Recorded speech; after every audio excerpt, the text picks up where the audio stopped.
Hello guys and welcome to the South American DPC Regional Finals. 4 teams have made it thus far, the top 4 in the South American DPC, and now they duke it out to see who's the true number 1. We're going to see which one of these teams can come out on top. Beastcoast with a lot to prove. Infamous with a very hopeful run. Thunder Awaken as the perfect team until now. And Epulze Kings, the true dark horse. We're going to start out with a really wonderful matchup. The dark horse versus a team that has remained victorious throughout the whole DPC. And to analyze this matchup, I'm really happy to announce that we get a wonderful pro player here on panel to complete our true Brazilian panel. It's Felipe Astini and Lelis.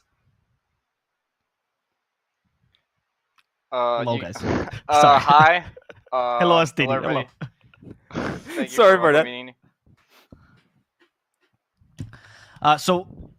There we go. Now I can see you guys. So, Astini, tell me, you were actually working a lot of the King of Kings guys. I know you know them personally as well, as does Lelis. What can you tell me about this team? Why should I be looking out for them in this matchup? Is there anything they can do to upset Thunder Awaken? First of all, welcome everyone. I'm sorry I didn't say hello. It's because you mentioned the true professional, and I'm like, okay, Lelis, go on, Lelis. And I'm like, when's gonna be My my bad, time? my You know, like he's the true professional. But yeah, I've especially worked a lot with Saxifat. That's the offlaner, which is replacing Valky. He already played with Apu Kings back when they were Binomistas. And what they actually do is they just run at you when they play Dota 2. They just run at you no matter what. If they have cooldowns, they run at you. They don't have, they will also run at you. It doesn't matter. They're like half HP, like 300 gold away from a BKB. They will also run at you. So it's very entertaining to watch them play. And also they can surprise Thunder Predator, which is a team that's more disciplined. They really are farming, protecting their zone in the map, their jungle. So you can really expect them to play really fast-paced Dota, especially with Nuages. Position 5 always gets a melee position 5 and tries to play 3-lane, put pressure like from... I will not even say minute 1, because it's not even minute 0, it's like minus 130. He's putting pressure from the beginning of the game. So that's how they can surprise Thunder. Just like keep their style, keep running at them, and be lucky enough to snowball. Lelis, I know you've played many times against the old iteration of the Thunder Awakened squad that when they were on no ping, especially when you were on Quincy, you used to scrim, you used to play a lot each other, even in international tournaments. What do you think has been their strength? Do you think the caliber they're showing has always been there, or do you think this is a new Thunder Awakened for the DPC season?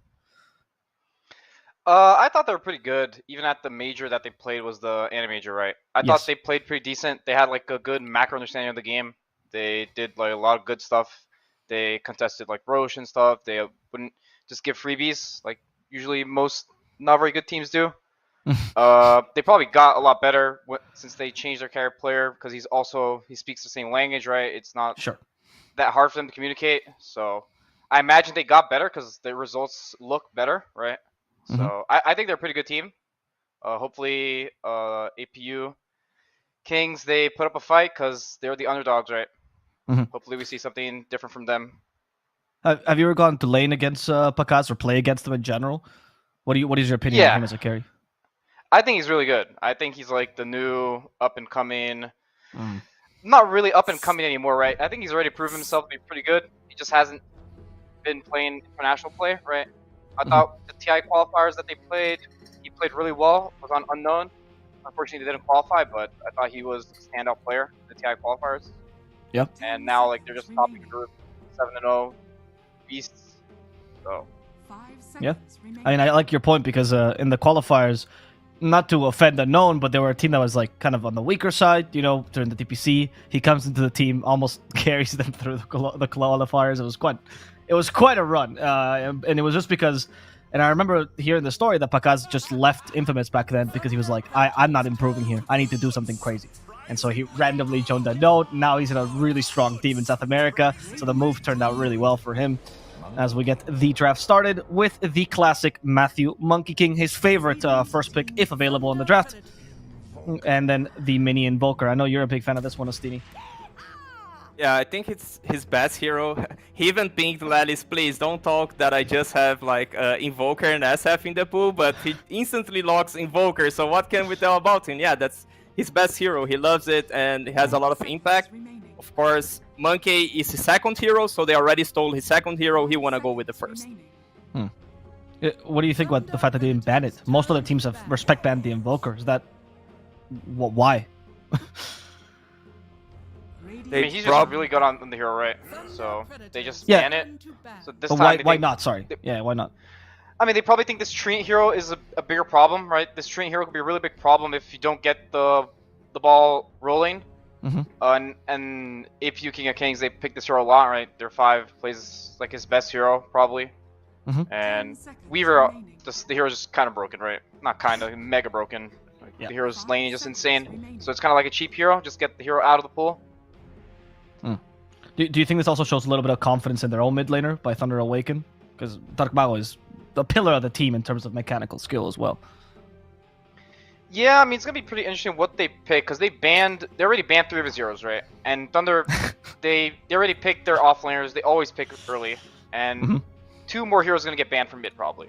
So they're just going to focus Dark Mago's heroes, and it's going to be interesting to see what he plays, because all the Invoke counters are going to be banned, right? Like, the Kunkka was already banned first phase, now Void Spirit's banned. He can, of course, he can play a bunch of different heroes, right? But they probably won't win the lane or do as well against Invoker. Yeah. The Tiny stole the pool, something he broke out recently against an Invoker draft as well. Something that only he plays still in the mid lane. But let's swap over to King of Kings for a second, Astini. The Sapphire combination with the Invoker. What do you think of this opening? Can you tell me a bit of the strengths here? The Snapfire can be a 3 and a 4, especially because Sexy Fat, he plays a lot the hero, so you can expect the hero to do multiple roles, so they still have a flex going on here. But I don't see a lot of synergy between both heroes. Like, both of them, they still need AoE control, they need something like a Tidehunter, the Mars that Thunder Predator has. At least they need like a Blink Initiator, a Lockdown Stun that they don't have yet.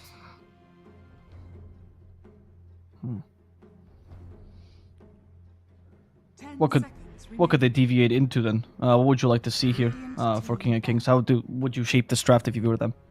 If they were your Hokori, Asti, what would you tell them right now? I would go something like a Clock, because Clock can be that initiator, can be that setup for SeekNStrike. Also helps Snapfire to have vision of the targets she wants to hit. And also it's a hero that they play both on position 5 and position 4. Again, it's a melee hero, so Nuages, he loves the hero, and the idea is always getting strong lanes, and the more heroes that you pick that they can flex roles, the better you are with it. Beastcoast really does that to it. I love the Clockwork pick, actually. I think that's a really smart idea. Still doesn't shape up your draft necessarily, but I mean, also great against Mars and Monkey King for zone out cogs. I'd love to see a Clock here, actually. Yeah, they probably need like a melee hero, melee support. Probably gonna pick it now, like a Tusk or a Clock, something like that. I think the Treant ban is pretty smart in the way where Monkey King is not happy laning against Treant, as Monkey King 4 against 5, so they guarantee that hero is out. And let's see what he picks. I don't think you want to pick Ogre into Monkey in lane. They might pick it anyways, but they're probably gonna pick Ogre Tusk, something like this, like ET. I would be shocked if they pick like another ranged caster support, honestly, because now you just need a solid like double support here, and then you can kind of pick with the other 2 cores now, right? I guess they pick Lich. Okay, so he does bring some defensive ability, right? Somewhat. But... yeah, it's like a good matchup versus Monkey in the lane. It's annoying for Monkey to play. He just nukes him, and the shield stops him from attacking. Also, the physical damage is blocked, but a lot of squishy heroes on APU King of Kings. How would you abuse it if you were Thunder Awaken? Is there any hero that comes to mind, or a strat particularly? Obviously not a Batten. Pick a Batten. Batten's pretty decent against Invoker. Just annoying for Invoker to play. Just purges his Vessel and Cold Snap. He kind of like walks around the map and kind of blocks Invoker in a way, if you think about it. So... Thunder Predator with 3 melee heroes already. I could see them pick like a Morphling right now or something. Or Medusa. You don't want Medusa into Invoker, but Pakav's probably going to play some range hero. Yeah. The I Morphling... guess they're also flexing the Mars to mid, right? There's also Gyro, hero that has AoE damage on Mars Arena. Would work well with Abba. They go for the Ember first. Right. They want to secure that Mao hero. As you guys mentioned, they're banning all his hero pool, and he's running out. So Ember's one of the few you got left. How's that matchup against Invoker, though, Lelis? You were talking about possibly giving a bad matchup. I think this matchup is fine for both. Like Invoker, he just kind of draws most matchups, right? He just has infinite regen. He's just annoying, and Ember's a decent hero against Invoker in the way that you can just heal and can come back full. So Invoker's not that sort of hero where he's just burning your mana and then your mid is not able to play. Ember can just go heal and he has full resources, so it's pretty decent. Annoying that it purges the shield, but you're not gonna get a perfect hero against Invoker, right? Especially when all the better heroes are banned. Now, Steny, once again, you gotta save King of Kings because they got a lot of these squishy heroes. You have a lot of Poke and Prod and Thunder Predator, a little bit of Burst as well. How do you make this lineup just a bit more durable, or how do you deal with this weakness right now in their lineup? They lack catch a lot. They can go like two ways. They can go like a Timber and try to snowball because Timber against Abba, it's gonna be a decent lane. They can ban two heroes, and then they won't have like any control at all. But they can just play this run at the end Dota, you know, like 5 men into the tower. Then there's an Ember Spirit trying to cut waves, and you do your best. Because otherwise, if they want enough catch, they are really on a bad situation because they could go Hostile or Lion, something like that, position 4, but I think it's a completely weird lane with Snapfire. So I would go Timber. Yeah, I agree. Yeah, they probably want to pick their offlaner. I guess they can also pick their carry. Oh, that's a sexy fat special. I mean, he does love the axe, but not a very popular hero in the DPC currently.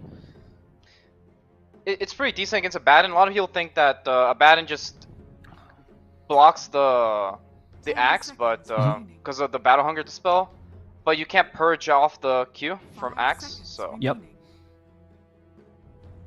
So that is what would you say if they do Monkey position 1? How it would go against the axe? I would say axe is okay against Monkey. It's one of the better ones because you can cut the wave. Because Monkey is one of those heroes that he relies a lot on winning the lane, right? And there's not a lot of heroes that just beat Monkey in lane. Of course, you can pick the Viper or the Venos, right? But now they see the lane. So a lot of Monkey's strength is winning the lane. And I also think Snapfire is a pretty beast hero in lane. They can just straight up play lane, I think. Into the Abaddon Monkey, and they'll probably do fine. I don't think Monkey is happy, specifically in this lane, that much. Thunder Predators turn to back. I also don't think Bakazo would play Monkey into Invoker like this. Like, you don't want to play Monkey into a Dispel. Of course, you have Abaddon though. It kind of helps it, but I feel like they're just gonna last pick his hero because now he sees the lane, right? And he can just counter pick. King Kings also needs to carry themselves. They have last pick overall. They get rid of the Morphling and Luna for them. There's a Gyrocopter and Razor, so they're protecting the Axe pretty hard here. That was one of your suggestions, Steny, there. You guys also said the Dusa, I believe, earlier. Is that still viable? Can you still run the Dusa here, even against the Invoker? I mean, it's viable. It's just not amazing, you know? I mean, they have what it takes to pick Medusa, right? They have the catch, they have buffs, they have the save. They can pick it. It's just not amazing against Invoker, but Morphling got banned, Luna's banned, like the better heroes, I think. Can they go I something? feel like they want a range hero. Can they go something like? Oh, okay, yeah. I don't think. Yeah, I would suggest Ursa, but Ursa Abaddon. You really want a ranged hero with Abaddon, so yeah. Can't even talk about this matchup. And Ursa versus Lich is kind of a nuisance, honestly. That shield really blocks the Furious Swipe damage hard. I mean, also against Invoker, like he just purges the Furious Swipe. It's not good. I feel like they're gonna pick TA. This guy he plays a lot of TA, and he'll play into anything. Yeah, that's a good call, actually. I can see the TA. Are you concerned about Lich Shield with TA a bit, or is that not that big a deal? Not really. I don't think you care about this Lich, honestly. Okay. Okay. Okay. Man, it's a Invoker counter. This hero's really good against Invoker. It's like it's the best carry against Invoker because even the spells that are on cooldown that Invoker has used and he's replaced in his skill set where he invokes a new spell, it gets affected by the W, right? So he gets infinitely slowed all the time. Every time Invoker has to interact with Void, he's just super sad because time dilation just destroys him. So it's a really good hero against Invoker. Can he withstand the lane here of the Axe Snapfire? Is he one of the heroes that can at least survive it?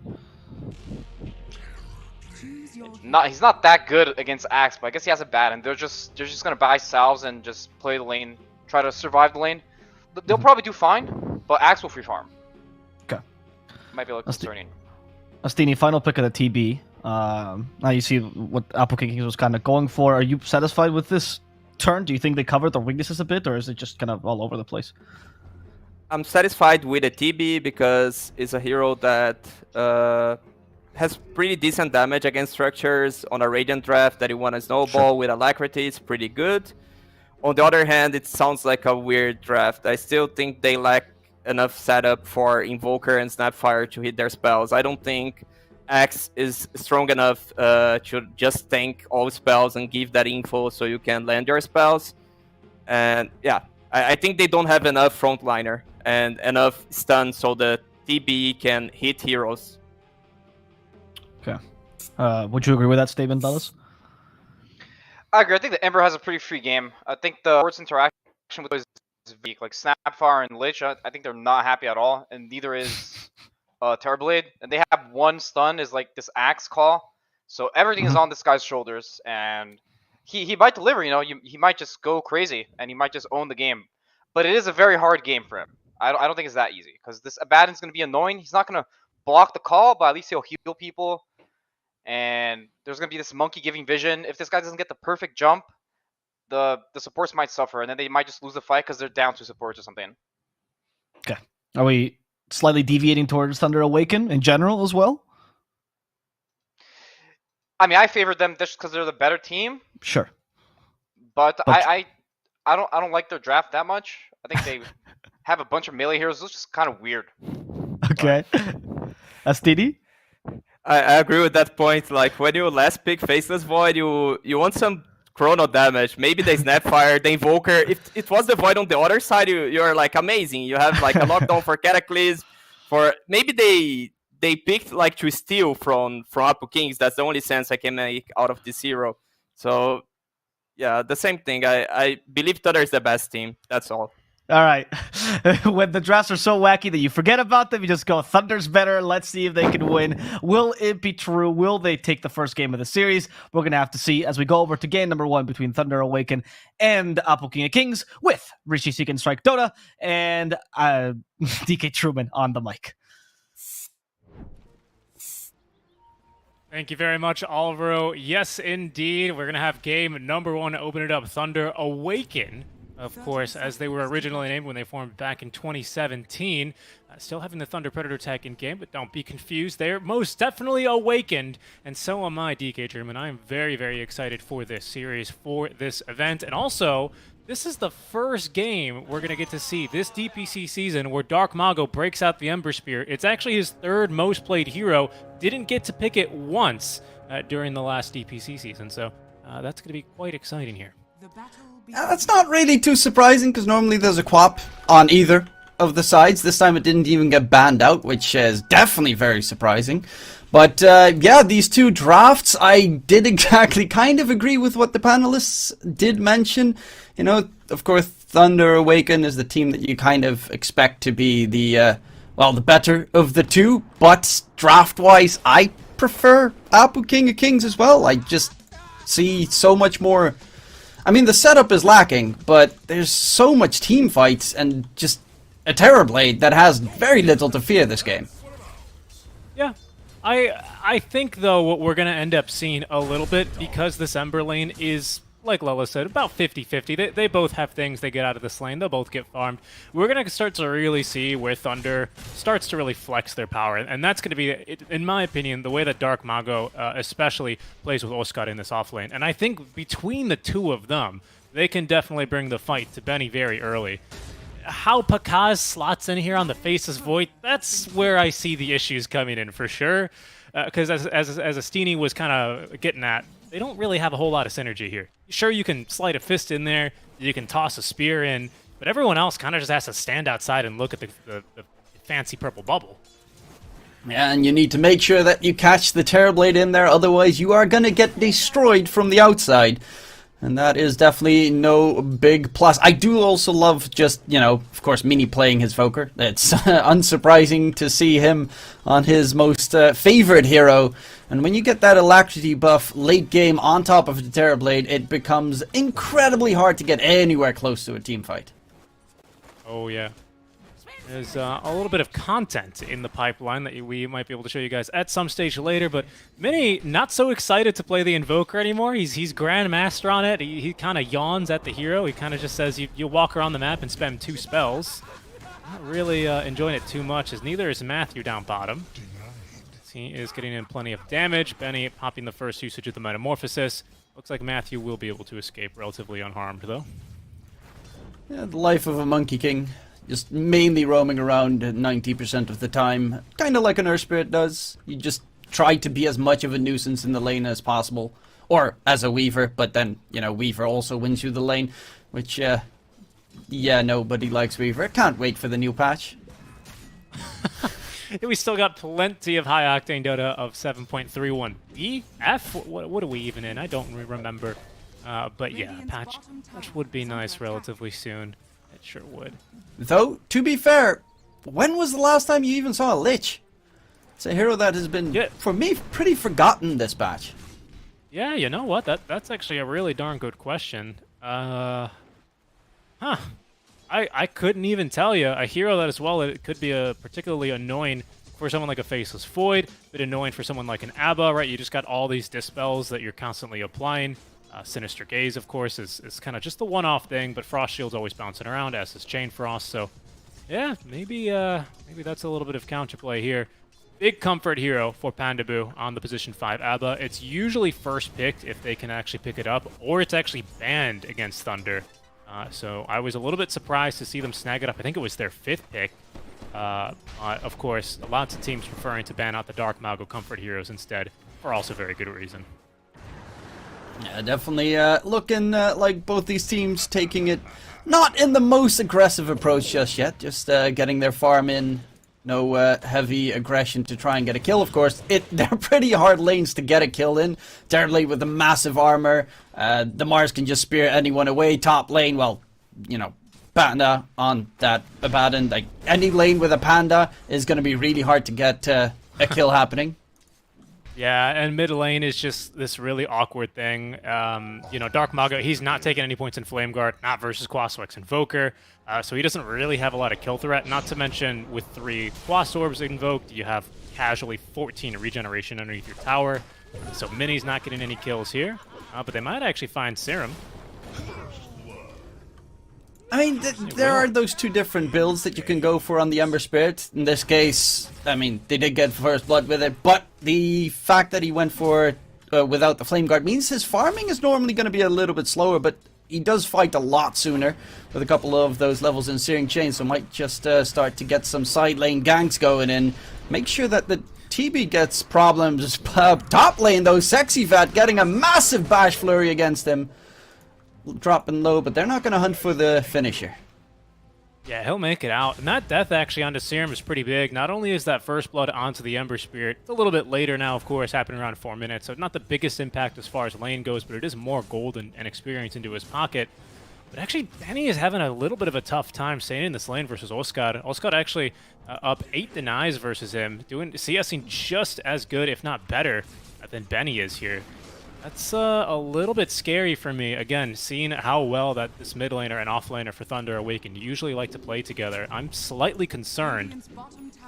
Well, that's a very fast D ward. Matthew's not going to be able to get any vision from Just that. at the very edge of the sentry as well. That is very saddening to see. If he just placed it a centimeter below, it would have been just fine. I reckon Mini, though, could really throw a wrench in the works here. His rotations in this early game are going to be really crucial, trying to match pace with Dark Mago. This is something that I'm sure Apu Kings are well researched in, of course. Being 4th seed, having to play against the team that is 7-0, you're going to want to get every advantage you can. Here they go mid. Well, a little bit of a fight coming out. EMP should be able to get back. No, the Sinister Gaze! Oh, Serum just in the nick of time before he jumps to safety. Now Matthew being chased. The Monkey King is not the fastest. Doesn't have any boots available. And Pandamu is trying to keep Matthew alive. But is it going to be possible? Shotgun comes in. He dodges a little bit of the damage. Magic Wand. He's alive. Even still has the Fairy Fire. How does the Monkey King survive? Pandamu the savior. Yeah, not bad. At least they don't make that as worse as it could have been. Mini does get a kill into the Ember Spirit, immediately uses his Urn charges. It's just 2 supports. Of course, you're going to kill one of them, but some nice gamer moves there ensures that they don't refill the Urn. Top lane Sexy Fat is going to trigger the Jingu, but Bakaz level 6, again, nothing to really synergize here with him, so he's just going to have to keep hitting creeps. Yeah, bit of a misplay there by Dark Mago. He does end up taking a death, didn't get that Remnant off in time. Not the biggest deal, though, but again, that's still a really big play to stop this early momentum that Thunder really like to play with. Matthew just constantly in the trees, lurking about, seeing if he can find an easy pickup, and he's going to go for Serum, which, with the help of Dark Mago, should be an easy secural of a kill. No stacks in the jungle being spotted, Mini now being tickled by Dark Mago, but with Hanses and everyone joining in, it's a little bit too risky. We saw it last time. He thought he was a lot more survivable than he actually was. Yeah. I think the thing that's a little bit awkward to play against with this support duo is that by themselves, Monkey and Abba don't have a lot of kill threat. Mid lane, actually. Dark Mago. Ooh, he just makes it out. Oh, quickly stun. Matthew taking some damage. Boundless Strike comes in, but the rotation, the massive rotation. Chrono onto 3. Very little damage coming out, but now that Dark Mago replenished his mana and his HP, he does a lot of damage with that max level Sleight of Fist. Continues forward, and Serum will be shut down. That was huge. Just a massive TP flurry from Thunder Awaken. Yeah, so what I was about to say was that these supports by themselves don't really get kills, but they do really enable their cores, giving Vision, Panda with the Dispel, and a little bit of extra HP here and there, especially with the build he's going for. No point in going Curse of Avernus versus an Axe. That's not going to be very useful in the lane for you. And that Chrono is huge, just buys enough time for Dark Mago to sip on his bottle back home in the fountain. Comes back fully recharged and ready to go. They had nearly killed him in the mid lane and basically used all their spells to get him that low. So really, really nice rotation. This time Bakaz making a huge rotation on over to the mid lane. We didn't even use Arena for Oskar, so there's still a pretty significant kill threat here if Dark Mago were to rotate to this lane. So that means no one can really contest the farm bottom. Benny's fine with this. He'd rather be in the jungle. Still doesn't yet have his Dragon Lance up, but he's only a couple camps away from it now. His farm is not all that great, but not all that bad either. Dire's bottom tower is under It's a little bit of an interesting affair. Both safe laners have been struggling for a bit now. The gank attempt top onto Pakaz, but there's Pandamu with the save. Yeah, and he's just perfectly positioned there. He knows that they just need him for that one Dispel, as long as he can get it off before the EMP hits. So there's another kill mid between Matthew and Dark Mago. Kill onto Serum. Dark Mago heavily incentivized to go for the Orb of Corrosion build here. Of course, as he's going to be maxing Sleight of Fist, that's his only farming tool. No choice to really put any points in Flame Guard versus the Invoker like we've highlighted. So this build looks so good, and so good, in fact, that he's going to go for a Maelstrom in each hand. 2 in the quick buy. He'll only go for the 1. I mean, why not? We saw people in the past go for a double boots, though Dark Mago picks up the region. Can he get away is the big question. He's trying to disengage. The root comes out. Pandamu with the save. Healing coming through as well. Does get popped in the very end, so doesn't at least get the full charge of that regen rune. But Dark Mago very closely to dying every single time. Just the trust in his team, by the way. As soon as he had the mana for it, as soon as he pops a wand, he has a Remnant down near the bottom power rune that entire time. But he's just like, I don't need to use it. Panda's got me. What a player. I love to see that. That's great. That's a lot of faith. Wasn't even concerned. I was scared. I thought he was going to die. I kind of had the exact same feeling, but to be fair, he's been saved. In general, Thunder Awaken have been saved too many times by this Pandamu Abaddon. That, yeah, you mentioned it, of course. It's one of their first picks most of the time. But do you kind of want to ban it, but then you know, Weaver's still left in, or other heroes, Yeah. and that's also something you don't want to give them. It just feels so hard to draft against Thunder in this meta. I don't know what it is. Maybe they're just really darn good. Dark Mago's kind of flexed to a couple new heroes. That really helps a lot. He's taken the Mars mid quite a few times, as well as hinted at during the draft. He's been playing a lot of Storm as well in his pubs. He's one of the few pro players I see that has his main profile page on Dota Buff, you know, public. So he's been spamming a lot of new heroes. He's played a lot of Tinker. He's brought back the Lesh this patch. So, and that just opens up so many picks for the rest of Thunder to really make it work. Real quick, though, because I want to go back to something. Remember earlier when I said, oh, Mini didn't get the urn refill after getting the kill onto Dark Mago? Had he had an urn charge there, I'm pretty sure that's an easy kill onto Dark Mago. Unfortunately, that's just not the case.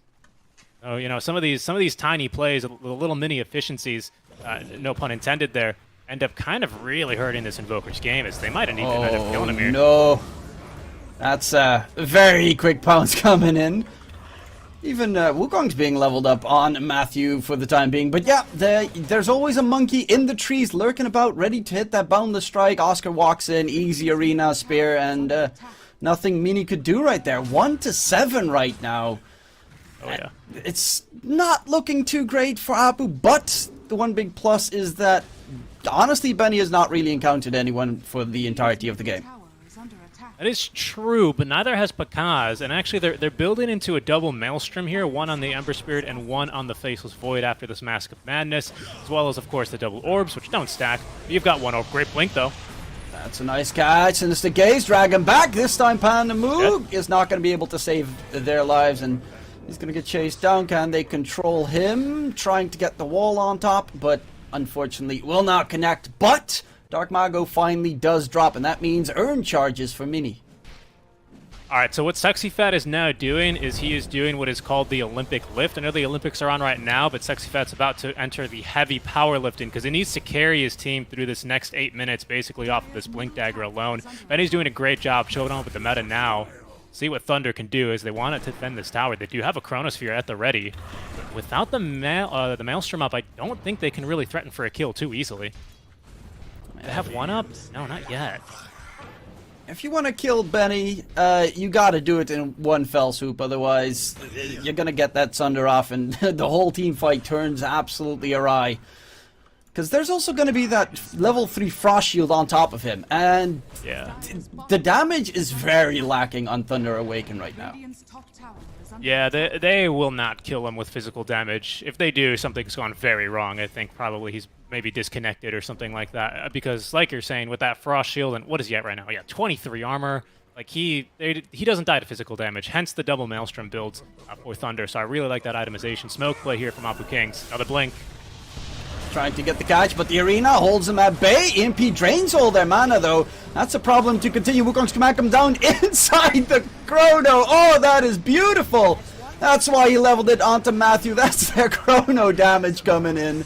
And right now, chasing for the fourth, that is Serum being hunted. Dark Mago's got the root. Joining him is Matthew, and the kills come through. But the fact that they got the Wukongs down first, and then a 3-man Chrono connects is just marvelous. Yeah, I'm a little bit surprised Apu Kings defend and even go that hard in the river. You know, they know that there's still an arena. They know there's still a Chronosphere. Pakaz showed up and kind of forced them off the tower just by TPing in, so they're obviously aware of the threat. And Benny, having no meta, he's not in fighting shape without that ability. He's got no choice but to just continue farming in the jungle. That's the best thing he can be doing, to his credit.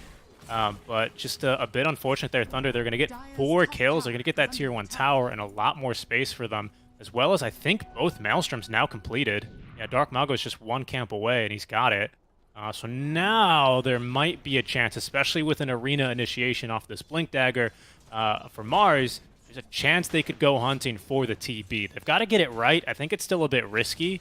And right now, like I was saying, Sexy Fat is still a bit of the bigger concern with this Blink Dagger. He's pretty big. If he gets this BKB up, he does extend this game a bit longer for Apu Kings. Well, Matthew's nearby.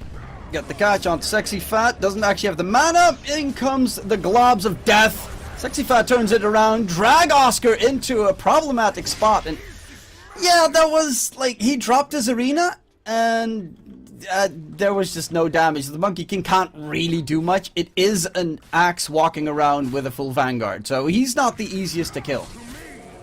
Yeah, Panda's just gonna casually walk on in. He's looking for a D ward. Dark Mago's in. Oh my god. Damage. Yeah, that Ember damage is pretty nutty with the Maelstrom. Yeah, and that's basically what they're going to be able to do to Benny if they're not too careful. Really nice play by Panda, just kind of runs in. Yeah, that's what we like to say, monkey see, monkey don't, because Monkey could only see one enemy there, had the ward down, didn't see the rest of them. And unfortunately at nighttime, your vision is highly restricted. So these kind of vision-based supports, especially ones that, you know, are not a Slardar or don't have enhanced night vision abilities, like a Spirit Breaker, for example, does, do end up feeling slightly weaker at night. So they can lead you into instances like that. He finds the TB Illusions farming away. Soon to be a Manta style up on the TB. Careful though, Mini. Yep, he got spotted right now, heading forward, but the chase is a little bit risky. There's that very nasty time dilation that was mentioned previously. Yeah, 3 stacks, even though, of course, he's got Cold Snap and Chaos Immunity ready to go, because, of course, all of your spells in your back pocket for Invoker do count individually. So, of course, Octarine works on them. What's that new Tier 2 neutral item? The one with, if you have a cooldown, it gives you some buffs. Those all work, and those all work with that. So, which means they also work with time dilation, so very, very painful for him. Yeah. But a bit of a lull here, in which time we've got the double Maelstrom and a couple of kills. Chronosphere is ready to go yet again. Dire's structures are fortified. Benny's got the Manta done, though, which definitely does increase his farming speed. Plus, it's a nice way to get out of the Ember Spirit route. Yeah, gives Ember more things to proc Maelstrom off of, though. As Serum is pretty much chopped down to half HP with a single sleight of fist. With infused raindrops. Yeah, good point. That stuff hurts, man. He's going for the Sanj here for status resist as they look to be sparring in the mid lane. Sexy Fat, he missed the call, though. Ooh, Oscar wasn't quite ready for the arena. That could have been really, really bad for Apu King. So luckily no one else was showing, so he couldn't really take advantage of the missed call. Well, the arena comes out this time, and that is just a one fell swoop, 100-0. No questions asked. He is gone. Oh yeah. But Benny, top net worth, just relaxing top lane. He's got full control over the entire Thunder Awakened jungle. Yeah, that is true, but Faceless Void doesn't farm half bad either with this Mask of Madness Maelstrom build. He's even going full Mjolnir immediately, and in fact, it's already flying on his way. So, of course, his farm has actually been pretty decent. He's done well, of course, in these fights, 2-0 and 4 compared to Benny's 0-0 and 0. But he's kept it pretty close here in terms of net worth, which is not really where you want to be as a TB, especially when he's itemizing correctly against you. Here's that Mjolnir finished. Apu Kings, they're going to smoke right into this. Okay, well, what do they have here? They've got a Vanguard on Axe, and that's about it. Mini's getting pretty darn close to his next big item. He's got a lot of gold accumulated. It's been amassing in this Scrooge McDuck money vault with that Midas. 3K in the bank. We'll see what he's going to save up for. They have 2 Tinker Wards placed on the side of Thunder Awaken. One top lane, one bottom lane. Really trying to hunt for the TB if he ever summons illusions in the trees. Yeah, that is kind of curious, actually. Especially because I wouldn't really expect you to have those wards down if you have a Monkey King to take advantage of that vision already, right? It kind of seems like redundant. But I guess it gives him the security to kind of make those plays, as Dark Mago Smoke will break on Benny. Yeah, they saw that completely under the Observer Ward, so Benny just walks to the other end of the map. Okay, he'll say no thank you to that gank. Doesn't want any of that. 3,300 gold on this Invoker. So he's done well, I will say, Mini, to stay relevant in terms of net worth. Oh, Banamu getting blown smithereens. The arena comes out. Sexy Fast, the only one inside, thanks to the cookie plays. Drag back Dark Mago. Benny, Metamorphosis is available. Are they going to continue the fight? They're actually trying to disengage, especially because the Faceless Void comes in. And still not dead. Actually, Sexy Fat gets dropped to the low ground. Chrono comes out, only connects onto Mini. will be able to at least secure the kill, but that's all of the ultis pretty much gone. Yeah, and you could see kind of what Lelis was talking about in this draft. Like, it's not a great game to be playing support versus Ember Spirit. They use they use Sinister Gaze, and they use Cookie, and then Dark Mago's like, cool, I can just walk in. And he just walks into the backlines. Like, this is an Ember Spirit. He doesn't even have to Remnant. He just straight up walks in. What a baller. And he completely destroys that teamfight for Apu Kings, especially because he gives basically freedom of movement to Pakaz, who unfortunately only connects one onto the Chronosphere. That's not going to be enough space for them to do first Roche. They don't quite have enough damage for that. This is also now Matthew, by the way, with his first item. He's got the full Orchid Malevolence on top of the Orb of Corrosion. I believe this is triple Orb of Corrosion. Yes, it is. No boots for Matthew. Who needs that when you jump from tree to tree? Yeah. Same problem with, just like with the Weaver. Heroes that don't have to build boots, very annoying. Because they always get their items a lot faster. Top lane, Mini. He's decided to go for Ags. Away. Oh, he's gonna die here, though. Yeah. Wow. Easy pickup once that Orchid hits. Let me tell you, I don't think Frost Shield is going to be saving you from that. These are Mjolnir procs, which are going to be doing, 225 damage each. Bash, Time Lock is magic damage as well. What's going on here? Okay, they're hunting for more kills. Oscar with the arena. Catch onto Benny. Can he get the Sunder off? Is the big question. Should be able to. Metamorphosis goes in for Oscar, but Oscar just tanks it all. The Chain Frost keeps bouncing. It doesn't really do nearly enough. And Benny's on the run, being chased, rooted up. The control, the spear, the knockdown, and that is Thunder Awakened. Well, right now hitting their timings perfectly. Yeah, as we hear the ghost of Avoplus in the cast, yeah, and that's kind of my prognosis here as well for Apu Kings. They've unfortunately not really been able to use this Axe Blink Dagger too well. Not to pin this one on Sexy Fat, but he really needed to do a lot of heavy lifting in this kind of, post Blink Dagger timing that he was living in. Unfortunately, that kind of seems to have passed him by now. And they are really struggling to find these kind of right fights. Despite having some decent team fight and some decent lockdown, they can't quite string them together. It just seems like, if you lock down Pakaz, you've got Oscar and Dark Mago to deal with. If you lock down Dark Mago, you've got Pakaz to deal with, and that Chronosphere is even a little bit more scary. We're going to be fighting pretty soon now, at least with a Cataclysm for Mini. He has finally managed to purchase it. I think he's going to get it now from the Secret Shop. Indeed he is. Might even snipe a Courier. He's going to be too slow. But that's Cataclysm. You've got a great setup with this, actually. You don't always need your big old, Ravages or Chronospheres for that. Sometimes, a good old Berserker's Call will do the trick. Especially because it's undispellable, and there's no, Shadow Demon, no alternate save. So that still could be a big turning point. So Sexy Fat still has relevance in this game, despite, that early timing kind of having passed him by.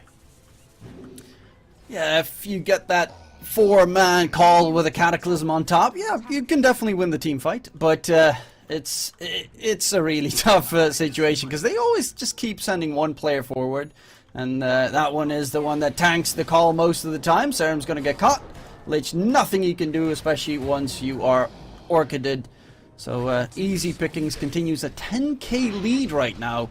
You've got Benny dropping a lot below Pakaz. This is very problematic to try and return. And Mini might just be hunted. Matthew hits the dust. It does connect, and Mini's on the run. With the rotation from Oscar as well. The slow onto Mini. Arena. Spear. Oh, no. That's a very dead Voker. Yeah, everything's falling apart. Dark Mago as well was just casually diving behind a tier 2 tower, getting a kill onto a Snapfire. He's not done, by the way. He's chasing Benny. He says, Benny, if you think you're going to be farming in the triangle, I've got news for you. I'm even going to body block your camp. He's like, I'm Benny. I'm done. Go farm your ancients. Oh, maybe not. But there's no Cataclysm. Can they kill him in time? No. Oh, the Wukongs comes out. Sexy Fast. He's going to get stunned up. It looked very juicy, but yeah, no Metamorphosis, nothing in that case. There's nothing. Yeah.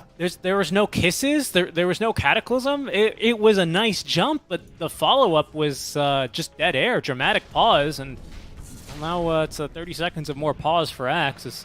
He's going to have to die for that one.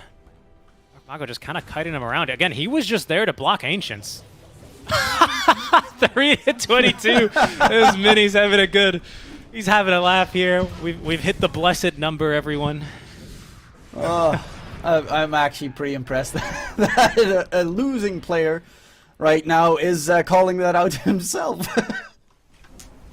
And I don't see any outs for Apu Kings anymore. I mean, you know, they're down 13k. They're 3 kills to 23 now. What a chrono. Mini caught out again. Axe Call is still available, but yeah, you don't have Cataclysm, not for 45 seconds. Benny pops his meta. They can honestly just wait it out. They still have to take the tier 2 tower, by the way. Yeah, that is still up.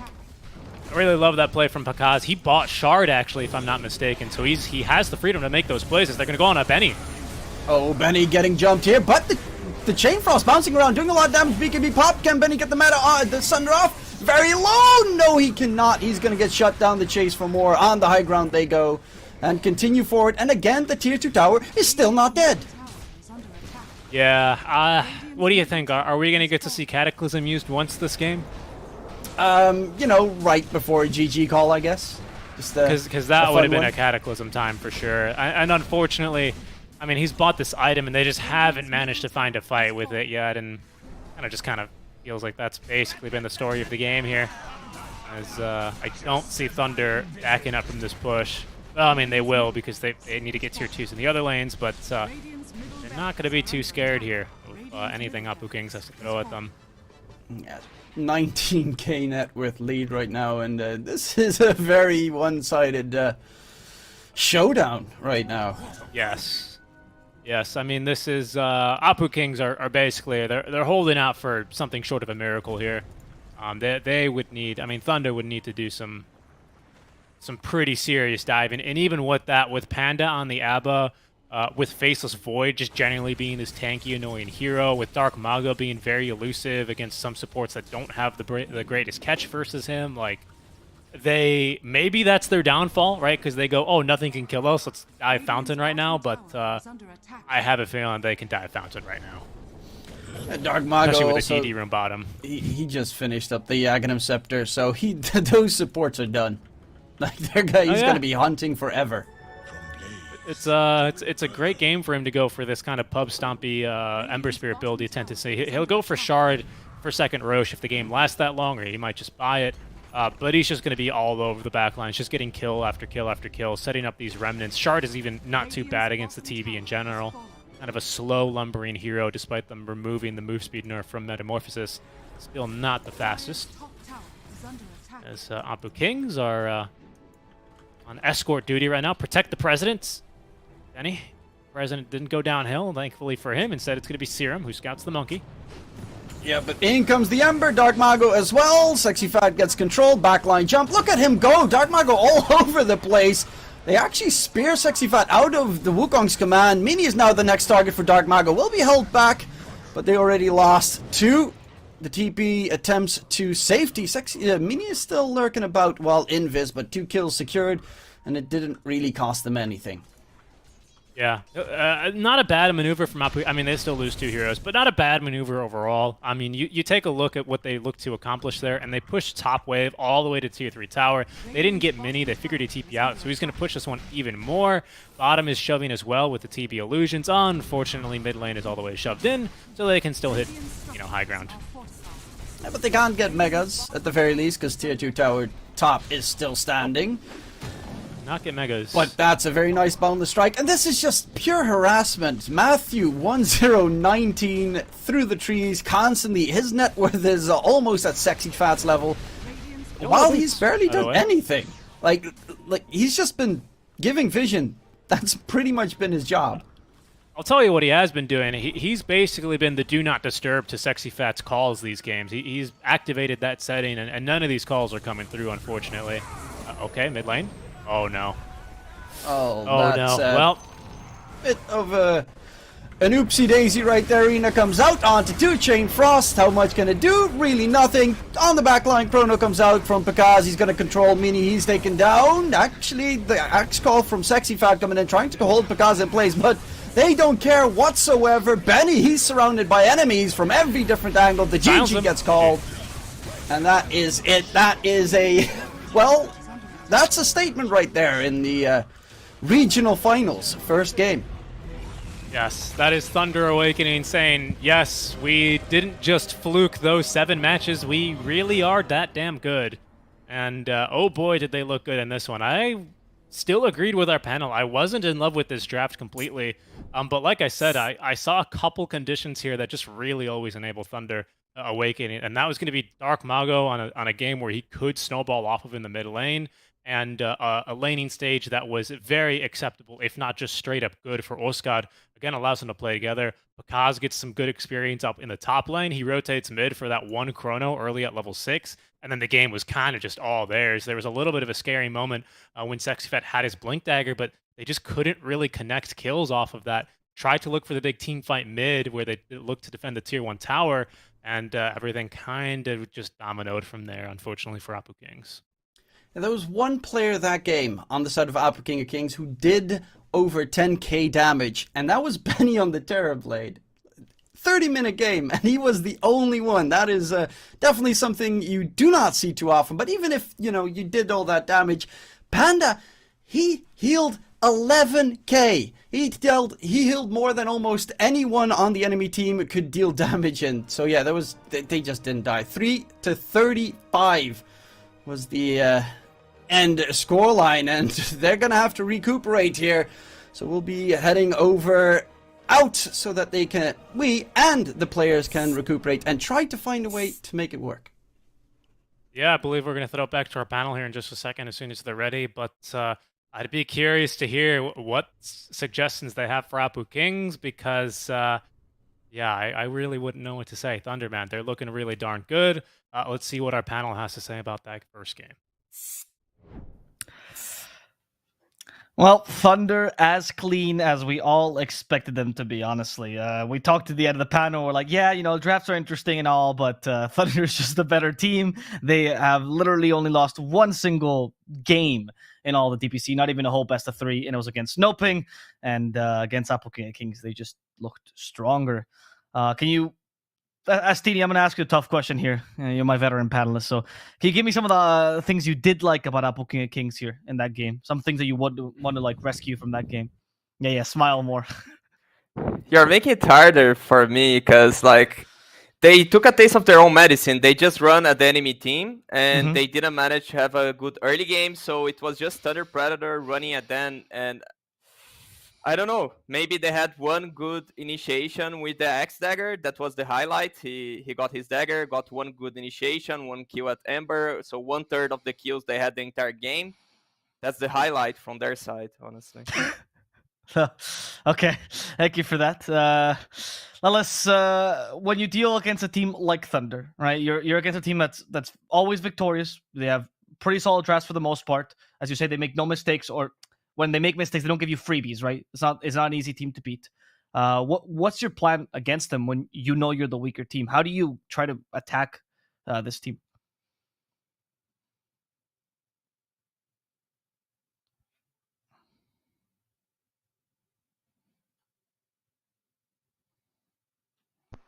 Hello? Am I back?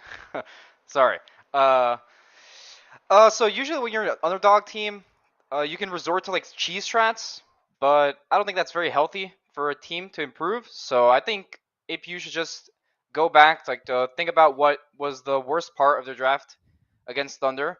I think this Abaddon was a really big problem for them because I think APU did 2 moves, which once they went on the Void in the jungle, and another one they went on Ember on the Rune, and these 2 instances Abaddon saved them. And I think that was very detrimental for APU's game because they kind of need a snowball with Invoker and Axe, right? These heroes depend on getting kills a lot. They don't want to just sit there and farm. So these 2 instances, I think they kind of ruined their game a lot because they kind of need a snowball, so they get this mid tower. They never ever got the mid tower, right? Because everybody's just alive on Thunder Predator. So they just TP mid and you just fight. Void TP'd mid twice, just chronoed 4 heroes. It looks so awkward, right? Because these small things didn't really happen. And Invoker's not really having any impact. Oh my gosh, dude. Astini, could you elaborate on that? Could you repeat the last part? I was holding my laugh, is nodding it's because I wasn't hearing, and I'm like, hold on. I know the live streams is listening. That's the most important point. Yes. But I right, cannot elaborate on that. I was just playing that. Try not to laugh. Hold still. They're listening. You are not. It's not a big problem. Yeah, exactly. The stream got some exclusive knowledge from Ellis that we will never get to hear, and we'll have to watch the VODs just for that. But this happens once in a while. I was trying to read Lelis's lips. It didn't work out. It was too complex Dota for me. So I'm going to swap over to a more easier Dota to understand. Astini, help me out here. I can hear you. So tell me... Without repeating what Lela said, of course. And game number 2, what will be your strategy to try to deal with Thunder Awaken if you're out King of Kings? I feel that first I need to say it's almost impossible. But what they would need is to change their playstyle, because the thing is, they are colliding on mid lane on the first catapult, and I actually thought it was gonna work. But actually, Thunder, they were prepared. As Lelis told, they don't give freebies. So they were in 3, but Thunder Predator, they were in 4, waiting for them. It even became something like an overthrow game at the mid lane. I guess with 12 minutes, there were 10 heroes in the mid lane, which is quite uncommon. It looked like overthrow heroes respawning, TPing mid, and all this fight going on.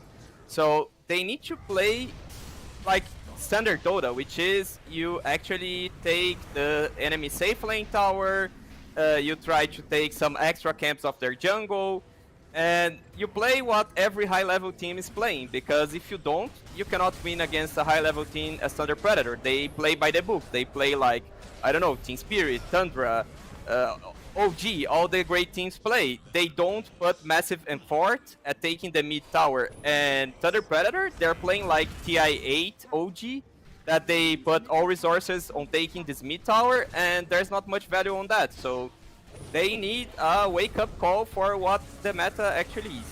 Yeah.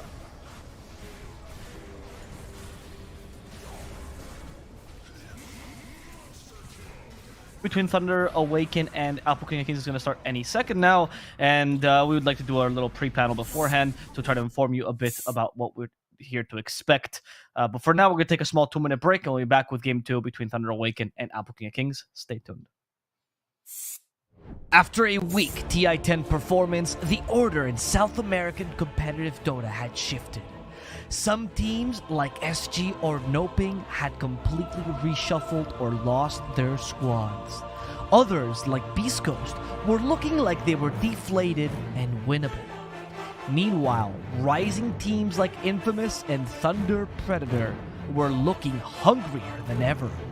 Some, like Hokori and Lava, only wanted to survive. The first week held few surprises, with strong staples like Beastcoast and Thunder Predator taking a lead. King of Kings, though, did turn some heads by defeating Lava, who's not looking too hot. By the third week, Beastcoast and Thunder were looking like the greatest teams, with King of Kings close behind, showcasing some immense growth since their stand in the lower division DPC. On week 4, the perfect Thunder Predator continued to dominate, but Beastcoast showed signs of weakness. Infamous was also hungry to take their spot, and they defeated them. King of Kings was also starting to slow down the roll as they faced tougher opponents. On week 5, SG managed to defeat Beastcoast while Thunder Predator was given a run for their money by a scary Noping. Thunder Predator was capable of recovering while Beastcoast lagged behind, losing against the worst team in the DPC Upper Division SA. On the final week, Thunder showed their dominance over Beastcoast with a resounding 2-0, and a revitalized Infamous showcased their strength against an King of Kings. Finally, during tiebreakers, Beastcoast managed to recover slightly, but require a win in these regional finals if they don't want to be considered a thing of the past.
Welcome back. We're here in the pre-panel. I'm so excited for game number 2 between Thunder Awaken and Apu, King of Kings. Apu standing against the Kings this time, honestly, the real Kings, which is Thunder.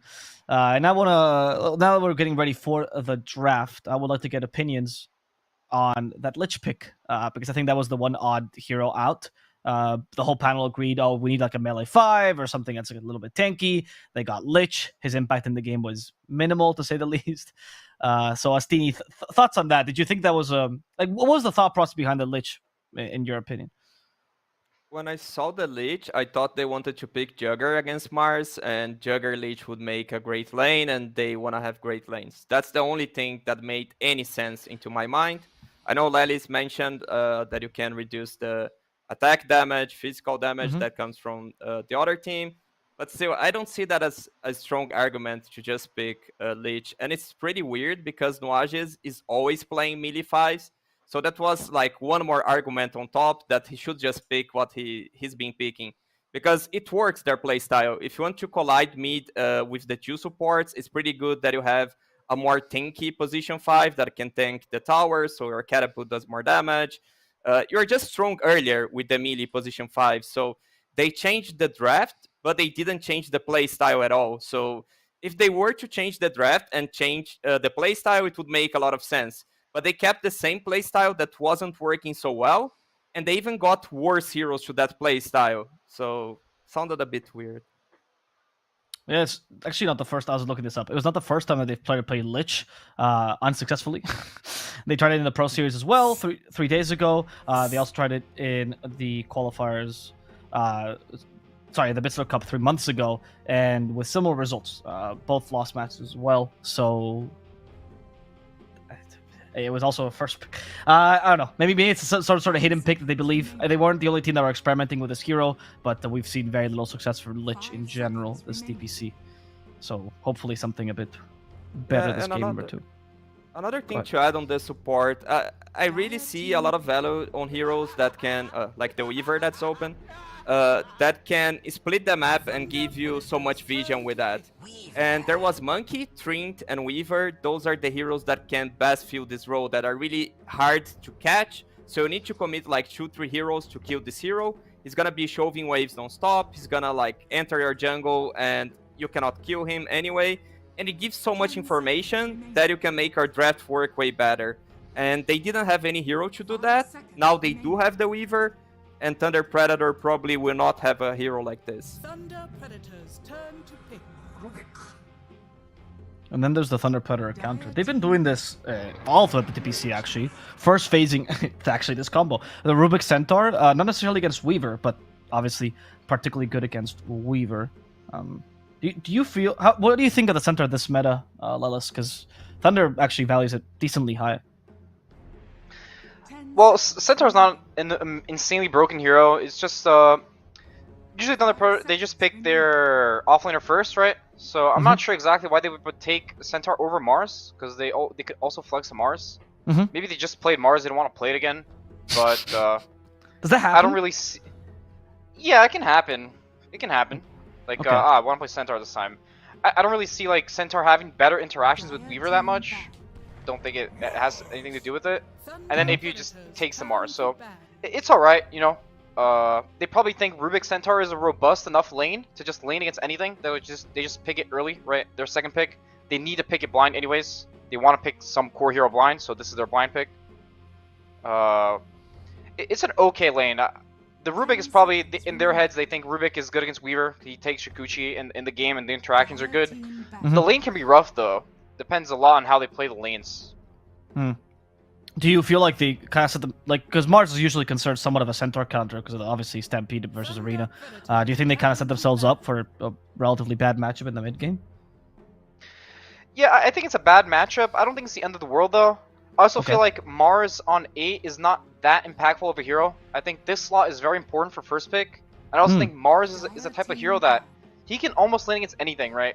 So you're not getting that much value out of this pick on 8 like this. Like, you're just picking Mars. He will do the same thing as he will do if he just first pick this hero most of the time, right? Right. It's okay, you know. It's not like, oh, it's the end of the world, but they could probably get more value out of this pick. I'm not exactly sure how, but maybe they could pick some Undying thing to counter Centaur in lane, or something else. It's alright. You know, at least this time they get the Mars. They don't have this Axe hero, which is a very sus hero. The hero's not that good, right? So now at least they get their comfort. They get Mars Weaver, super strong lane. They have these meta heroes a lot better. I think they've already started the draft in a better way than last draft. Right. For those of you that don't play Captain Sword, by the way, just gonna simplify us a bit. The fourth pick, quote unquote, in the draft, the eighth pick that pros referred to because of the bans as well. Less particularly remarks this because of the 3 bans that come afterwards, right? Very important to, very easy to protect this pick, etc., etc. So there comes the idea of like it's wasted on Mars because he's not a pick you have to protect. Also, I love your points, by the way, because that's exactly what they banned now. Now I'm going back to Astini.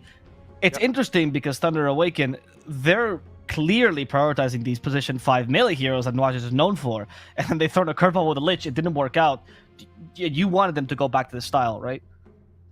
Yeah, and there's something like Nuages can play Mars 5.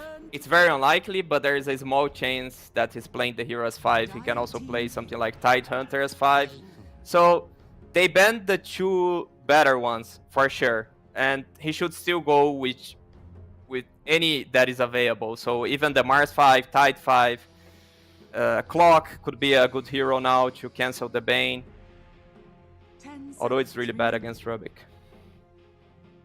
And just something on the Rubik Centaur. They didn't pick Centaur at all at the DPC, but at the previous 6 games they had before the DPC, it was the BTS Pro Series Finals, they opened with Rubik Centaur, the 6 of them in a row. Yep. So it's like a comfort for them, definitely, even if they're not picking lately. And with Rubik, you, as I mentioned, you don't have Weaver, Trinket, or Monkey, so you just pick like the Weaver cosplay, right? You're gonna steal Shukuchi, and you can just like play the same way as Weaver does. I mean, the joke with Thunder used to be that Oscar... Oh, there's a Lich again.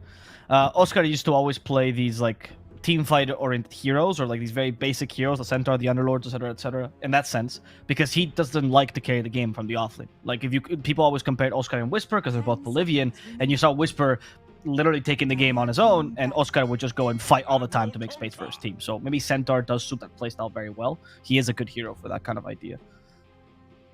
He is a very Oscar hero, indeed. Yes. You described exactly like how Oscar plays. He's not this offlane that's going to carry the game. He's just going to be in every fight. He's going to be that solid rock that he's always there. But he's not like this, oh, he carried the game. He carried the game in his own way by making space for his other 2 cores to carry. Yeah, exactly. And what a core we have. Konka Dark Mago, probably his best hero up there with the Tiny. And once again, we see that Lich by Apple King of Kings. I actually don't see the reason why this game. Could you guys explain it to me? Me, Astini? I can't. I don't see sense on the hero. That might be an interview question for Nuages. I think the hero wasn't useful at the first game, and they go with it again. So I'm not so sure what this hero offers that I'm not able to see, but I don't see the hero so meta-oriented, honestly. I mean the hero's mostly laning, right? They want to win the lane. So they see Rubik, they want to exploit the lane, right? They want to punish this Rubik in lane, so they pick Lich. I feel like that's their logic. Because I agree with Astini. I don't really see something else. I mean, I don't think the hero's particularly amazing, right?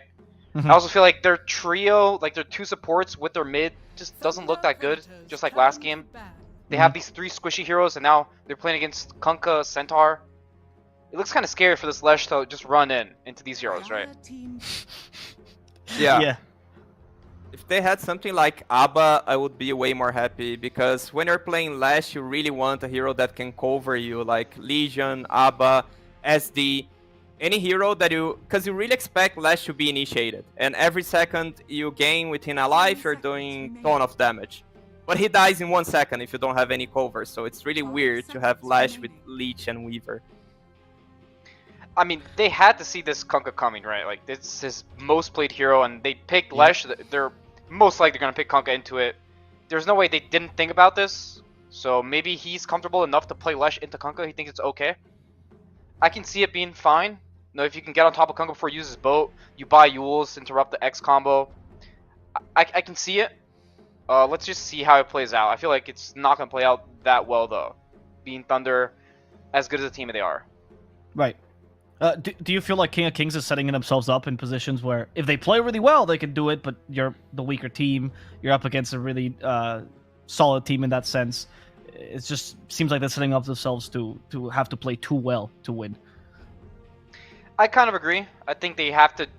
In the last draft, I feel like their draft was just way too hard for them to win. They needed to Right. snowball way too much, and they needed every move they make to be perfect. Mhm. But at least now, like, they have more options. I guess, like, they have this Ursa that's good against both these cores. Mars is also probably a more comfort hero for Sexy Fat than Axe. Axe is just not that good of a hero in the meta. They have this Weaver hero that's going to be really strong in lane, you know? They might just snowball this offlane super hard, and they just play through it. Because last game, Axe didn't have that good of a lane, right? Void just free farmed, and he was below their net worths. Yep. So Yep. he might just get a snowball lane this time, and then let's see what's going to happen. Maybe he can enable the Slash when he comes mid to take this mid tower. Then they can open up the map for Ursa to maybe get Roche. I can see it. It's, of course, a lot easier said than done. Yes. Let's look at Thunder Predator now for a second. I'm gonna give you the easy one this time, Astinia. What are your thoughts here? What completes this draft? What's the carry for Pakaz this game? Not so sure. Troll against Ursa maybe, but since they have enough damage to kill him. Is there anything they're really lacking here that you would concentrate on, or anything that you want to like emphasize in this draft? I mean, they need damage, right? They have Right. the control, but they don't have the damage. Okay, okay, I like that. And they need damage, especially at Roche and towers, because like they would take, like Centaur might be a good hero to do damage at towers, but it's not what I expect from Oscar. Oh, there's the Void again. He's just taking the void. All right.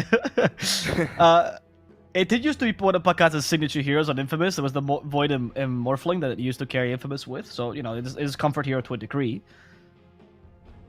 It is a very good hero against Weaver, and it Okay, also that's is pretty decent against Mars and lane. Like, you know, you can always time walk the shield, right? So, I mean, it's just their comfort right now. They don't really pick Void with any chrono damage. It's kind of, they just feel it, you know, like this guy just give me Void, and then he's just gonna carry. So just take the Void, just pick it for him, you know. Yeah. Astini, you talked about the runner you playstyle that King of Kings likes to run. Do you think the Void is also pretty strong against this playstyle if you know how to play around timings?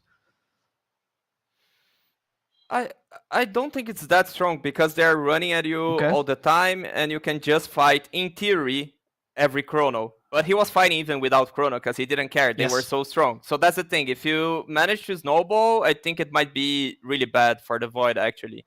And they have the tools to snowball. They have better heroes now, but I don't think it's still not enough, especially because they're on Dire with a Roche lineup. I don't like being a Roche lineup on Dire. Right. Lilith, do you have faith in Apple King of Kings, or are you gonna go for Thunder again?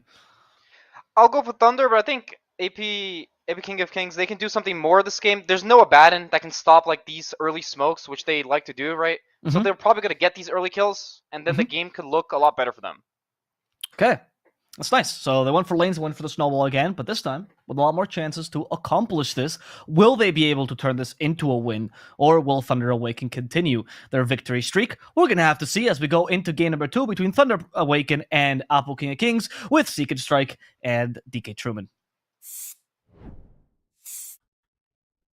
Thank you, Abba. Thank you, boys. Yeah, I would say much more even draft. Perhaps maybe one that can snowball from the get-go here is already maybe a little bit of action mid. Just some ward, and I'm sure Dark Malgo saw that one happening.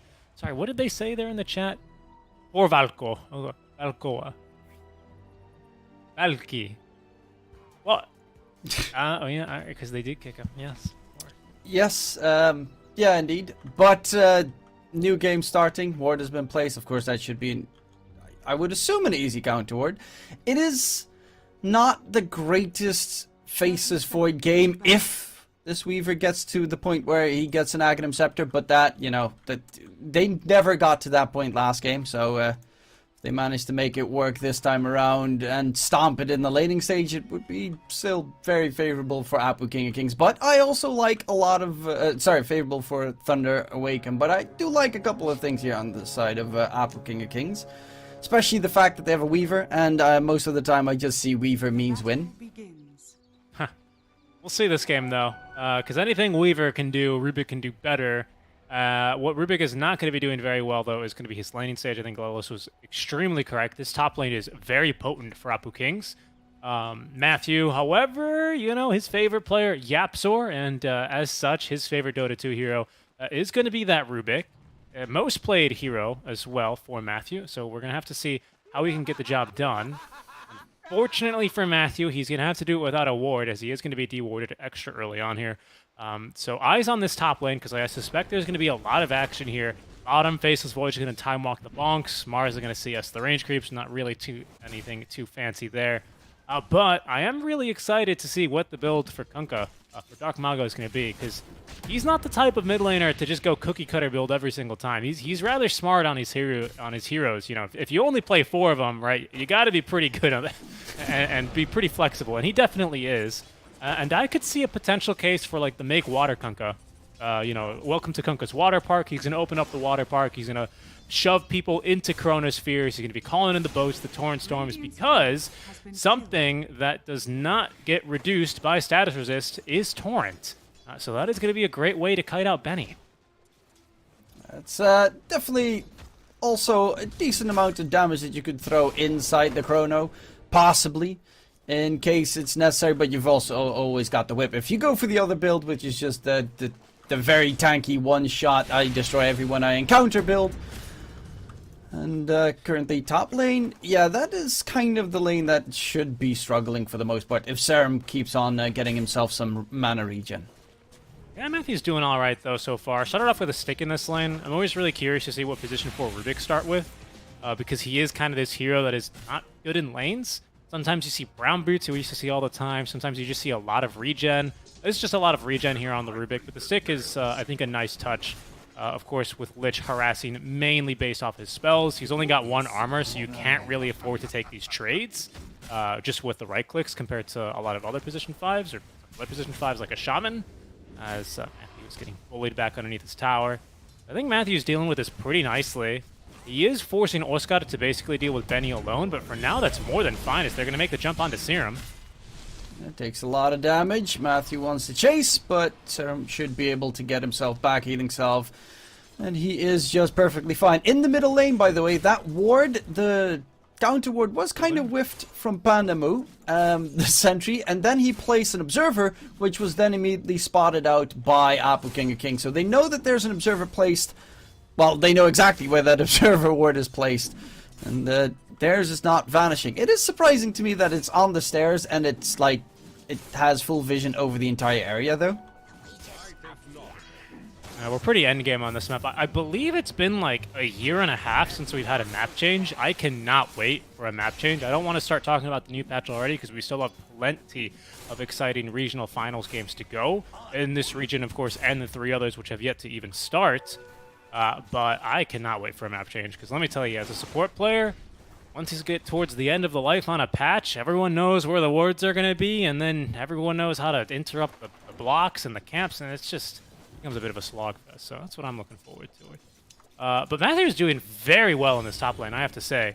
The play they made onto Serum, even though they didn't get the kill, was pretty nice there because the big drawback on Lich is he's super mana intensive, and now that he doesn't have Sacrifice anymore and Sinister Gaze is not good to take in the lane for your mana regeneration, he's got really big mana problems. So he has to use a Frost Shield on himself just to run away and live, which is otherwise a tool that they could use offensively here. Benny's got the point in Urshock. He could possibly go for a kill into Oskar, but Serum was a bit low on mana, and now they're going to maybe look to even turn on him. Well, Lich on the run, does have a magic wand, can pop it, but he's going to get zapped down, and that is first blood secured. Well, the lane that you kind of expected to struggle a little bit, looking pretty A-okay currently, where Mini is struggling in mid, but the rotation from Hans is coming through. Oh, there's a Bane, and you also, that's another hero that you don't really want to take any duels against this patch. Yeah, this isn't really a kill lane rotation with a Weaver. Even with the Swarm being as broken as it completely is, Lesh is just not the kind of hero to take advantage of that. Especially because Edict now has been changed to pure damage, pardon me, so it doesn't really benefit from the minus armor you get. And even still, Panda, of course, was there for the defensive rotation. Most supports, actually, from Apu Kings end up rotating mid. Panda's maybe going to kill Serum here? Well, he needs a lot more damage. Though Matthew's joining in. The problem is that Mini is in the other direction, and Mini's looking for Dark Mago. Slow stun actually getting sidestepped there, though. Do they have the slows? Do they have the damage? It seems to be the case, and Dark Mago does fall to Mini. And this is a lot of time that both mid laners are actually not in the mid lane. Yeah, that's a pretty big kill, though, for Mini. He needed something. Because, again, his supports are going to be a little bit lackluster when they come to rotating mid. That's one reason why I agree with the panel, why I was pretty shocked to see this Lich get picked up yet again.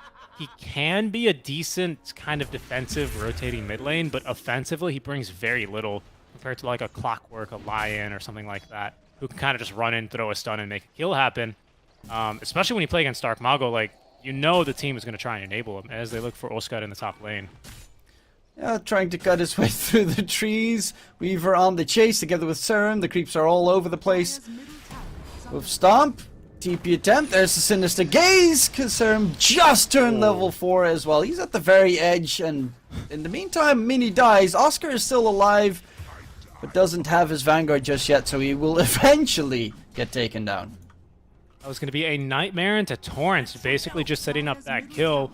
And this is something that Panda did at the 3-minute mark that was scouted by a ward that Apu Kings had, kind of where this Pakaz Courier is flying over now.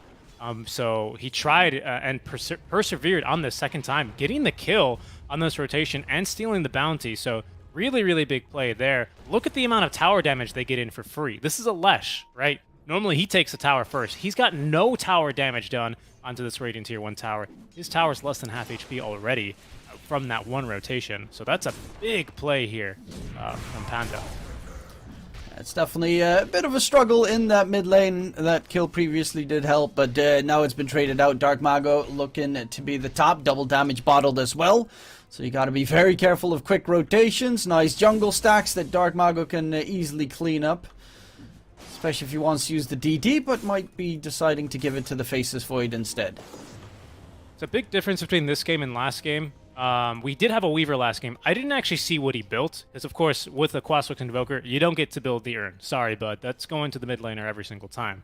Maybe he went Medallion. He probably went Medallion. Because there's not really too many more items Weaver can go in this early game if you're going to be kind of playing this game-dominating style. And I think Anazis has got a much better chance of actually trying to carry from the position 4 this time around with the urn already online. 2 charges enabled here. He may be able to look for some action here versus the Bane versus the Rubik. That does strike me as a keen possibility. And although Benny has not stopped... Well, actually, Benny's stopped Oscar from farming a fair amount, I should say. And Benny's got some pretty decent farm out of this as well. So he can be pretty happy with the way that this game is going, especially compared to last. Careful, though. Just actually, no. a quick heads up. If I'm not mistaken, there was no Weaver last game. There wasn't. It got first phase banned. There was a Monkey King. Of course. And a Snapfire as the position 4. Mini, though, takes a lot of damage from the whip. The center stampede. Dark Mago on the run. A lot of damage between the two. Panda quickly gets the Nightmare in, but no one wants to chase. Yeah, they're not going to chase him. Yeah, I don't know why I thought there was a Weaver last game. I heard the panel talking about Weaver, and I was like, oh, there must have been a Weaver last game. Nope. Alrighty. Pakaz is continuing to Siesta. This is about the time where Pakaz rotated mid and completely wrecked them with a Chronosphere last game. See if they can possibly look to get that done again a second time here. A little bit of a tickle fest in mid. Serum and Anzes. The supports are all just Here's Pakaz. having fun in mid. In comes that Chrono attempt, and it does get dropped onto 2. Mini's going to be the second one to fall. Nothing you can do in that situation, and a nice double kill, and you called it on the dot. Yep. He even walked to lane. He didn't even TP. And what I think is going to be extremely disappointing for Apu Kings is not only did they see that coming from game 1, they also saw that coming on an Observer Ward, and they just couldn't get out of range fast enough. So that was going to be pretty brutal for them. And this is a team that doesn't mind taking long fights, especially early either. You know, Weaver gets in more charges of the Sakuchian. Lesh just does more damage, assuming that he has the mana pool to sustain. Same thing for Lich. But the problem is Thunder Predator don't mind either. Dark Malgo, every single time, he's already got that max Tideburn. He's just doing so much damage each and every time. Is now they're going to try and rotate bottom and catch Pakaz, but I think they've already missed their timing here. Pakaz, he might actually end up going right back down bottom. Maybe they haven't missed their timing. He should know something's up. No one's showing mid lane. No one's showing top either, so... Yeah, this is not the moment to be farming underneath a tier 1 tower if you're a safe laner. And he's not. He's going to go into the jungle. And no towers have been taken just yet in a 10-minute game. Top lane, Oscar's farming the jungle, as is Benny, and no one's actually in the lane to either push or farm the creeps. Bottom lane, though, a different story. TP in from Matthew, steals the Shukuchi, just so that he can scurry away. Yeah, you're pretty happy with whatever you get off of the Weaver. I mean, probably Time Lapse is the worst spell to steal pre-Ag Scepter on Rubik. But, like, to be honest, if... Oh, top. Indeed? Oh, okay. Sexy Fat was there. Sexy Fat with the Armlet build as well on the Mars. I always like this build a lot. As, hey, that's something that Serum does this game. He can put Frost Shield on towers. Will that save the mid-tier 1? Doesn't look like it. And the most important thing about a Lich is... Oh, he's going to deny it. Yeah. He's going to deny it. Perfect pause moment right there. But yeah, one of the greatest things about Lich is that he can give away so many great spells to a Rubik. Like everything he has. Rubik loves it. So you gotta be very careful, especially with the Chain Frost. Other spells, yeah, you mentioned the Weaver. The Mars is pretty reasonable if you get the Spear or the Arena of Blood. And one of my favorites, the Lishrak Split Earth with a Shard on the Rubik. It's one of the most nasty things to deal with in a team fight. Much at least. Has himself a Fairy's Trinket. He just had an Arcane Rune, so he's got decent farm now. Plenty of gold in the bank for Mini. Doesn't have a tower to farm underneath anymore, but will at least clear the wave as the rest of Apu Kings look to sweep towards the top lane. Their tier 1 has just been demolished. Oscar is quickly farming up his Blink Dagger, needs this last wave to get it. You know, he will go pretty far to farm this one up. Got this Hooded Defiance ready to go, but doesn't look like Apu Kings are going to try and find the bull just yet. Because this time he switched up the build yet again. Straight Maelstrom this time, did not go into the Mask of Madness Maelstrom build we saw last time. Matthew's just going to sweep right in and snag that regen rune. See you later. Nasty little Shukuchi plays. I mean, that is one of the best things to steal for Rubik indeed. The Shukuchi's always nice. Link for Oscar, and again, if you know Dark Mago, you know that he really likes to initiate these heroes. He doesn't need a Blink Dagger on this Kunkka. He can just kind of initiate with X and Torn. He's now got X Mark maxed and ready to go. He's about to hit boat level 2, so they might decide to wait to fight with that. But with Blink Dagger already on Oscar and a Chronosphere ready to go, maxed Fade Bolt, you can kill probably just about anyone right now that you find on Apu Kings, assuming Ursa does not get off his Enrage. Yeah, Dark Mago. BKB's almost done. He's going BKB Heaven's Halberd. He's going like real heavy build on the Kunkka. Never gonna die. Yeah, it's a great item as well versus the Ursa. Again, just really, really annoying stuff for him to deal with. Heaven's Halberd, of course, undispellable, that disarm, even with the Enrage. So there's nothing really you can be doing to stop that, as Matthew's going to re-steal Sakuchi. Thank you very much. He actually drops a Sentry Ward just to make sure that he can get the Shukuchi level 4 steal. That's such a good spell to steal, though. Basically, any of these like AoE damage spells for Rubik, along with Fade Bolt being maxed, equals you having insane farm, having some really, really safe and secure wave clear. And that's not something that Thunder Predator really lacked, but it's always really nice when your support can do it just as easily as one of your cores. As BKB is finished now for Dark Mago, Smoke Plate from Apu Kings, Mini should have an item, and he does. It's a Yule Scepter ready to go. Let's see if he can get it onto Pakaz. Oh, gank attempt, nice stun, Chain Frost immediately, and Pakaz gets blown to smithereens.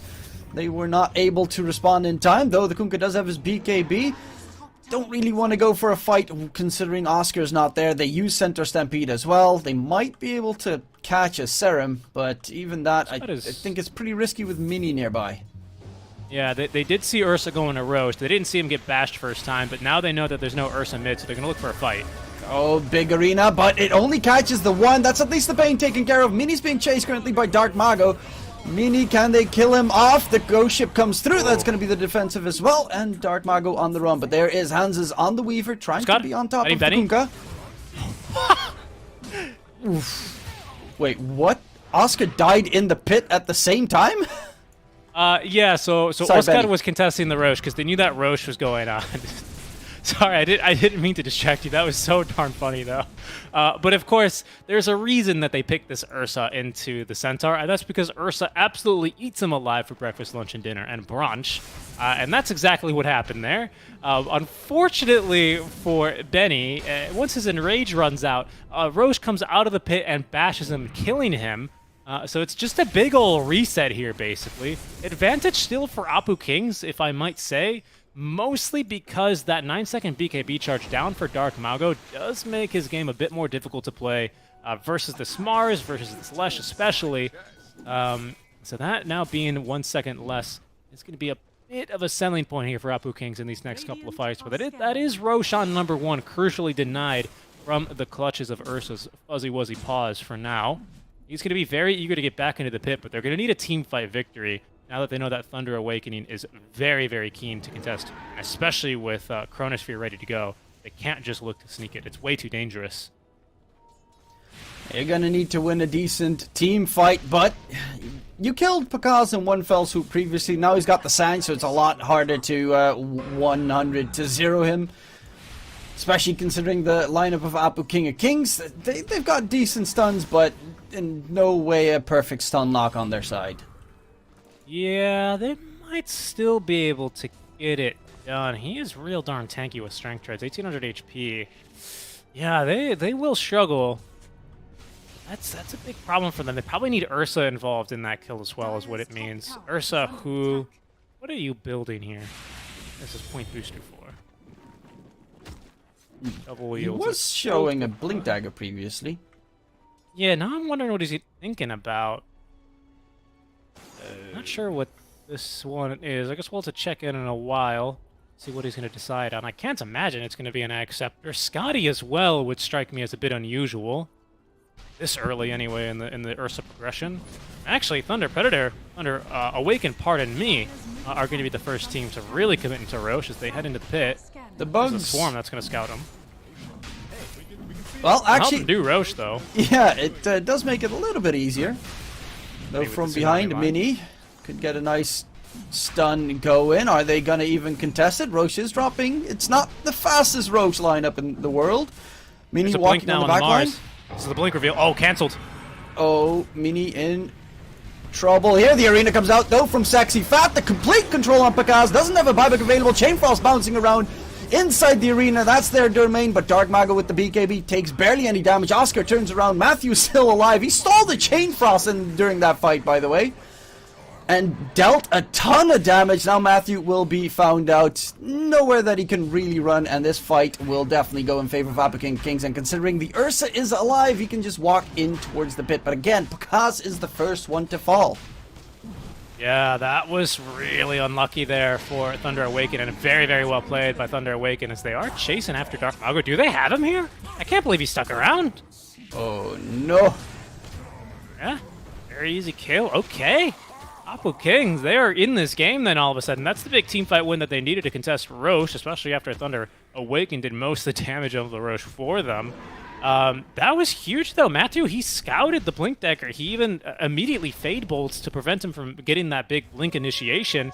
But of course, Blink Dagger, just with a 3-second cooldown and with no follow-up damage, he still lands a big old Blink Arena and immediately puts down Pakaz. From there, there's kind of no team fight remaining for Thunder Awaken, especially because Bane's grip gets canceled basically instantly. I didn't really see who he gripped on, so not really too impactful. Dark Mago just doesn't have the damage alone. Especially when the Centaur was locked down either by the Ursa or by the Lesh. So really strong fight there for Apu Kings. This is going to buy them a lot of time here. And Pakaz That's dropping kind of further. exactly what their draft wants to do. This is great. Pakaz is Positioning by dropping pretty Mini. far here the entire time. Like, he just keeps getting caught. And then immediately the moment they kill off Pakaz, they go for the full team fight. He needs a He's building BKB. into this full Mjolnir yet again. And the mixed damage, not a bad bet this game, but we'll see here. It just feels like Faceless Void in this kind of game needs a couple items to really be able to safely fight. Otherwise, you know, he gets caught by a Split Earth, he gets caught by a Spear, he gets caught by a Sinister Gaze if he doesn't get the right jump, and he kind of just dies like that over and over. It feels like he needs, like, Scotty, this upgraded S and Y, and then maybe he's ready to go with all those stats, but you can see he is struggling to stay alive if he's caught once. It is actually going to be Benny Blink Dagger into Ags. At least that's what he's marked up right now. So, what, 18-second cooldown on his Enrage at that point? Yeah, not too bad. Curfew allowing you to use it when you're stunned. I don't know. Can you just dispel Fiend's Grip? Hold on. It just kill hands this down bottom. I know you can use it in Chrono. Yes, I think you should be able to use it during Fiend's Grip. Like, there's no reason why it shouldn't work during Fiend's Grip. I guess so. I mean, it's a strong dispel, so I guess it would dispel Fiend's Grip, which is some balanced stuff right there. To be fair, the hero does need his own little I'm OP gimmick, though the shard does get a little bit too nutty sometimes, especially if you get it for free from Roche. Yeah, I really like this Axe purchase, though. I think it's going to be the right choice. Dark Mago just casually walks up to the wave there. The rest of his team is fighting elsewhere, though, specifically Oscar. And now Matthew. Catch onto Serum, Shiguchiing through, in comes Sexy Fat looking for Oscar. That would be a huge turnaround kill, but Dark Mago's nearby as well. Split Earth connects. A lot of damage, but the stolen arena, they will still lose Oscar regardless, and maybe even Matthew if he can't run away. In comes the Weaver, Shikuchi, mine is better. And with that, it's a 2-for-1 trade. They lost the Lich, but to be fair, who cares? Yeah, no, I mean, that's exactly right. Who cares? Certainly not Serum. He doesn't care. He's happy. His team might even get a tier 1 tower off of this, especially with Lesh doing Lesh things in the trees. He will have this one mighty fast. Okay. Taz is going to be finishing up the Mjolnir. He's got done. This is starting to look a little bit bad even for Thunder Awaken, especially if this Axe comes online for Benny quite soon. It's going to probably come as a total gut shot as well to Thunder Awaken. They're not going to see this one coming. Benny's not showing any of the items. He has been suspiciously not, you know, building anything in his inventory, so they might expect like just a massive BKB play or something like that. But the Axe might even be a bit better for him this game. Let's see here. Thunder Awaken. We'll gather mid. And he's still with Aegis for another 40 seconds, so they'd like to just kite this out as long as they can. Well, there's a smoke from behind. Will smoke. Yeah, this is dangerous, and Matthew gets jumped immediately. Should be an easy pick off.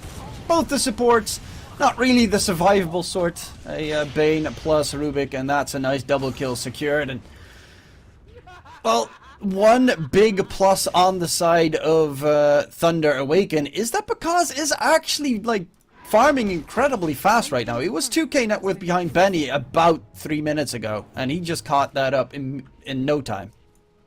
Yeah, he is. Oh, They might even get Benny here perfectly timed with this Aegis. 4 seconds? 3 seconds? Oh no, this is terrible for Benny. It gets popped. They make sure no regen comes through. Serum with the Chain Frost, but a BKB on Dark Mago. He doesn't care. The chase from Beastcoast. He's going to get dragged back to the side, but the smackdown is there. Benny, a little bit unfortunate timing and perfectly planned by Thunder Awaken.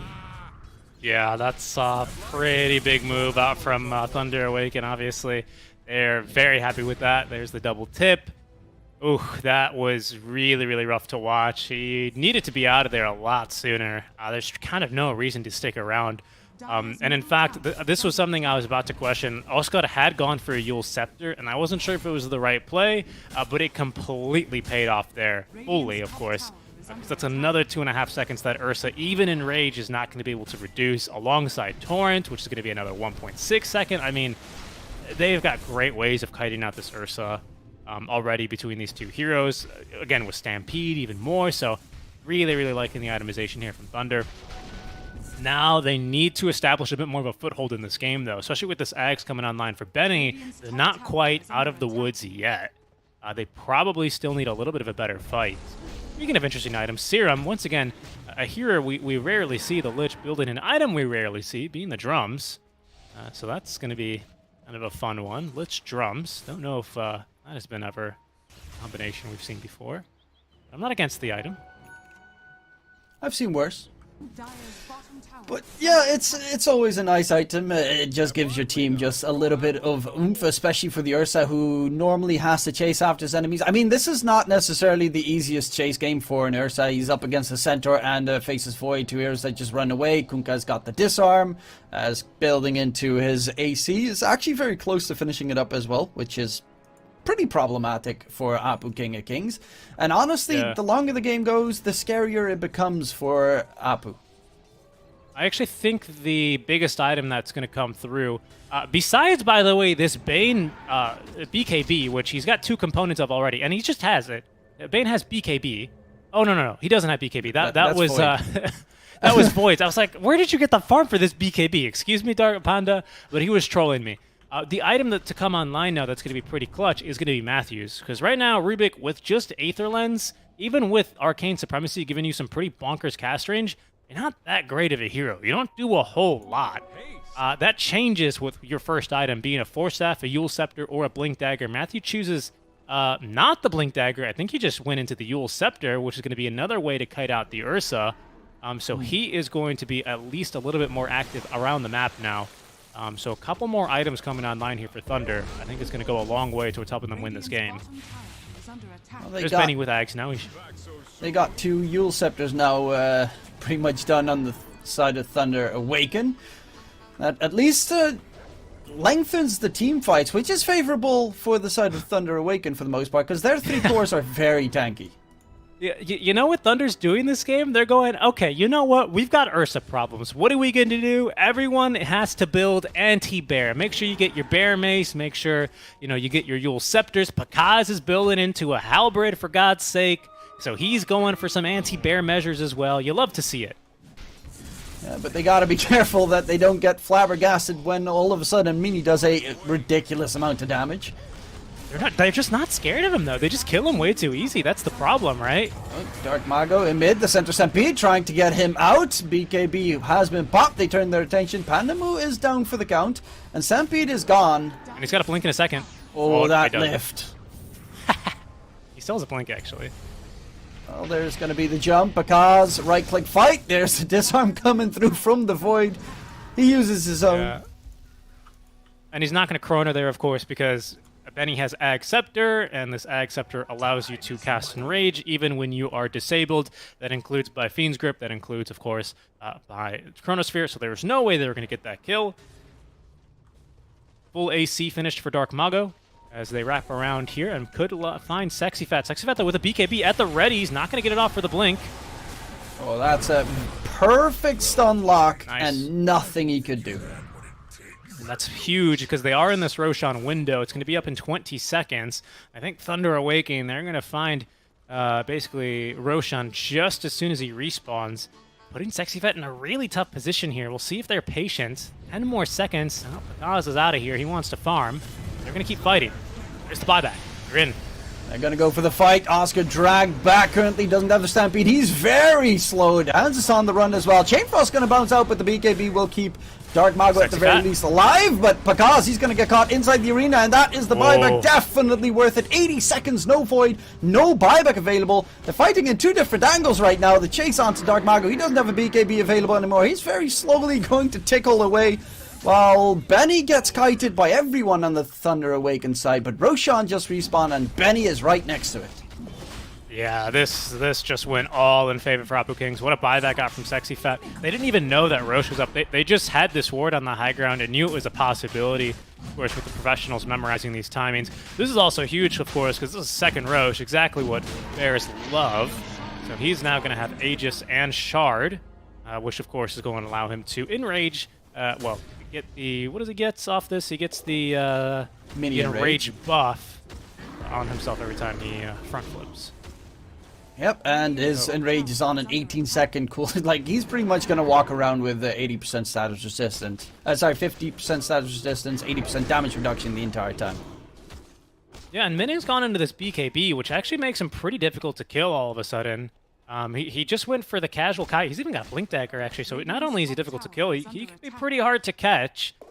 which is a very, very nice build because you can kite out the Ursa all day long until all the cows come home, but Lesh is going to be able to actually do quite a bit of damage now as they cancel his DP. Nice play, Matthew. Just the always nuisance coming through. This is a problem with this Faces Void game is Chronos for what? Like, how do you get off an impactful Chronosphere this game? It feels like it... Like, I guess you could use Chrono just to continue kiting out the Ursa a little bit more, but it seems overkill at this point with, what, 3 Yule Scepters, a Nightmare, Ags 2... done on Oscar. Yeah. Like, they have so much to run away. Arena comes out. Center Stampede, but you can't run out of the arena. That's the big downside. Chrono on the side, onto the Weaver. Only the Weaver. Buyback coming through from the Lich, and they just want to run away on the side of Thunder Awaken with a lot of kiting onto Benny. Look at how long he is being controlled. Speared all the way back. Just knock him out of the fight. Fiend's Grip onto Mini. No one in to interrupt Pandamu, and that's the big kill. Mini is down for the count. And disarm on Benny.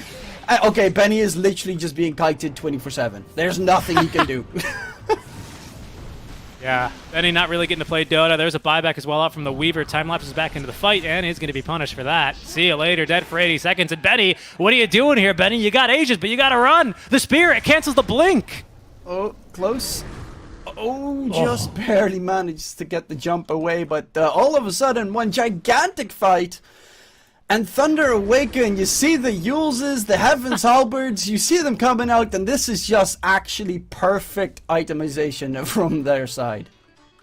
Yeah, I mean, it was Blink into Euls, into Spear, into Euls again, into Disarm, into Torrent. I mean, it's quite the obnoxious game for this Kunkka to be playing. Sorry, they get for this Ursa to be playing. Luckily, he retains the Aegis at the very least. A sexy fat is hunting top lane. Might look for a kill on a Matthew. A lot of heroes here for Thunder, though. It's a dangerous position to stand in, especially with the Dark Mago nearby. But yeah, the net worth all of a sudden in favor of Thunder Awaken, and Benny is going for probably the best item he can get at the moment. He needs a BKB, because all that status resistance is nice, but if they just have stupid amounts of ways to lock you down, plus a center stampede that makes sure that for the entire duration you do 40% less damage on them, it's really hard to kill these heroes.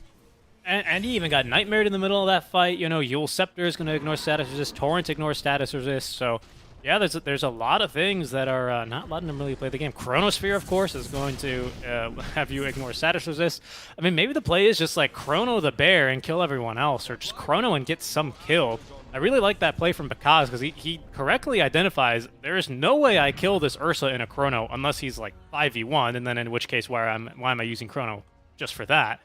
And instead, let's use Chrono for this. The big 5v5 team fight's coming now. Apu Kings are going to smoke around. They might toilet bowl around them each other, though, but the supports will scout each other in the mid lane. Careful here. Dark Mago just going to run up to the cliff.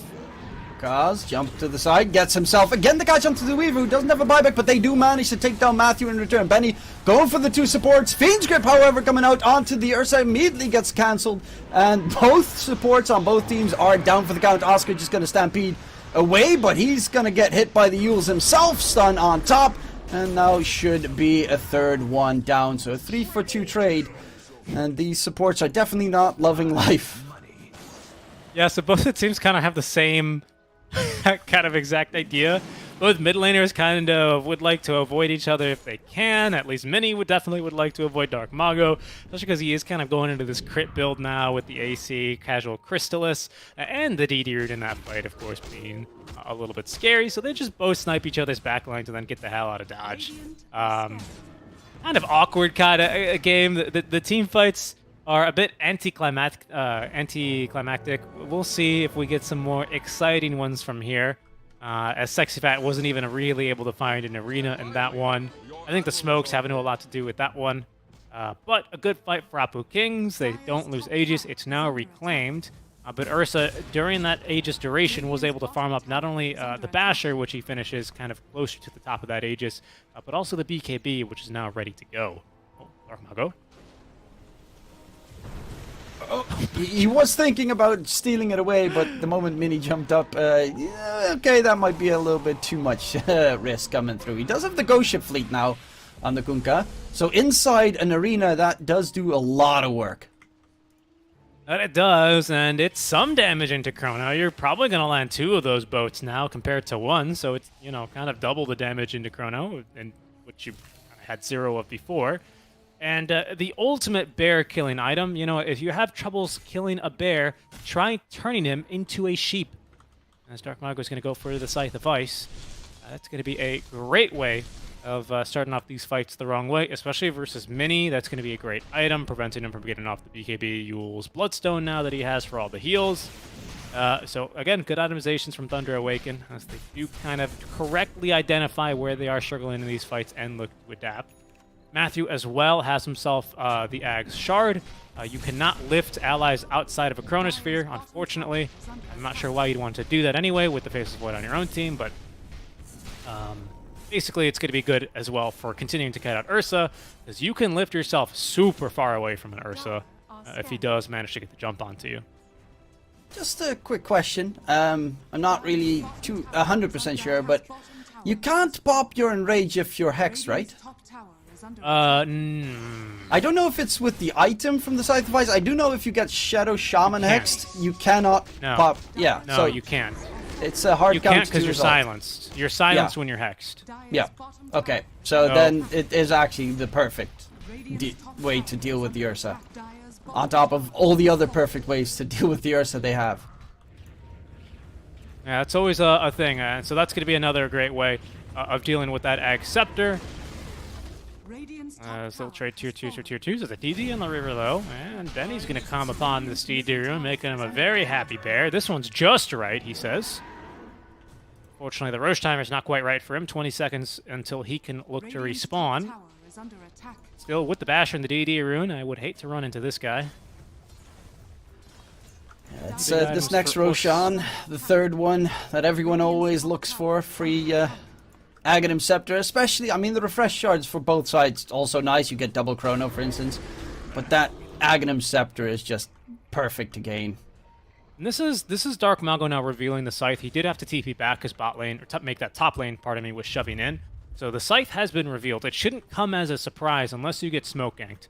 And here they go, a promising play as Benny, his DD rune is about to expire. It's going to be a long Roche, about 75 seconds from now, which is not going to cover a natural death timer. If we look at buybacks, both cores without it, but now Benny just is going to get a courier kill, and now he has it. Smoke will break. Dark Mago looking to kick this one off.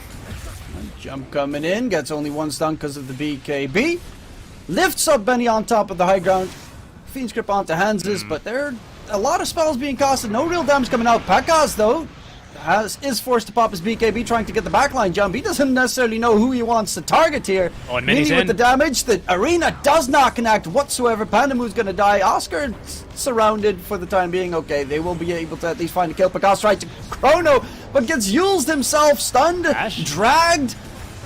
Can the Void get anything done? He's going to turn his attention onto Mini. Pekaz with the Chrono coming down. The Chainfrost in return, though, has to leap away. Dark Mago now in the Chrono of his own teammate. Pekaz on the disengage. They're kiting this Faceless Void so heavily. Benny going in on towards Oscar, who just fought back as well. And now dead. Oscar's going to lose his life. Pekaz is down, and Mini is still alive through everything.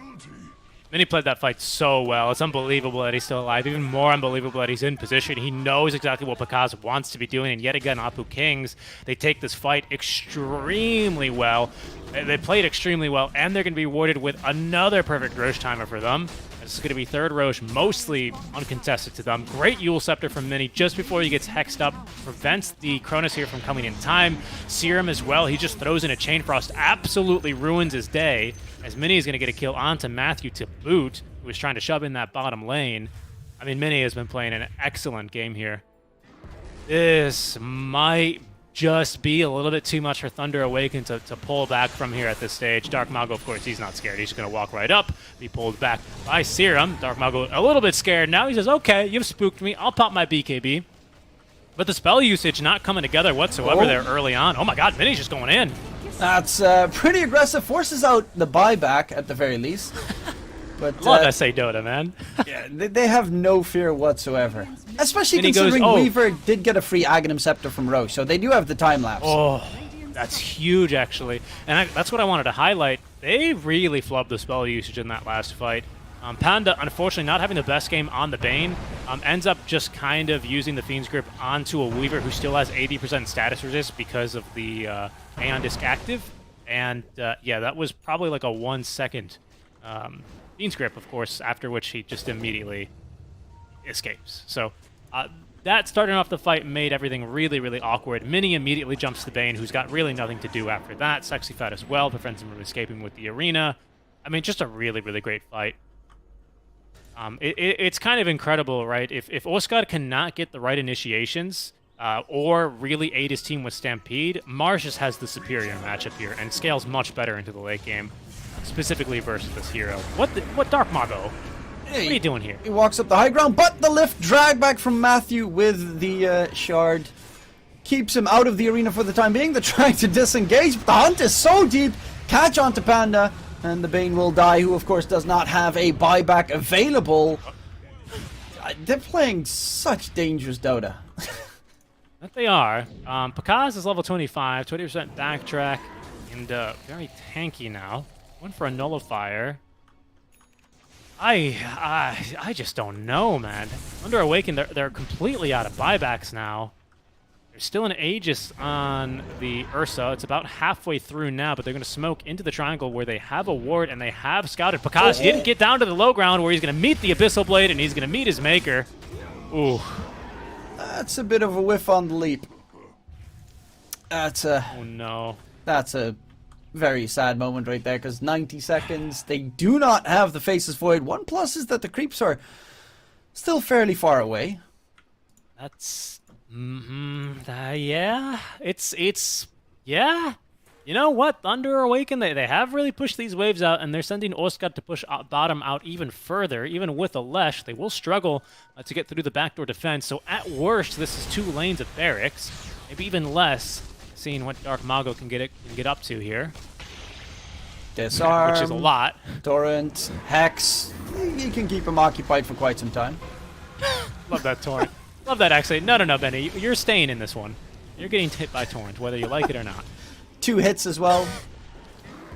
Never mind. Benny's like, just get me out of here. Where's my Lotus Orb, guys? Yeah, but Mini does it a lot faster with the Diabolic Edict. He's burning right through the buildings. Yep. And a backline jump. Panda caught inside the arena together with Matthew, and that's a surprise they weren't ready for the Ghost Ship in return from Dark Mago. Time-lapse onto Benny has been used, but again, the cooldowns are so minimal on those big ultis for Apu King of Kings. This is maybe Aegis? It is. That's big. But he's going to come back alive full and well. The control onto Oscar doesn't have a buyback either. Dark Mago on the run. 10 seconds. Should be able to get himself back. Run, Piggy, run, run. Not much that Akunka alone can do at this point. Doesn't have necessarily the big damage. They do have the Chronosphere available. Might get a nice multi-hero Chrono. The problem is, look at where the Weaver is. He's got a blink, and he's playing miles away from any fight.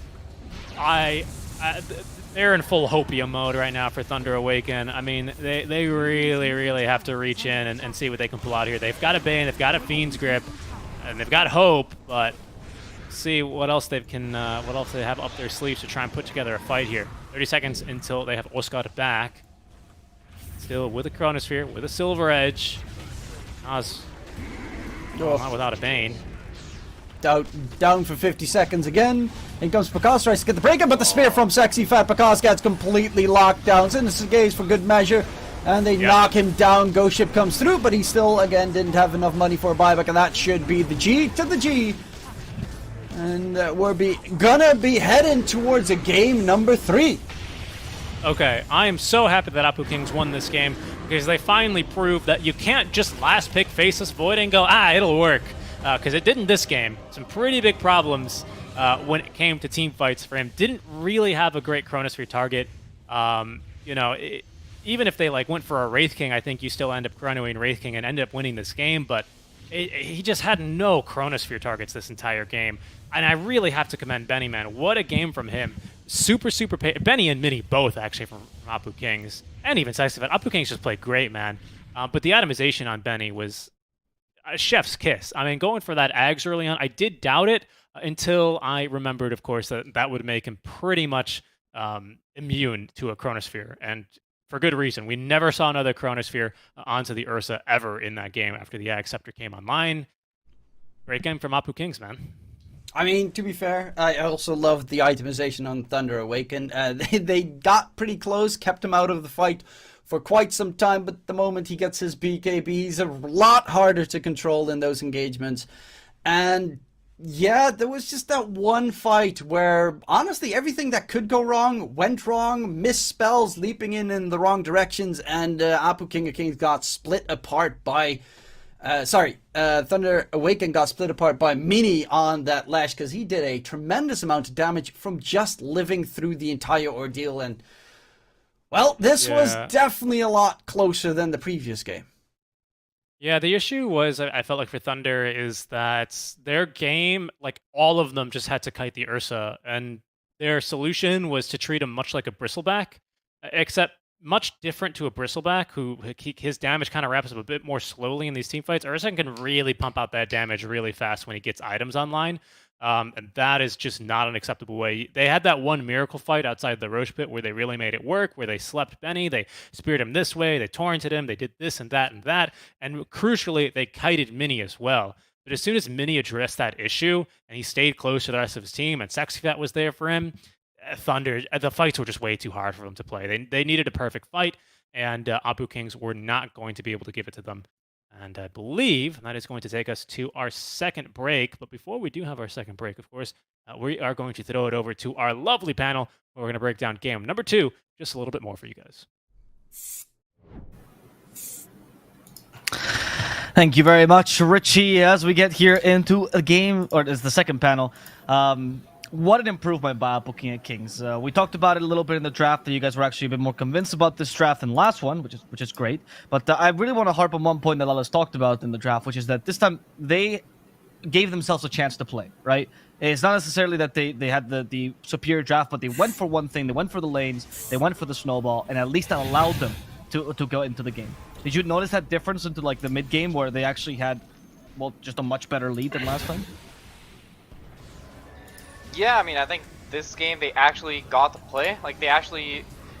I also think the way the draft panned out really well for them. I think if Thunder picked the Mars, it would have been a lot harder for them. But they just took Centaur. I don't know why exactly they took this hero, but you sort of could feel like the Centaur impact compared to the Mars was not even close, right? Yep. Yeah. Like, the hero's just not as good. Epu did play really well though. They took both Roches, like Ursa got every single Roche. It's super important for these Ursa lineups, and they actually got to play the game, like they snowballed and stuff. Of course, they didn't snowball the game entirely, right, from minute 0. The game's pretty even, but I also think Thunder kind of picked this Void hero into Ursa, like bad matchup. Void just doesn't really have a purpose in this game. I feel like they don't have a tower hitter.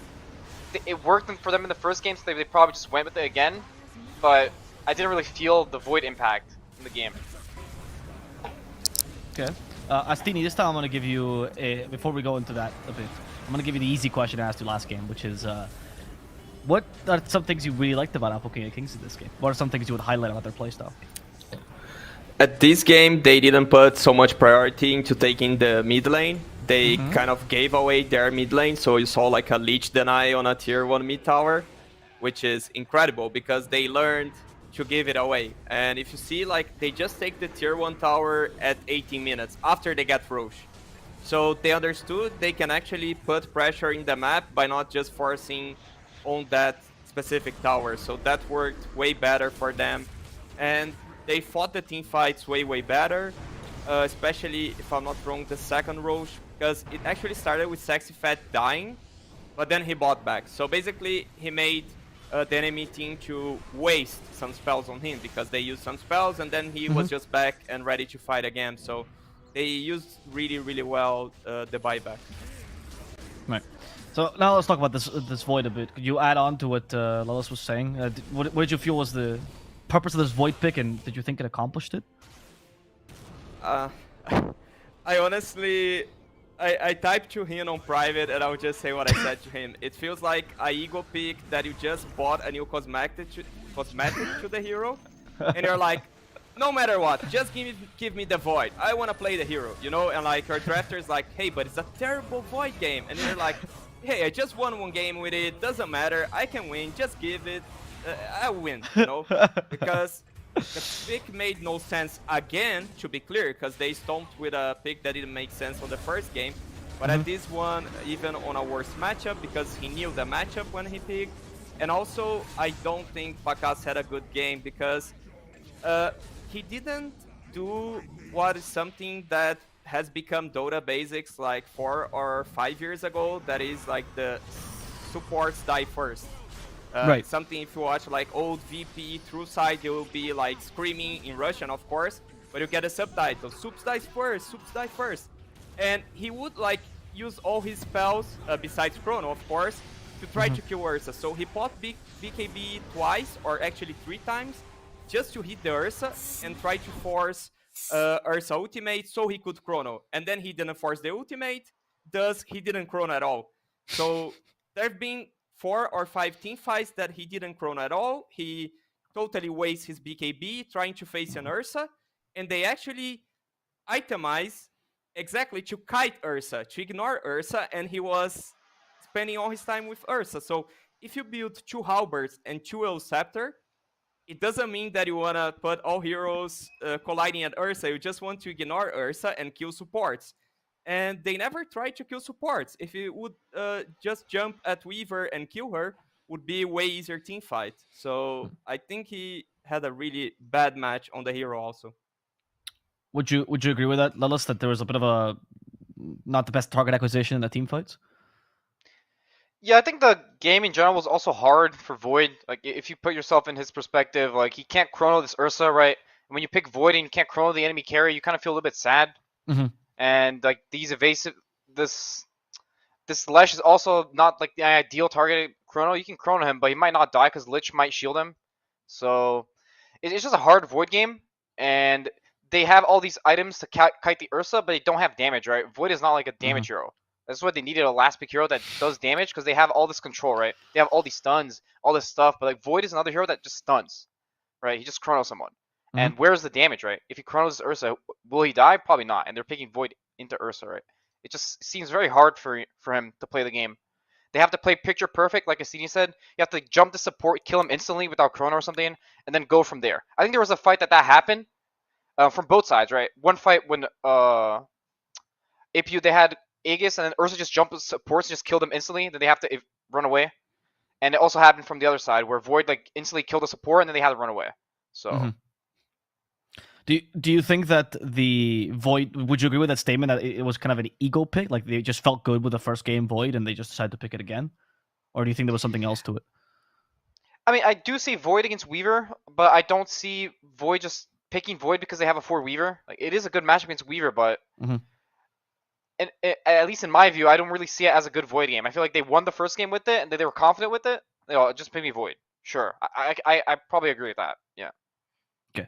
Can we pivot to the Weavers for a second? Because you talk about this hero being OP. I think everyone agrees on that. This hero is absolutely broken. Spam it in your ranked. You get a lot of MMR. Anyway, Weaver, they let them through this time. They banned the Invoker instead. Do you think they should go back to banning the Weaver and just let the Invoker through? I think so. I think this hero is just beyond broken. And I think Invoker is a lot easier hero to manage than Weaver. Because Weaver, you can put him in either lane, 4 or 5, right?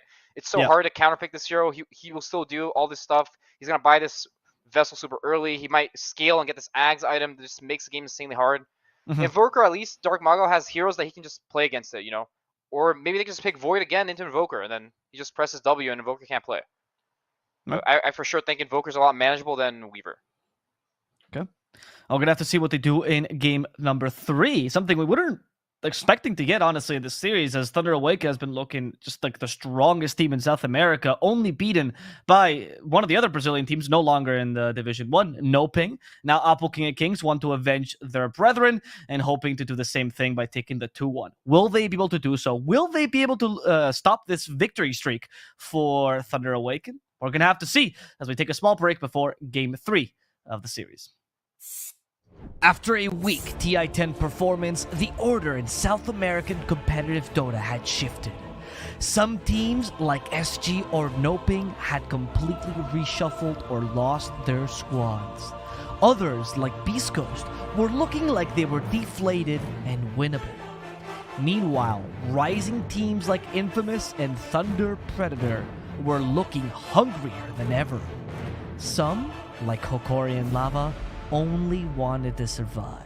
The first week held few surprises, with strong staples like Beastcoast and Thunder Predator taking a lead. Apu King of Kings, though, did turn some heads by defeating Lava, who was not looking too hot.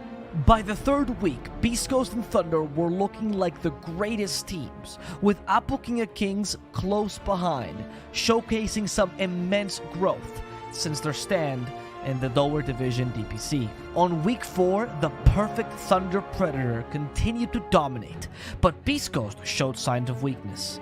Infamous was also hungry to take their spot, and they defeated them. Apu King of Kings was also starting to slow down the roll as they faced tougher opponents.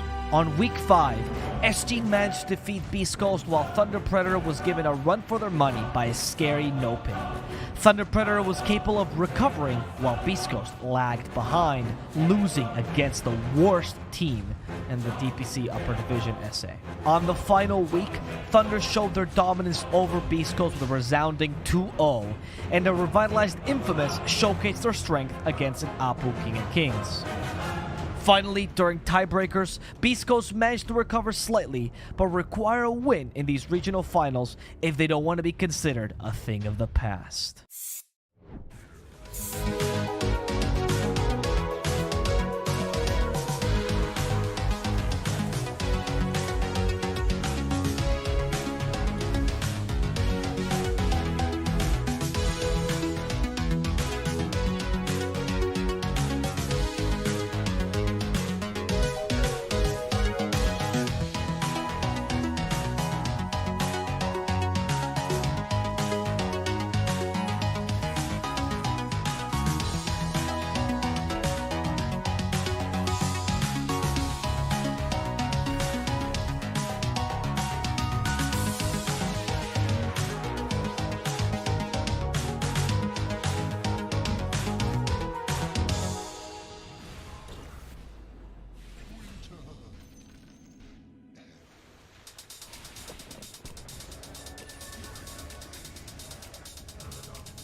Welcome back with a game 3 between Thunder Awaken and Apple King of Kings. Things are starting to get pretty interesting.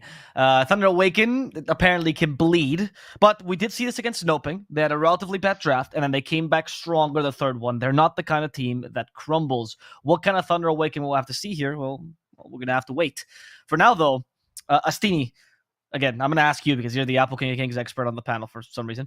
Tell me, what do you emulate from this game 2? What do you bring to game 3 to make sure that the Thunder Awaken is incapable of closing out the series? I would go with a hard carry. Am I muted? No, it's fine. Sorry. My bad. Okay. I was just thinking too much. Okay, I think they go with a hard carry that enters in the game really fast, as they've done with Ursa. Like, DB also can work, but you need you need everyone to have a decent game so you can protect our jungle, you can hit that sweet timing that you have Skadi, and then you can take a Roche team fight. So if they can go with a carry that snowballs, such as Ursa, of course there aren't many, they should be on a comfort zone to win. I'd say something like Ursa, Bloodseeker, Jug, Lifestealer. I don't know. Those heroes doesn't sound that good. I think Ursa is the best. Like, pick Ursa again. Let's look at the Thunder Awaken. Let's say this happens, right? They go for these strong lanes, the snowball draft to a degree. How do you answer this as Thunder Awaken? I think they did fine in lanes last time. I think maybe if they just I think this offlane hero is very valuable. Mars won both games, right? So yes. I think there should be a lot of importance put on this hero, even if it might even be a first phase ban or something, or just a straight up first pick. Especially for Thunder, because they flex it, right? Sorry, I was going to ask you a side question on this. This is not necessarily to do with the actual game we're watching, but I'm interested. Most teams, when they're playing in Thunder Awaken, the choices tend to be to ban in the first phase the Tide or the Mars, right? And they tend to ban the Tide over the Mars once they figured this team out, per se. Why is it that the Tide holds more value as a first phase ban than the Mars? In your opinion? I mean, this time they banned Mars. I'm not exactly sure why people would ban Tide. I think Mars is a way better hero than Tide right now. Okay. But maybe this team is just more comfortable with Tide because he doesn't really farm that much. He kind of like he's kind of like the Rock, right? Maybe it just fits the team better, so they just feel like the Tide is stronger with them. It's probably like a team thing against this team specifically. Yeah. Because I saw Beastcoast doing this, and Infamous too, the banning the Tide every single game. Yeah, I'm not entirely sure why. It's probably just a team thing, specifically this team. Okay. So they took the Abaddon, which I really liked in the first game, which they won with it, and now they just straight up first pick it, right? So at least APU can at least counter pick it now. They can pick stuff that's good against it. They can not pick into it, right? They can just not pick Invoker, pick like something else, maybe like some constant damage that they don't have to get these kills to get the ball rolling, right? Do you think this pick also preemptively block picks the Invoker to a degree? Because we saw that as a counter last game, or the first game. It is annoying. I wouldn't say it's a counter. I don't think Abaddon 5 counters Invoker, right? Okay. I wouldn't say like that, but it is annoying. It is for sure annoying. Like, it can stop Invoker's aggression in a way. If you don't do the move really well, then it might just be really bad. Like, Invoker will have no momentum, and you might just lose. This time, Thunder Predator picking another Dark Mile classic. If the 3 signature heroes he's been known for, Batrider, Kunkka, Tiny, well, on TA, but TA is now a carry. So they get to pick this early. They're going to leave the offlaner for a little bit later, which is rare in Thunder Awaken. But I want to talk about Apple King of Kings' draft. Spiritbreaker, Snapfire, Astini. We saw the Snapfire combo in the first game. You were not very convinced, but this is much stronger. What do you think of this opener? Yeah, already you have the Spiritbreaker giving you vision. That's something that you need as Snapfire to play. Again, those are heroes that can be played 3 and 4. Although I don't see a lot of value on that case because then you already know the lane you're playing against. Yeah, so exactly. It can be Snapfire 3, Bara 3, doesn't really matter. But I really think they're on a bad situation now playing against this Batrider of Thunder Predator. Like, it was sure they would pick Batrider. Sure. Like, when they open Abaddon, they pick Batrider on 8. And I guess they banned Bat at the first game. Yep. So they were aware of that. Yeah. And I don't really like picking those 2 heroes if you expect the enemy team to pick Batrider. I would love to see something like Cop. I know they have Abaddon, so you already don't want to go for a Cop Malevo build, but still would be good. Puck. Any hero that at least can play a decent mid lane against Bat, or any Dispel hero, maybe you get Legion. So I don't like where they stand right now, and I would love to see, again, not a Lich. So what I would like to see is just not Lich. Like Oracle. Anything will great. do but Lich. As long as Omni it's not 5. Lich. Omni 5, you're against Batrider. Omni 5, Legion 5, Oracle, I don't care. Okay, alright, we'll see. Are you suggesting the spells because you're thinking of the 5, like TPing mid, dispelling the Batrider, and that way the matchup is easier? Is that why you want Oracle? Yeah, and you just want to be able to cover heroes that are playing the side lanes, because what Thunder Predator does is that Dark Mago, he's gonna be shoving side lanes like crazy with early BOTs, and you can't contest this if you go as just one hero. He will end up solo kill you, or Matthew can be behind him, and even Oscar can be behind him. That's how they play when Dark Mago has one initiator. Oscar will never show in the map. He's gonna be always missing, so you don't know if you can fight into that Batrider, but if you have some kind of dispel, then you can take a team fight there. So that's why I'd love to see some dispel. Okay. It was a tight ban now, Mars and Timber as well. I actually haven't seen I like Oscar. APU bans a lot. They ban all the Oscar heroes, and Yep. there's not a lot left for him to play. He might have to play something unconventional. He had to play Centaur again, and then that really didn't work out that well. He actually has not played anything but Mars and Tide this DPC, so well, there was one Timber game, that's it. So Yeah, and one Venom. yeah, oh, that's true. I would like to forget that game, but that's true. That did happen. Yeah, me also, like, he beat my team, so yeah. Yes, I remember that. It was a good pick though back then. No, let's forget about it. I don't remember any other hero. Yeah, Nice, you were right. You were right. I am curious. I would like to see a mobility hero core on APU King of Kings. I would like Morphling or Storm on this next slot. I think Storm is really good. Like, they have no... Storm is great this game. Like, they have no stuns. Storm's just gonna free farm mid against Batrider. Bat doesn't do anything against him. Oracle can't touch him. Super good jump. I also like to maybe Morphling. So the game is just free for Morphling. Because he's laning with Ogre. I mean, not that good for Storm anymore because of Underlord, but they have really good... They should pick probably a mobility hero that can abuse the supports, because they have 2 saves on Thunder Predator, right? So you need jump for these supports, or you just need heroes that the supports can't interact with. 10 seconds remaining. Lalis, what do you think about Slark, which I know it's not a mid laner, but has a lot of mobility? I mean, I think Slark is great this game. They have buffs for him. They have the Ogre Bloodlust, which is like the best, almost the best buffs for Slark, right? It's like Ogre and Io attack speed buffs. I think this OD pick is great too. Just abuses the fact that they don't really have stuns on Thunder Predator. It's like reliant on the Batrider. OD's not that good against Bat in the game. Can be a little bit annoying since APU have no dispel either. It can go both ways, but I think the Slark was great actually. I think the Slark was an amazing pick. Maybe they just didn't see it. You could still pick it, right? It's not a very common pick. It probably might get through. It's such a free Slark game actually. He just 1v5 the game. You can ban like Bloodseeker and something else, and Thunder Predator feel really, really uncomfortable. Because it feels such a weird threat from Thunder Predator, to be honest. That's why, for me, it seems like a free game for many heroes, and like OD is such a nice pick also, because oh my god, I don't know, it's so weird that you have 2 covers on that way, you know, like Oracle and Abaddon, you have 2 saves, and then you would expect that, I don't know, you have a lot of damage, a frontliner that you want to save, and Underlord doesn't really seem to be that hero. I don't know, the support duo is so weird, so weird. I was gonna ask you about I think this Oracle pick made it really awkward. I think Thunder, they kind of need something like a Huskar or something, and just play some strat like this. It just looks really awkward. Abaddon with Oracle. What are the best carries that are utilizing this double save? What kind of carries could you pick up here besides the cheese pick? It's mostly like I think Morphling's really good. especially with saves. But now they have OD. Yep. They might not want to pick it. I thought the TA was pretty good too. Band. The Huskar, I think it's great, but they have to play a Huskar strat. I'm not sure if they want to do that. I They don't seem know, to be on a dead end, because like Troll and Morphling that are great are really bad against OD. Really bad. Yeah, this OD pick was pretty good.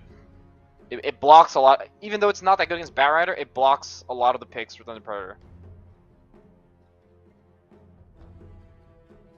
Now Thunder Predator needs to think of the perfect last pick here to utilize it.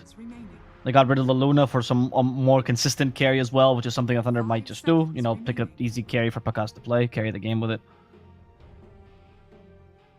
I've never seen him play Huskar, if I'm honest. But Ictor did used to play carry Huskar, so it's not unknown in this region. It's been a couple of carries that have done that. I'm sure all the Peruvians play Huskar. I knew you were gonna say that. I think all of them play it. It's like how every Brazilian player plays Mars, right? It's the same thing. Yeah, I mean, it's something about that hero that they just all play it, and they play it well. They're actually good at it. He can go something like PL, has 0 synergy with his team, but is just good against the 4 heroes he's playing against. Some illusion hero. It's where you just give up because you realize you drafted Oracle Abaddon, right? Okay. What do you think of that Terrorblade pickup?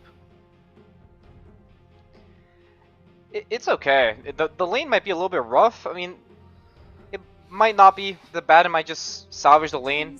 Terrorblade is pretty good against OD in the game. Like a Scotty hero. OD is really bad against illusion heroes. So it's a pretty decent pick. Ogre can't really touch TB. Snapfire is decent against TB. Yeah, I like the Morphling a lot. I think this is a great pick. Yep, the lack of catch is still a thing. Yeah. So, am I correct in assuming that there's a slight siding with Apple King of Kings draft, or did TB fix enough of their issues on Thunder Awaken?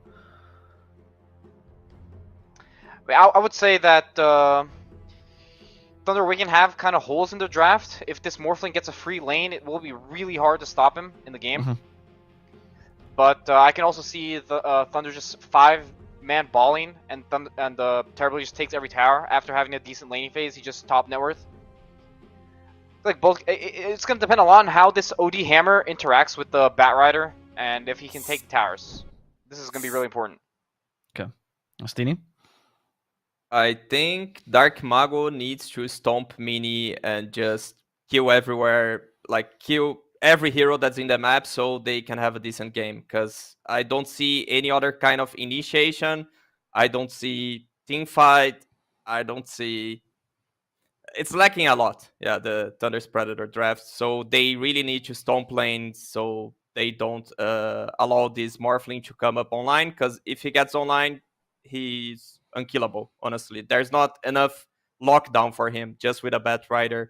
Abaddon, Oracle, they do 0 against a Morphling. You can have like a Morphling with 5 HP against these 2 heroes. He'll win the team fight still. So easy. Yeah. Okay. Well, Apple King of Kings, perhaps looking favored as they're bringing some nice threats to the table, drafting well, and also Thunder Awaken. They did draft double safe and 2 heroes that do something similar, so it's a bit of a wacky draft. Will it work out for them? We're going to have to see. As Game 3 is underway, everything's on the line here. If Apple King of Kings want to remain in this upper bracket, they're going to have to beat Thunder Awaken first, and Thunder Awaken certainly do not want to drop to the lower bracket after such an impeccable DPC performance. For that, we have 2 casters to narrate this encounter. Their names are SeekNStrike and DK Truman. Take it away, boys. Thank you, Avo. Yeah, so I just want to take... I just want to take us back a little bit to around a month ago, January 7th, when Thunder Awaken were in the midst of their unbreakable streak. They did win this match 2-0 versus Apu King of Kings. And quite interestingly enough, I think this was going to be in game number 1. We had this exact mid lane matchup. Mini on the OD. He was even on Dire side versus the Batrider of Dark Mago on Radiant side. That was a very, very strong lane from Mini. In fact, he had a 6-minute Midas. He had a 12-minute Sorry, he had a 6-minute, not Midas, Hammer, 12-minute Midas, and actually really did a lot of work in that game. Thunder Predator would eventually come back to win that game off of the Pakaz Gyrocopter. I thought that's what they were maybe going to go for this time around. Instead, they go for the TB. How are you liking the chances of Thunder this time around, DK Truman?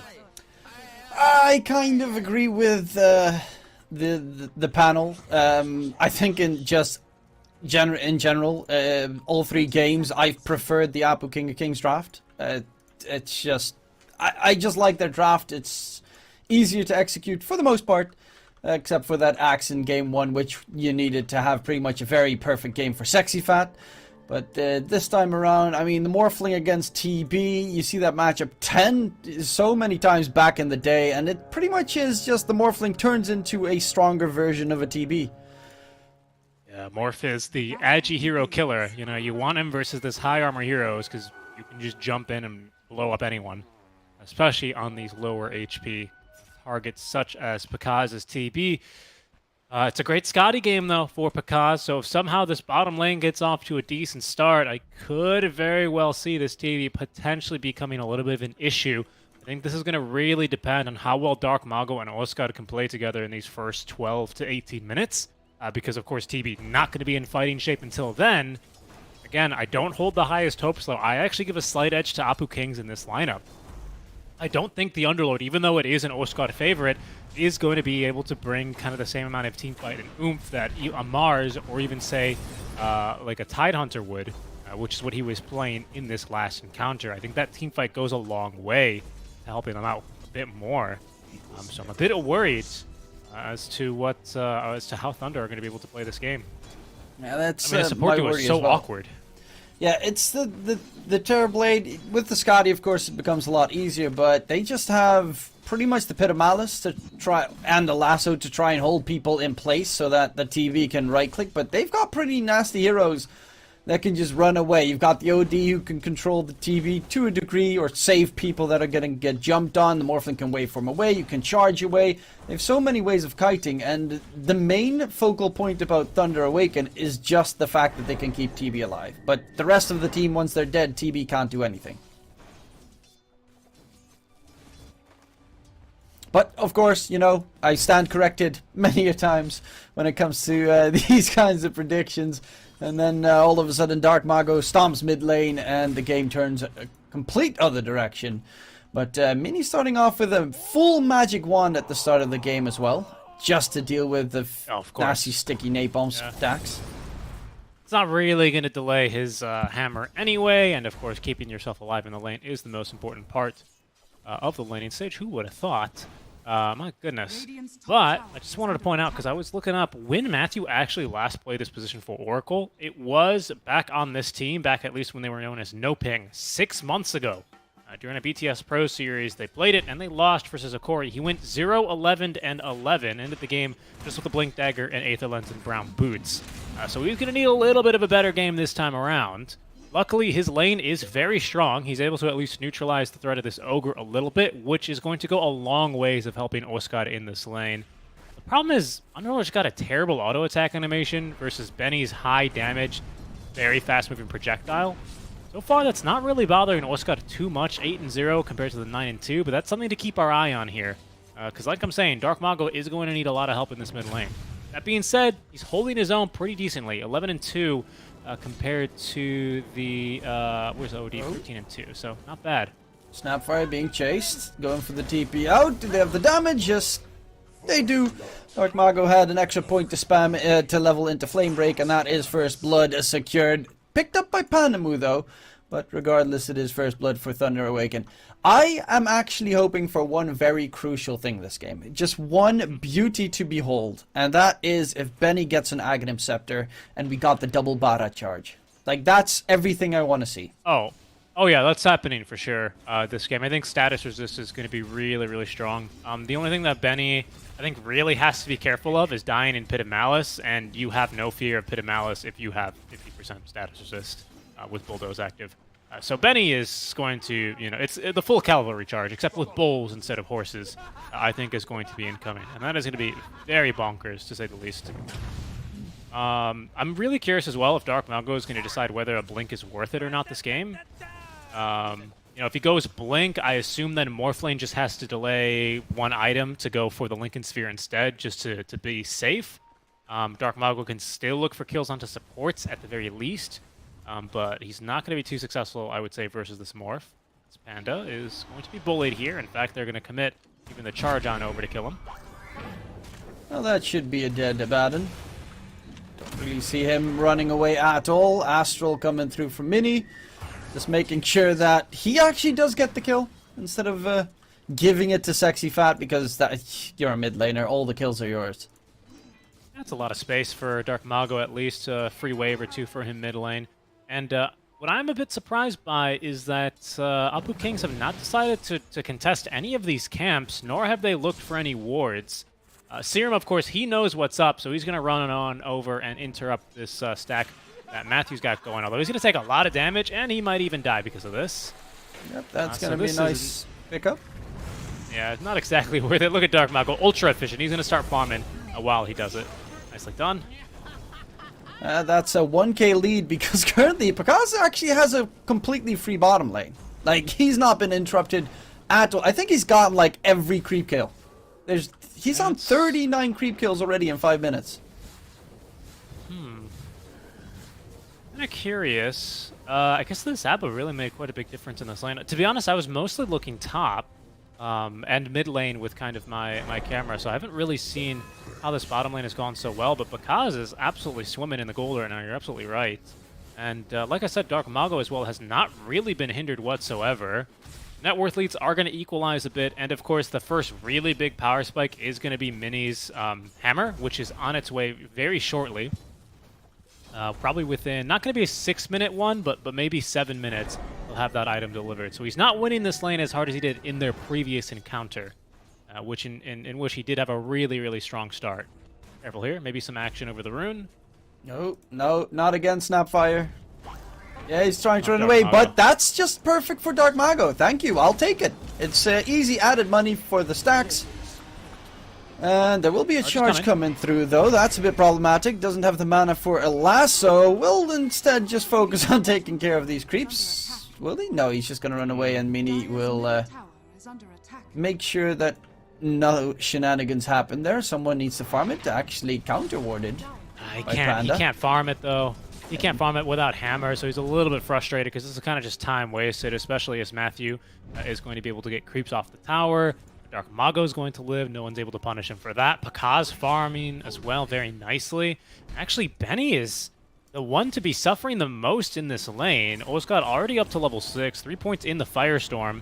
All you do is you just shove the wave. You go back to this hard camp. You farm it as well. Mini dragged. And he is very much surrounded. The cookie. Close, but no cigar. That is a very big kill. The moment he just got his Meteor Hammer finished and wanted it to get delivered, he does get taken down. And currently, Pakaz, we are 7 minutes in, is 1k ahead of anyone else in the game. That's already a very promising sign here for Thunder Awaken. Of course, all it means is that his timing is going to be a bit faster. His timing is still on this Eye of Scotty, I would argue, for Pakaz. We still have some Morphling issues. Benny's start has been hindered, as has this ODs. So Thunder are doing an absolutely fantastic job in this early game. Don't get me wrong, but Apu Kings are still not to be trifled with. Dark Mago getting jumped. He tried to steal the neutral creep camp stack from Mini, and this time Mini and his group say no, he's got that Meteor Hammer, and he's immediately going to use it to make sure that it's not stealable anymore. Yeah, so that's not bad whatsoever. Benny, of course, now that he's got Morbid Mask, he can now sustain through the Firestorms as he looks to give Oscar the boots, or at least contest some of this farm, which, of course, is very easy, because, again, Benny's got a great auto-attack animation compared to Oscar, who has to lift both of his front legs, and got to really put his whole entire torso in it, and Underlord's a really big dude, so it's a lot of energy for him. Morphling, made out of water. He's pretty swift with that. My goodness, is Pakaz still farming. Already off into the triangle. Has a full Yasha already on top of the treads. He'll be online really fast. Yeah, that might definitely be a big surprise for Apu. Because he's going to get some big fat stacks. Doesn't have Metamorphosis though, so it's not going to be the fastest of farming. But regardless, he's got a couple of those illusions and he takes it down pretty swiftly. No one's going to interrupt him either because Dark Mago is in the mid lane, and if anyone wants to get close to Pakaz, they have to go through him. Dire's top tower is under Which they might just enough do. as well, Oscar is deciding. Usually there's 2 builds I see on the Underlords when they do get picked. Hold that thought, mid lane, Hammer. Coming through, gets the stun onto Dark Mago. He wants to get the lasso going. Mini gets dragged back, and that is a bit of a mistake. Mini stayed here too long with the fat rotations coming through as well. The route onto Hanses. Snapfire on the run. They have a route in 2 seconds. The rest of the team all grouping up to make sure the Snapfire will fall, but Morphling TP coming in. Benny is there. Sexy Fat charging forward. A very big fight, but very little damage being dealt currently. What is everyone doing? Down. Dark Mago does get caught, but the heals come out. Thunder Awaken with the sustain coming through. They're actually winning Double the fight. save! Oh my lord, the double save is actually doing everything. In comes Oscar, gets himself a big ol' smack with the 78 extra damage, and yep, Abaddon Oracle, very solid. They're maybe not done. This team, by the way, they have like no stuns other than lasso, but they do have hella roots. And, well, right now, those roots are spreading. This is a terrible early. This is disastrous for Apu Kings, especially because Benny shows up, and Benny is so far behind on his farm. Like, Benny, you gotta be hitting jungle creeps. You're not doing anything in that mid lane. It's a good Morphling game once you have items, and you don't. Pakaz, again, continues to extend his lead. My god, is he farmed? He's 50% more farmed than anyone on the side of Apu King of Kings. That is insane. He's gonna be done. He's already got the recipe as well for the Manta style. He's gonna have that Manta style in 12 minutes. And speaking of roots, what I was going to say is that Oscar on the Underlords, you've got 2 builds you can reasonably go into after your Van or your Hood. This game Hood, of course, versus the OD. And that's Yule Scepter or Rod of Atos. And this game, he's going to go for the Rod. I suspect that's because you want to be hitting the Morphling as much as you can. You're just always doing damage to him because you've got a lot of damage over time on your team between Firestorm and Sticky Napalms and Flame Breaks and Fireflies and, of course, TB eventually. And you Yules him up and he's going to continue strength gaining. So I think that's going to be the biggest difference. But it's basically both these items allow you to get 2 straight latches through the Pit of Malice, which is going to be something like... what is that, 3.2 total seconds of root time in between? It's a lot. You're basically rooted for like 5 or 6 seconds straight, and there's not a lot of heroes that can live through that. And again, this Morphling can't get his Ags online, he might just be able to leave. So that's still something to consider, but it's a nice play up from Oscar already thinking ahead. I do like that choice as well. I never really see it, but I always hope to see the Gleipnir late game on Underlord. Double AoE route. Always makes everything a bit more beautiful. Oh, here comes. Here are the roots. Oof. Oh, good cookie. God, the Thunder Awaken are just so dangerous. Even though you look at the draft and you're thinking, easy for Apu King Kings. Right now, 5k net worth lead in 12 minutes. They are absolutely astounding how solid they're playing. Yeah, and I mean, at any second, they know Pakaz can come out of the jungle. I mean, this is a team that loves fighting in the early game. Pakaz is ready. He's still holding on now to a Manta style, as well as, of course, this maxed Metamorphosis. And immediately into the Scotty. This is going to be, zoom in. I'm going to pull up some stats here to see how fast the Scotty is compared to most of this patch. So I'll check back in on that, but we'll see if I can even manage to Google those, because Pakaz, he is very rapidly approaching this item.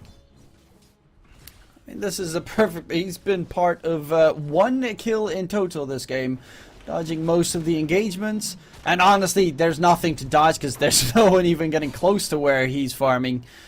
And that's I'll tell you why that is, and that's because Dark Mago's got this BOTs. He's pushing all these waves now. Here he is down bottom now with the bots active. He's going into BKB next, so he's not going to be the frontline initiator. That is going to be somewhat troublesome, I have to say, for Thunder Awaken, when they do eventually want to start fighting. Right now, that's not the case. They're happy to just kind of run at objectives and force fights around them. But eventually, there's going to be a kind of a fight where they want to get their hands on a morph, they want to catch a Spirit Breaker, and they're going to kind of struggle. Well, struggle is definitely the key word here. We do get to see the Morphling going for a Mantis Cell, obviously. Against so many routes, you want to at least be able to get out of one. Serum getting dragged back. Ogre Magi, easy pickup for Dark Mago. It's a pretty lengthy ulti to get a kill onto an Ogre. That's the only downside here. But, for the a kill's a kill. Add some extra cash in. Make sure that it's harder for them to defend that mid tier 1. There it is. There's the mini routes in progress, as you can see. So many routes. Yeah, currently, Picas continuing to farm, of course. Benny just wanted to say hi. I still am alive in this game as well. And Picas doesn't even want the enemies to know that he's alive. Oh, Smoke Gang from Thunder Awaken. Sexy Fat, they have the vision. He's going to get rooted. And he's going to get controlled, and he's going to get taken down. TP's coming through. The Ogre Magi joins the fun. Is this a fight you want to take is the question, because Picas has a Metamorphosis behind, and he pops it going in onto the Ogre Magi, who just respawned as well. The root coming out onto Meanie. They're going to surround the OD. No Astral available. Drop the hammer. See if he can get anything done, but that is a big fat no, because Serum's going to be the next one down. Dark Mago. Lasso! Not available, of course, but the Rod of Atos from Oscar is. And with, of course, that yeet back from the Flame Break, it will be enough to control him while currently Benny is farming away. They do manage to get a nice 4K. Okay, and Benny's heading into Manta style here, which is going to get him out of a pinch, out of at least one of these routes. Of course, now there are many with the Rod of Atos online, which may become problematic. And actually, I really like this Underlord as a way to address the OD. OD just never wants to use Astral on himself or rarely any of his allies to save him, because it's not going to be a whole lot of use. They're going to set up a pit for you. There's going to be Dark Mago ready to spit some hot fire on you. And no, we're not talking about these Peruvian rat battles. We're talking about just straight up napalm. And that's no fun. This is not the best game for an OD to be playing from behind. And oh boy are they behind, because they're 8k behind already. But on the plus side, we are still, on the way towards about the same scoreline as the first game. I mean, it's a bit reverse, but we are getting there. Bot lane. Mago. This is what Asini was talking about. You need to bring more than one hero to try and kill the Bat Rider. Oh, he is dropping low, but there's one of the saves coming through. Lasso onto Mini, and the OD will die. Are the heals enough? With live. 2 saves, healing salve as well. He's just going to be completely fine. They're going to turn their attention, though, onto the rest, walking away. Oscar getting jumped. There is nothing to save them currently, because, well, the rest of the team is gone, but they do find at least a trade kill, while currently there's an illusion pushing the top lane. And we got a TB who is now 3k ahead of his opponent. Almost done with the Scotty. God, that is such a fast Scotty. He's having a great game on this hero. A little bit of a sloppy fight, but there's going to be the double saves, and now even Dark Mago can do that himself because he's got the BKB out already, so basically a triple save if you would have it. Benny is still only with Manta Style. Is going to go into Eye of Scotty. This does leave him vulnerable to potentially getting jumped now from a Bat Rider who's BKB'd. You're not going to really have the physical damage with just these items alone to stop him. Maybe with Scotty up, but again, with this many dispels at the disposal of Thunder Awaken, they're just going to probably run at them for a while. And here's Scotty on its way already. 18-minute Scotty, my goodness, straight into the Roach Pit with that. Meta pop, they should be able to get that Aegis easily because there's no vision whatsoever from Appa King of Kings towards Roche, or honestly, for the most part on the map, they've got one observer out there towards their own, sorry, 2. They just place a new one in mid, but the vision gain is minimal.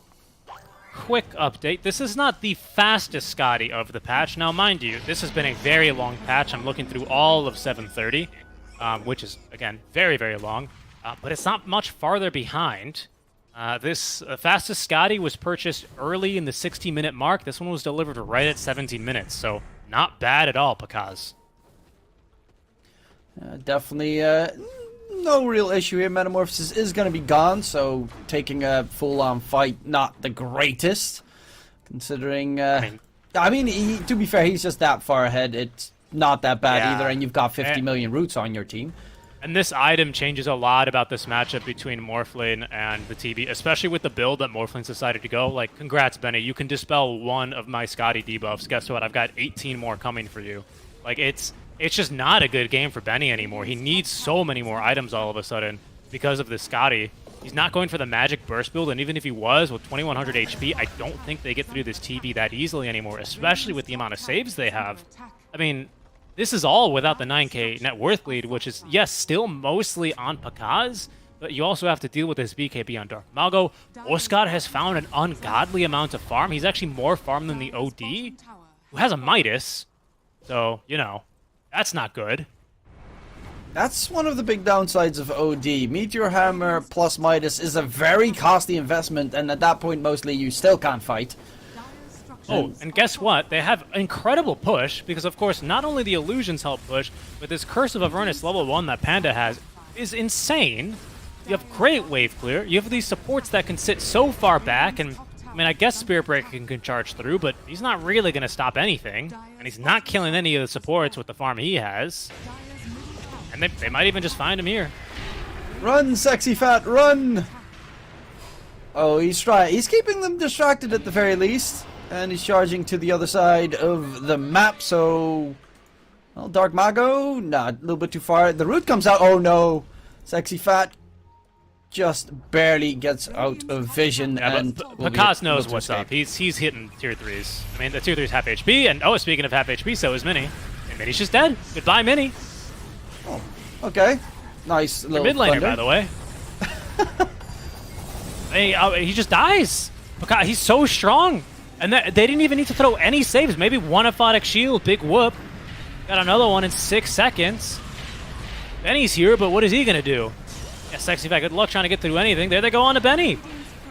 Oh, the Scotty He's just coming dead. through. Oh, no, he does not escape. Because he doesn't have two supports that have constant saves for him, unfortunately. And yeah, this looks like it's very much over and out right now. Because they're going past tier 4s. In 21 minutes. They need to just go. I mean, I think it's too late now, but you have to go full contingency mode. Sexifat just has to start pushing these waves globally, forcing back. I mean, it feels awful because they just have this global lineup as well. That's something about the Underlord that's kind of underutilized, or not everyone thinks about, because this hero is rarely picked. You're all over the map with this guy, right? If Spiritbreaker wants to push one of your lanes, you're right there with them. You TP scroll in, and then you bring your entire team back with your Dark Rift, and you're right back to sieging. This is 2 lanes of barracks, 21 minutes. This is not going to slow down. At this point, I just gotta say, what do we know about drafts? When it comes to Thunder Awaken, it doesn't matter. God, they make everything work. I think the biggest deal was how great of a start Pakaz got off to. I agree with Lelis. I think this Spirit Breaker Snapfire lane is not as weak as Thunder Awaken made it look. Again, I wasn't paying a lot of my attention there. I also feel like they didn't really commit too many resources to try and hamper the start of the Bat Rider. Top lane was going to be difficult no matter what, just because of the Oracle pick, because they're Serum. I mean, come on, Dark Mago. You can't do that. Oh, he actually, with the shard, just wanted to yeet him on the high ground, get him that good old cliff action going through, and yeah, they're just having fun at the moment. As you can see, the Avo voice lines coming in as well. They're serving up some hot chili. I mean, this is going to be Megas, and there's just no chance for Apo Kings to defend this. Benny has Manta. That's it. He has to stay for buyback, and they might even just kill him. Well, he can at least use Firestorm, which is one of the best defending spells in the game, but Pakaz still has that Aegis for about 20 seconds. Lasso comes in, I mean, he's going to get dragged again. He's got the Ags finished up on the OD, but that's a full buyout. He doesn't have a buyback available, and he's gone. 50 seconds, no buyback available. Pakaz's Aegis is going to expire in 5 seconds. False Promise is going to get used to make sure he doesn't take any damage, so the regen is going to full heal him up. And yeah, Mega secure 23 minutes in. They're finishing everything. The GG gets called, and SeekNStrike. I mean, we had a little bit of a doubt, and Game 2 looked very good for Applica, but my god, they just stomped 2 games of the 3. That they did. Yeah, that very much they did. And on a draft, I very much wasn't expecting. We can see here the boys celebrating a bit, all behind, in front of their LPG trophies. There's our boy Panda. He's proud of that one. Oh boy. I mean, you got to be proud of that one after you pull off a support duo like that. I think there was one moment that they were going to be able to win, and it was basically during that timing right there that they were able to pull off. I mean, there was just nothing Apu Kings could do there. Made it look they made this moment look absolutely useless because he just had a bad start, and Manta. I mean, I don't think there was any first item he could have built to really get in there and fight.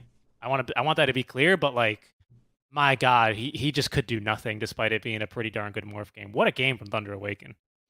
Yeah, it was like they couldn't really do anything from the laning stage onwards, especially because you did note, Pakaz's early game. We didn't pay attention to it whatsoever, and that was mainly because Hanses tried to help out Mini in the mid lane and tried to control like the runes and whatnot for the most part. So you did see a little bit of Scofield towards the Dire triangle the entire time, but that means that it was just a Bara versus a Terrorblade bottom for the most part, and at one point you can send illusions to the side, and you can. Bara doesn't really harm a TB at all because he's just pure physical damage. So there was very little threat coming up. But regardless, even with that, Pakaz farmed insanely fast.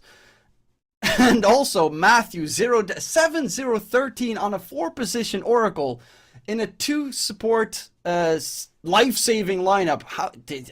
I'm baffled at the fact that Thunder Awaken made this draft work. Yeah, once again, very similar scenes to game one, where there's only one hero for Apu Kings with above 10k hero damage. It's Benny, of course, with close to 13.5. But the combined healing of Matthew and Panda is also approaching that number. So support duo having a lot to do with this as well. We're going to throw it on over to our panel, who are going to be able to break down that game and that series just a little bit more for you. Over to Avoplus and the boys.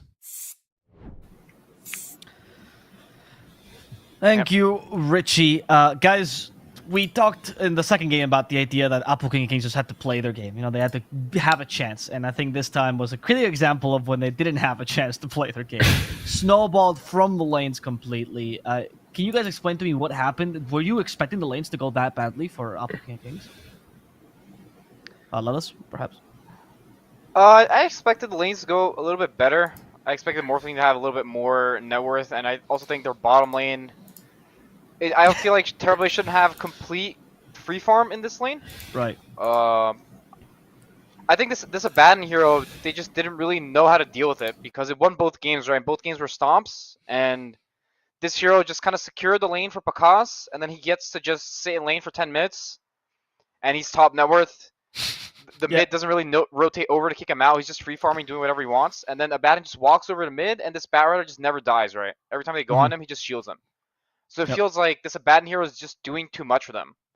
I'm not sure if they don't know how to deal with it in the lane, or they don't know how to play around it when he's just sitting behind mid, But they first picked it, right? They first picked it for a reason, because they like to play with it. So it won both games. Astini, let's talk about Benny a little bit in his lane, because obviously his lane does not go as well. Yeah, we could talk about how that might not have been expected, but his recovery was also non-existent, really. I mean, he kept being low on net worth throughout, especially the early mid game. Did you find there was an issue of creating space for Benny? They just didn't really know how to play the draft afterwards, or they just got steamrolled? What do you think happened there, Astini? It's not about not knowing to play the draft, is their play style that they just run at the enemies no matter what. So they're behind and they're still looking for team fights against an Oracle and an Abaddon that are covering a hero. So why do you go for pickoffs if you're playing against like two heroes that are on cover of the enemy hero? It doesn't make any sense. Especially if you lost lanes. Like you lose lanes, you need to split the map, and then you would create space for him. They didn't split the map, so it wasn't his fault. Sure. No, I like that. Nice analysis, clear and concise. They need to split them up to create space. No space was made. But there was one person, as you guys spoke about, that was creating a lot of space that game. That was Thunder Awakens 5 Panda. And we've had the luxury of creating some space for him so he could join us for an interview.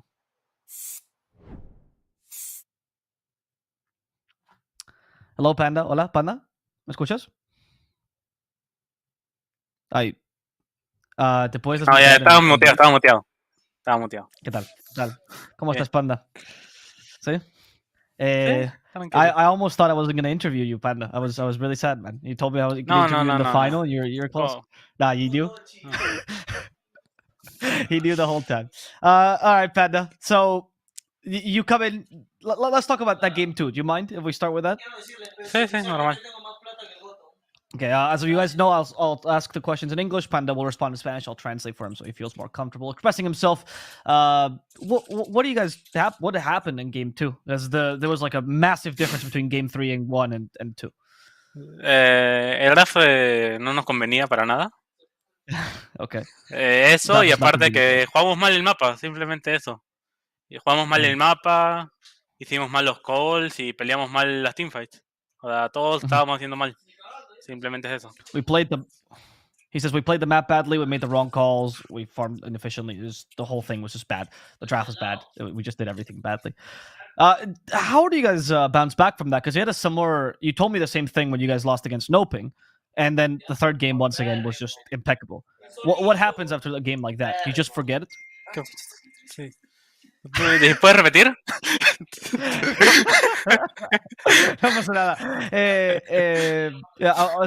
You had the same issue in the DPC where I got to interview you after the Noping series, right? You told me something similar, where like the second game was just really bad, then you recover and you play an impeccable game 3. How's the process of recovering from a game like that? What do you guys do to make sure that you can play a good game 3?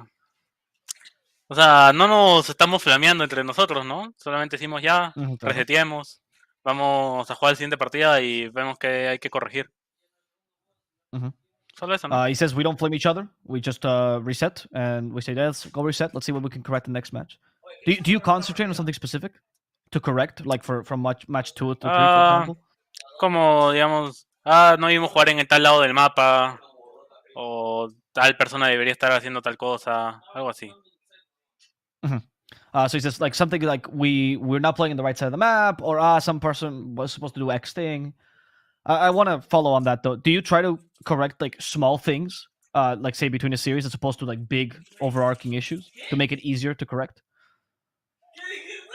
O sea, errores pequeños que se pueden corregir al momento, lo hacemos entre las partidas o en media partida también se puede hacer. Pero ya cosas más grandes que podemos ver, cosas que igual nosotros tal vez no estamos viendo porque estamos dentro del juego, obviamente lo vamos a ver en el replay. Y eso sí, ya lo hablamos luego si es que es necesario hablar. So he says that the small mistakes that they can correct, they tell each other either in game or they'll tell each other between games, easy to correct and easy to spot. But more overarching issues, which the players might not notice because they're in game themselves, they actually will correct in replay. So they try not to concentrate on that between games. All right, let's move on from the series a little bit and talk about you guys in the regional finals. Panda, I'm going to ask you this, though I know the answer. What are your expectations for regional finals? Where do you expect to land here? Ganar, ¿no? Es todo ganar. You just win, no? Right? Yeah, that's what I'm supposed to do, right? Yeah. Are you coming in here full of confidence because of the DPC, or do you guys think you're equal to all the other teams? No, o sea, no vengo como un igual, yo vengo como jugador que quiere ganar, me siento superior, pero tampoco le falto respeto a los otros equipos diciendo que son malos y obviamente no me voy a esforzar por ellos. Right. He says, ¿me entienden, no? O sea, yo siento que soy, o sea, que no suene mal. Yeah, no, so bien. He says, translate me well. I want to sound nice. So what he's saying is, he comes in acknowledging that he came in strong in the DPC. They come in confident. They come in strong. They know they might be the stronger team. But at the same time, it does not mean that the other teams are weak or the other teams are bad. That just means that, and they will try as hard as possible. They just need to acknowledge their position as well. So Panda's coming in with, again, strong, brimming with confidence, but with respect for the enemies as well. Y ahora para... mierda. Now to finish. Is there any team particularly that you're really looking, or maybe you're not looking forward to playing? Is there any team that you think that they might be your Achilles heel in are these 4? Or these 3? Ganarle la final a Beastcoast, quiero hacer eso. O sea, yo no pienso en quién no quiero jugarles. Me da igual contra quién juegue, pero sería mejor si es contra Beastcoast y ganarle la final. He says, "I don't really think about who to beat or who not to beat or who I'm scared about. I just want to go to the final and play against Beastcoast and beat them in the final. Not because he's scared of them or because he thinks they have a good matchup, just because he wants to do it for pride reasons." So, what a storyline, man! the new blood and SA really proving themselves here. Panda, anything you'd like to say to your fans before we hit the panel again? No hay mucho que decir, solamente que nos apoyen durante este torneo y vamos a dar todo lo que podemos para ganarlo. Y a que apreciemos todo el apoyo como siempre. He says, not much to say, just we hope you support. Kind of saying, we hope you support it for the tournament as much as you can, and we'll give it our best to win the whole thing. Thank you, Panda, for your time. Muchas gracias, amigo. And we'll see you soon, maybe. Congratulations on your win. Gracias. Adios.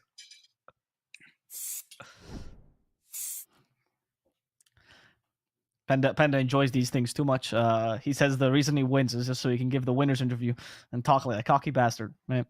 But what a great atmosphere in Thunder. You always know a team is having fun when immediately as the game ends, someone is taking off their shirt. That is what I've known is peak SA playing, and Oscar really exemplifying that.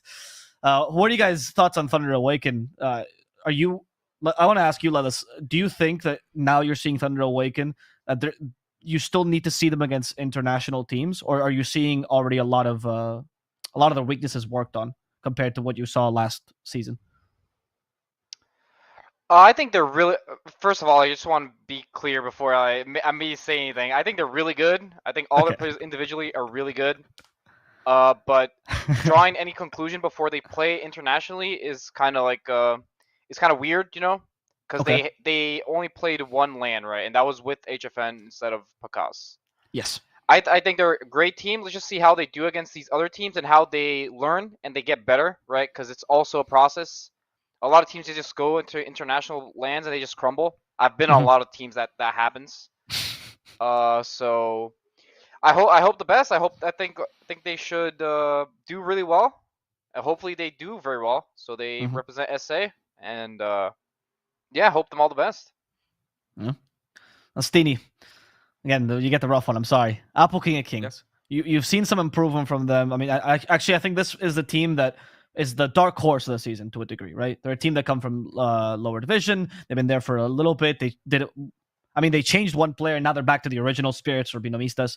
What do you think their future holds for them? Do you see a bright future? Do you see constant improvement by this team?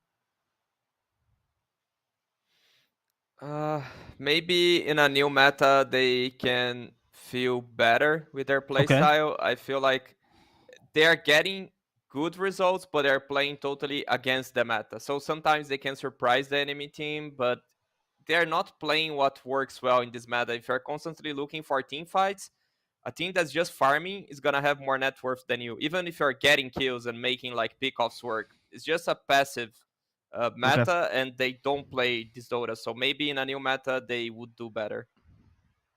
All right. I like that. Let's see. I'm excited to see what the new patch brings. But before that, we have Dota. We have matches, of course. Otherwise, why are we here? And Infamous versus Beastcoast will be the next match of today. We already heard Panda saying they want to beat Beastcoast in the final, but for Beastcoast to be able to achieve that, they have to beat Infamous first, who already beat them in the DPC. And some of you, I mean, I know it's none of you because there's not that many viewers, but some of you may be coming to SA for the first time, and you're like, who is this Beastcoast team? Never heard of them. You've never watched TI or the majors, and you just completely ignored them. You don't even know their storylines. And for those people, we prepared a special video. If you're just a big Beastcoast fan, you can just... We prepared a video which we won't be able to show you because there's not enough time. That's how hyped these matches are. There is so little time for Infamous v Beastcoast to start that we're going to take a small break instead, and we are going to be coming back with the series between Infamous and Beastcoast. Stay tuned.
Welcome back, guys.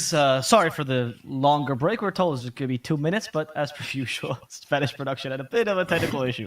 So we're back here with a pre-panel as we wait for Beastcoast versus Infamous to begin. Hopefully, I get to show you that Beastcoast video a bit later. And we've changed our panel members. Stini stays here. He's our staple. But he brought along another wonderful pro player by the name of Duster. How you doing, Duster? Nice to have you here. Good night, bro. Good evening. Yeah, I don't know. It's 5 a.m. for me, so it's somewhere in between. But were you checking out those last games, Duster, as well? Were you watching the Apple King of Kings?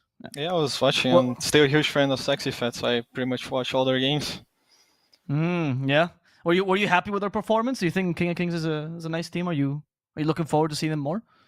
I think they have very weird drafts. It's exciting to watch, but sometimes it gets too weird. I'll talk about weird drafts. We do have Beastcoast next, so that's going to be exciting to watch.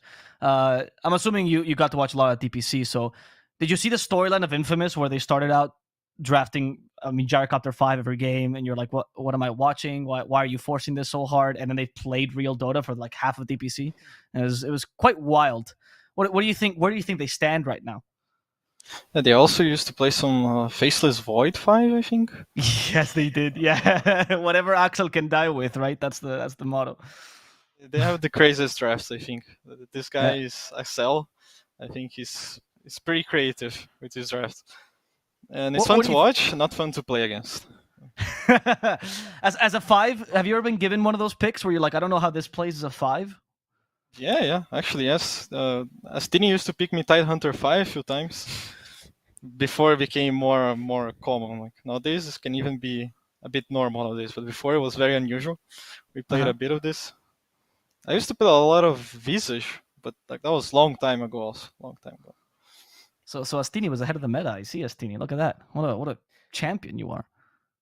I will give the right credits because it was actually Duster's idea to prove me wrong. It was actually the first team to ever draft Tide 5, I'm pretty sure. And then Tide 5 kind of became a thing because we had Tide on a draft. And then I guess Sexy Fat told something like, oh, I could play Centaur. And I'm like, no, man, we have Tide. And then Duster's like, oh, I can play Tide.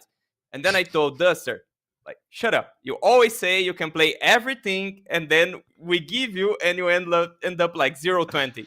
And then he wanted to prove a point so hard that he started practicing the hero and showing it was actually good.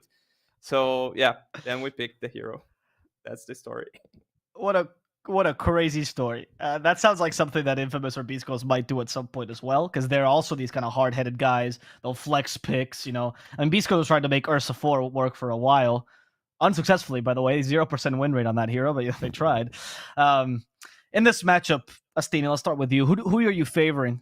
Infamous beat Beastcoast in the DPC, but a lot of people still see Beastcoast as a stronger team. I see, again, a team that is playing against the meta, and that's Beastcoast. So I would totally favor Infamous. Unless Beastcoast has changed their playstyle, I would totally favor Infamous. I think Beastcoast, they were, of course, the best SA team in history. Okay, they are, right? Because they have the best results. But as of now, they're still playing the same thing that made them top 8 at TI. But the game is different right now. So this like 4 heroes creating chaos so Hector can carry them doesn't work. And Infamous has their numbers. So they even know exactly where to find Hector farming jungle because they're so used to play against him. They just smoke, keep killing him. And if they play the same way, I think it's totally Infamous way. Do you agree with that assessment, Duster? Do you think the Beast Coast is stuck in the past? Yeah, I agree. I think they play the same Dota over and over again. And if you watch some Felipe Astini videos, you're gonna know how to beat them. Seriously, it didn't change from even then when we played together in Furia. Same thing. It's always the same thing. So what's the tactics to beat them? Give me some of those tips, some of those Astini tips. Some Astini tips. K1 is gonna be on triangle. Just smoke and kill him. That's the most basic one. He's always gonna be there. It's his favorite spot, pretty much. And there are other fields I'm not gonna remember right now, but that was like the number one rule. Like he's gonna be there. Just drop a ward there, like really very early on in the game. You're always gonna kill him there. Did you when you played against? Oh, sorry. When you played in a team, have you ever been in a team which developed a style that was like very defined? And did you find it hard to deviate from it? I think in Furia we had 10 seconds remaining. we used to have a style back then. Dire team Yeah. ban. It didn't Turn to change much. We're kind of like very defensive and playing more of like the European style here. And we used Sure. to beat Beastcoast a lot actually, picking these wyverns and these heroes that can defend towers and just out farming enemies. We used to really out farm people. It was more of a Steeny idea. Did you ever worry that you would become stale? Do you think that's something Beastcoast has in mind when they No, play? stale never. Stale never. I think if Okay. you have like people working for you that are always keeping up the date with the meta, you're always going to be changing also. And that for us, that was Astini. I don't know how it's for other SA teams right now, but back then, you would work a lot for us. We'd pretty much play pubs all day while Astini would tell us how the meta is shifting. So it was pretty easy. Like, seconds remaining. what a job, Astini. You're more of a slave to the coach. And we're seeing Yeah. a shift. We're seeing a shift in the meta here. I just want to point into the draft here, because Beastcoast, traditionally known for never playing position 4 ranged heroes, or something they really struggle with, maybe Lina aside. First pick a Weaver, something they have not done at all in the DPC. Doesn't even get banned against them because of this. Do you think this is them trying to change, Astini? Might be, but if I'm not wrong, they picked once a Weaver and it was a Weaver 5. So they're kind of trying to adapt to meta, like, oh, That's we true. need Weaver. But then That is true. Scofield will tell like, oh no, I need an Initiator. Give me something that I can go like a Psycho and force all spells on me. That's not Weaver. Give me Clock. Right. And then they might still have Weaver 5. I would be really happy to see them like adapting and having Weaver 4, but I still doubt. That's how stuck they are to their playstyle. That you see a Weaver and you doubt it's a Weaver 4. That shows like how weird their playstyle is. Okay. With Lina, honestly, could both go both ways. This is one of the few position 4 ranged heroes they do play. But obviously also Chris Luck hero. Is the Weaver 5 much worse than the Weaver 4 in this context? Or is it more the signs of no adaptability, Astini? I think the hero is still good because it has amazing lane, and you want that from both supports. Can be 5, can be 4. I guess it works a bit better as 4 because you work better on the pool offensively than defensively. But also the thing is the hero is so broken that if you can give him some farm priority, it will work really well. So getting an early vessel, getting agonies, those are things that you can definitely do as Weaver 4. And as Weaver 5, you might get earned, but you might go something like Epulze just to be alive on the team fight. You can't go for agonies. Okay. Let's look at the other side of the draft. I want to ask you, Duster, as this draft progresses, what are your thoughts on Alone as a player? How have you seen him? Because I know you got to play a fair amount against him before in SA. How have you seen him progress as a player? He used to be really greedy mid laner. He's kind of adapted to more of a space maker, non-infamous. Do you think he has a lot ahead of him? I think he's really aggressive. One of those players that are either though really good or really bad. Like, I don't see much of a middle term. You know, games he does really good, they're gonna win. Games he does really bad, they're obviously gonna lose. Yes. Is he a pillar of the team for Infamous? Not sure about pillar, but probably the star. Okay. Over Lumiere, I you'd think. say. Yeah, I think so. I saw Lumiere playing even a couple of position 2s on safe lane, like playing some more fighting heroes like Monkey King and letting Alone carry the game. Okay. And what do you think of the resurgence of the Bane? I used to be a big Bane fan even before this was meta. Yeah, it's a pretty fun hero, pretty strong hero. In general, very good laning phase. But it kind of lost a bit. It's not very popular, I think. It's just hard to draft early on, in my opinion, because you have a lot of counters to him nowadays. You can pick Silencer, Legion Commander, a bunch of dispels that just makes Bane game a lot harder. Weaver in this case, if she gets eggs, just make a Bane game unplayable. Thus picked up now for Infamous. This is the hero that we thought it would be for Scofield, right? The Suicidal Force you were talking about, Steve. 10 seconds Yeah, remaining. I think he's so good at those heroes because I feel like he's really smart. He plans the team fight ahead on his mind. Or maybe like Hector is just shouting, can you force this spell so I can get in? Something's going on. But he forces the exact spell so they can win the team fight. So let's say, for example, if Queen of Pain has Sonic Wave, Lina cannot enter the team fight. Just one example. He will force that Sonic Wave. No matter how, he will manage to. He's so good on that. And there's the hero. You were right. Most likely, mind you, this could still be a 3, but it seems like the Weaver's being flexed into a 5, and the Earthshaker's going to be the 4 here. Yeah, they go super flex, which sometimes gets weird, but Yes. you can never criticize after Chris Luck beat Nigma with Disruptor mid. So you should always stay curious, like, oh, what they can show with those heroes. You know, you cannot like say, oh, it's not gonna work. You know, like even against Hokori, they picked Tusk, and Tusk mid, he played so well on Tusk mid. It can be like Shaker mid, Lina mid, Weaver mid. You never know what you expect from them. Yeah, a lot of players have talked about how Chris Luck, or C-Smile, sorry, has a hero ocean, right? Like, he'll play whatever you give him. In fact, I know that in the draft, he often calls and says, I'll play this, and not like, oh, I want to play this, but more like, yeah, this trash hero, sure, I'll play it, I'll take it mid, no problem. And he'll say this for every single pick that Beastcoast drafts. So you're right, it could be Weaver mid, who knows? 10 seconds remaining. Yeah, the first time I met him in person was when it was not even a Vorgeza, it was Majestic, their first minor. yeah. I was there. Yeah. Mm-hmm. And he was really mad when they lost because he's like arguing with the guy. Not really mad, they were still laughing, you know, but he's like, I told you, I play Meepo, just give me Meepo, why you give me Viper? I could play Meepo. And they're like, man, you cannot play Meepo. It's like, I can, I swear to you. And they were on those kind of discussions. So yeah, he definitely, he's so skilled that I believe might be heroes that he even haven't played in a while. He would just like look pro tracker build and be like, okay, I can manage it. Like I can do it easily, you know? Yep. I've seen him do that. Yeah. His team doesn't want him to do that though. They're like, no, please practice this hero. Yeah. And he's like, nah, I'll figure it out. Don't worry. The Veno pick though, a bit of a surprise. It's seen a little bit of resurgence recently.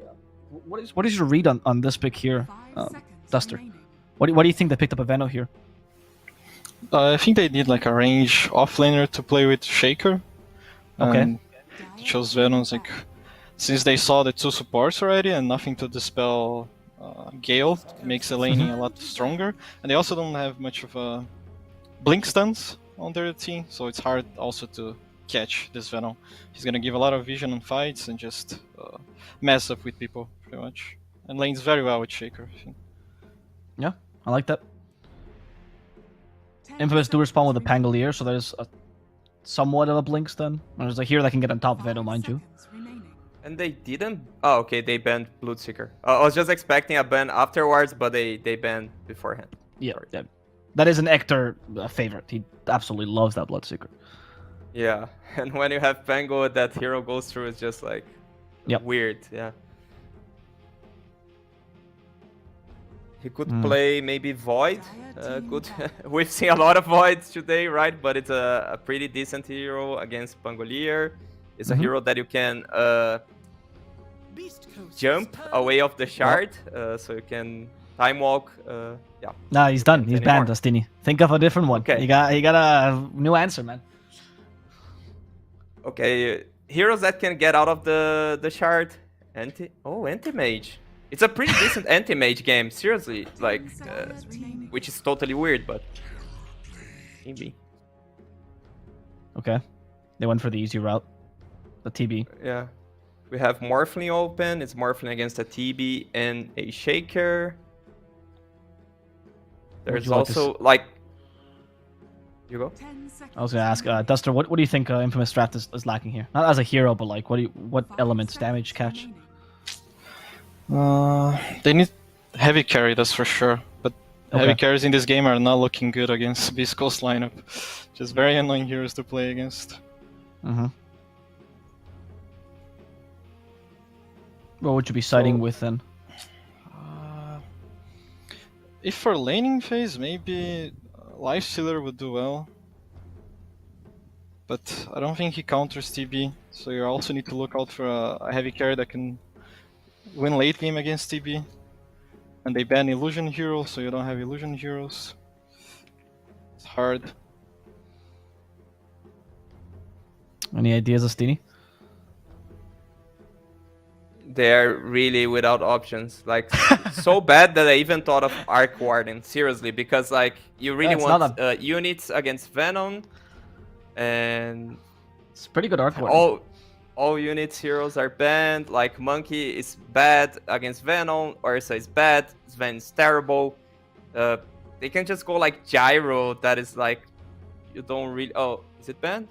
No, yeah. Gyro is like a kind of default core that doesn't have that bad of matchup. So when you have only bad matchup choices, just go with Gyro, I guess. It's not the best, but it's not one of the worst. Oh, they're gonna go for Juggernaut. This is a pick we don't see at all. I know you suggested this earlier with the Lich for Apple King of Kings. What do you think of him in this draft? Again, they didn't have much options, so I see some sense on that. It's a hero that's pretty decent against Venom, and almost all hard carries would do bad on that. But I'm pretty happy being a TB against a Juggernaut here. And it's not like Bane has such a strong lane and also does Jugger, but Bane doesn't work that well with Jugger. Like, sleeping a target is not really a setup, so you can Blade Fury. You would way better work with Greenstroke or with a Leech, like any kind of slow. So I don't like that much. I like a bit more Beastcoast drafts here. What about you, Duster? I think Juggle is the best pick for them, because he can also split push a lot this game. Nothing can stop Blade Fury TP, but it still is the best option of bad heroes. So I prefer Beastcoast draft also. Okay. I like it. Before this game, Astini was like, Infamous has their number. They got him. They draft weirdly. Now it's like, well, I see the draft. Oh, Astini, you want to say something? Wait for it. I'm talking about draft. Like, they can still draft well. As you mentioned, they have Weaver. But then they don't play the Weaver as it should be played. Like, they have a TB. But is this TB gonna use, like, perfectly the timing of Skadi to do Roche and Snowball in the map? Or they're gonna be just creating chaos and waiting 40 minutes so he can get online. And usually they go the second option. So if they play well on timings, and if they don't try to do crazy things before he hits his timings and leave his triangle open, they can win. If they go crazy and leave him alone farming, they lose. Astini, much like Whisper, will fight to the bitter end. We're going to have to see as the match is underway. So we go to our casters, SeekNStrike and Avoplus. And thank you so much, Avo. We're here with game number 1 between Infamous and Beastcoast, and I just want to see Beastcoast so badly. So please, let's just get in game. I just need to see their pretty faces. Of course, you need to see Beastcoast. I know how much, of course, it means to you to be here casting some Beastcoast, as we do have a pause. There's some administration tasks they need to take care of. But once again, the thing I did want to focus on, and something that Astini called right from the get-go, was the fact that this was probably not going to be your Weaver 4, and it's not. In true Beastcoast style, they are going to be laning it as the 5 alongside the TB. This is going to be heading up against the Master Tier Pangolier of Sacred, as well as this Tusk, who's starting off already with the brown boots. So I'm not really sure. I mean, it's not going to be a hero that's going to die, but I don't think this is very much a hero that's going to be able to help the TB pick up too many kills, which is kind of where my concern comes with. I think that's where, maybe you'd look for the Weaver in the Veno lane to utilize that Gale, get a lot of damage in, maybe a little bit more right-click damage with the Swarm. I'm not sure. So maybe that's where Astini thinks that a little bit of the weakness is going to stem from. Overall, though, I do like this Queen of Pain pick quite a bit from Alone. Obviously, a very strong hero. Might have been a little bit banned out in our last series, but overall, we didn't get to see her today played. So this is going to be the first match for Quap on the day. Very, very strong hero. Super strong rotation potential. And always a hero that I like to be seen played. So that's what I'm looking forward here for Infamous.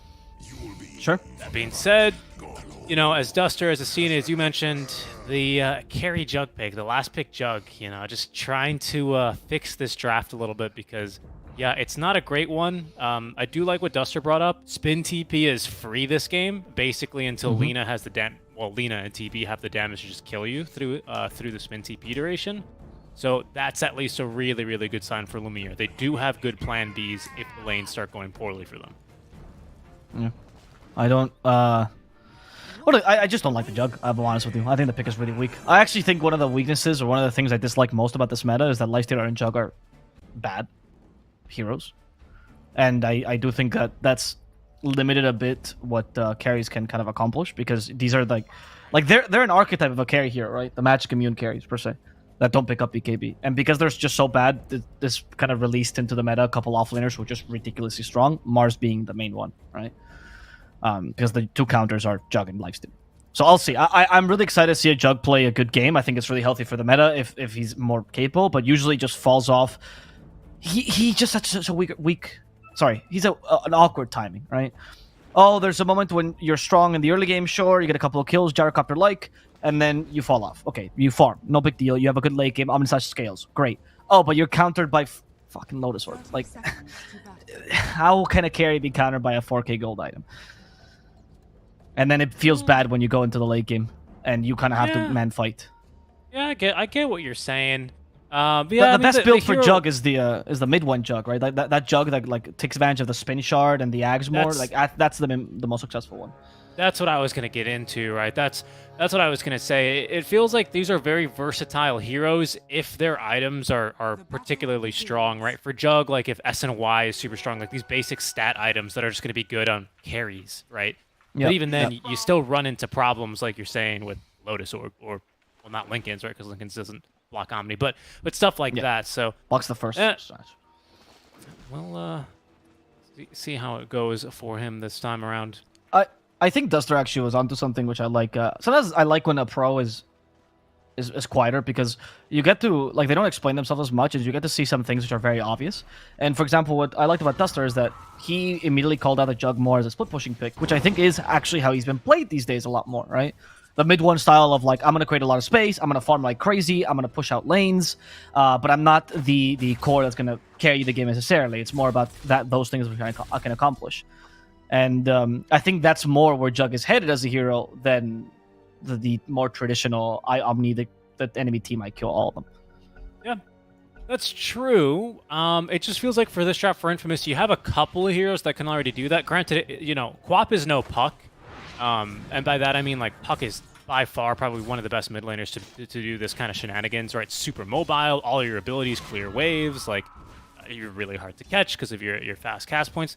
Quap's not too bad either. Pango, I would say, is maybe not in the exact same boat, but he's traversing the same river, right? He's another hero that's pretty annoying when he's split pushing. So, you know, that's kind of what I like. It's fairly versatile. Their team fight is all really strong. I think you have some pretty nice power spikes in between your Queen of Pain and your Pangolier, specifically on the first item for the Pango. And Quap just naturally with levels is pretty busted as well, especially this patch. That's a second range group deny as well for Alone. He got lucky on the first, I will say. Smile, maybe not smiling now because he did miss the uphill attack after committing the Dragon Slave, which always sucks, allowing Alone to get the deny. So there's the first blood top lane. They do. Actually, it's a first blood for Gojira here. As they pointed out, Earthshaker, not the strongest laner in general, but he does bring a lot of kill potential, and combined with a Venomancer, that becomes a real good lane. Actually, one of the few lane combos that makes use of Earthshaker in the early game. And, I mean, the synergy in this combo is amazing, because what Veno lacks, Earthshaker makes up for it completely. In the bottom lane, we do see Sacred almost dying, but he wants to fight to the bitter end. Remember, the tag team does not work with Swashbuckle in terms of damage, but it does give you a little bit of slow, so Sacred's capable of getting out just in time. Yeah, and I really like Gojira just starting off with Brown Boots. I pointed this out last game with Matthew on the Rubik. You know, these kind of position 4 heroes that are a little bit more built for the rotation in the mid game. Like your Rubiks, like your Shakers, they're a lot more interesting for their starting items. And Gojira just starting off with the essentials, just move speed here to really, really push his advantage here with Whisper. Already that's paid off with First Blood, and we can see Lumiere farming underneath the tower. As there's a couple more pauses. He smiled with a quick disconnect. on his way over to the water rune refill. I also think this is the right build most of the time when you're playing a 4 that's a little bit off meta and might also have pretty weak lanes, because this allows you to do the creep shenanigans, right? Whether it be you're doing an enemy pull towards a small camp to stack 2 waves, or you're literally getting the creep wave between the 2 towers. There's a lot of things you can do with the boots that allow you to mitigate some of your weaknesses. Bane's great at stopping this though, and that's why I actually like that Affliction went for Nightmare level 1 as opposed to Brain Sap. That's what I was gonna. That's exactly what I was gonna point out. Otherwise, a very true point. And what the boots still allow you to do is be a threat to rotate mid. Exactly. Quap, Lina. Quap very much one of these heroes who's like, oh, I'm not going to blink until the last second. I'm going to kite all this out. And that can really all go to crap as soon as, you get fissured from fog, because this thing has a very, very generous cast range, especially level 1. So yeah, that's, a good point to bring out. Speaking of generous cast range, there it is onto Lumiere. I love this. They're just denying him away from those range creeps. Lumiere's still going to get half of those. Yeah, There's a rotation mid, actually, from Michael already. Oh, there is. C-Smile, though, does get the stun. However, that's not going to help him as the tag team still slows him down. C-Smile will lose his life. Well done, Michael. Yeah, and they really get a tip to remind Scofield. It's like, this is the real 4, guys.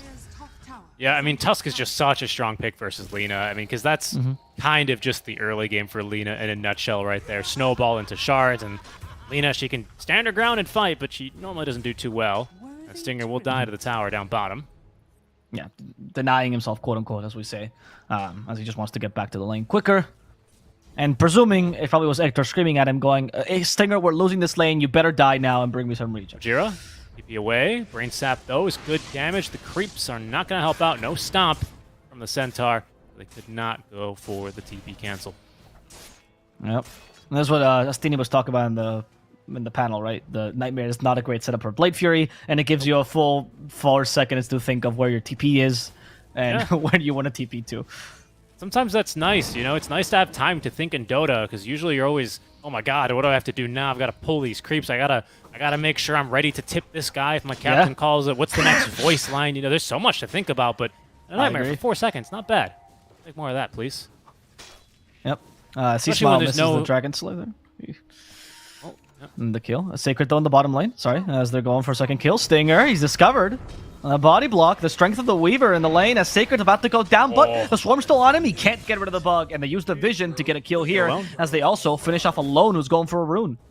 Yeah, there's the fissure threat I was talking about, right? Gojira suspiciously walking through that mid lane with the fissure on cooldown, and in fact, he's already got the mana boots. He's going to run top lane. Whisper and him are going to absolutely tear it up in this lane. This is a dangerous start for top. This is not what Bane wants to deal with. Bane has got some serious mana problems. Normally, Veno does as well, as he forces the spin from Lumiere.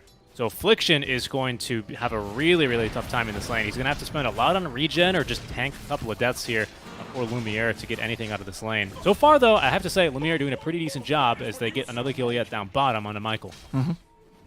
Yeah, honestly. This bottom lane is actually been working really well for Beastcoast too, though. I mean, Lumiere has been holding on against the Veno, which is what you're expected to do. But this bottom lane, you talked about the lack of kill potential, and we're seeing many more kills than I was expecting. I mean, you have no stuns in this lane against 2 heroes with mobility. Doesn't seem to matter. Michael's going to rotate top, though, but he's scouted by the Plague Wards of Whisper. And unfortunately, the creep wave's been pulled. Not much he can do here. Yeah, I am pretty shocked at how well. To be fair, I didn't think... I was wrong. I was just wrong. It happens. It happens. It does. I think this at least once a day in my life, Here and Michael.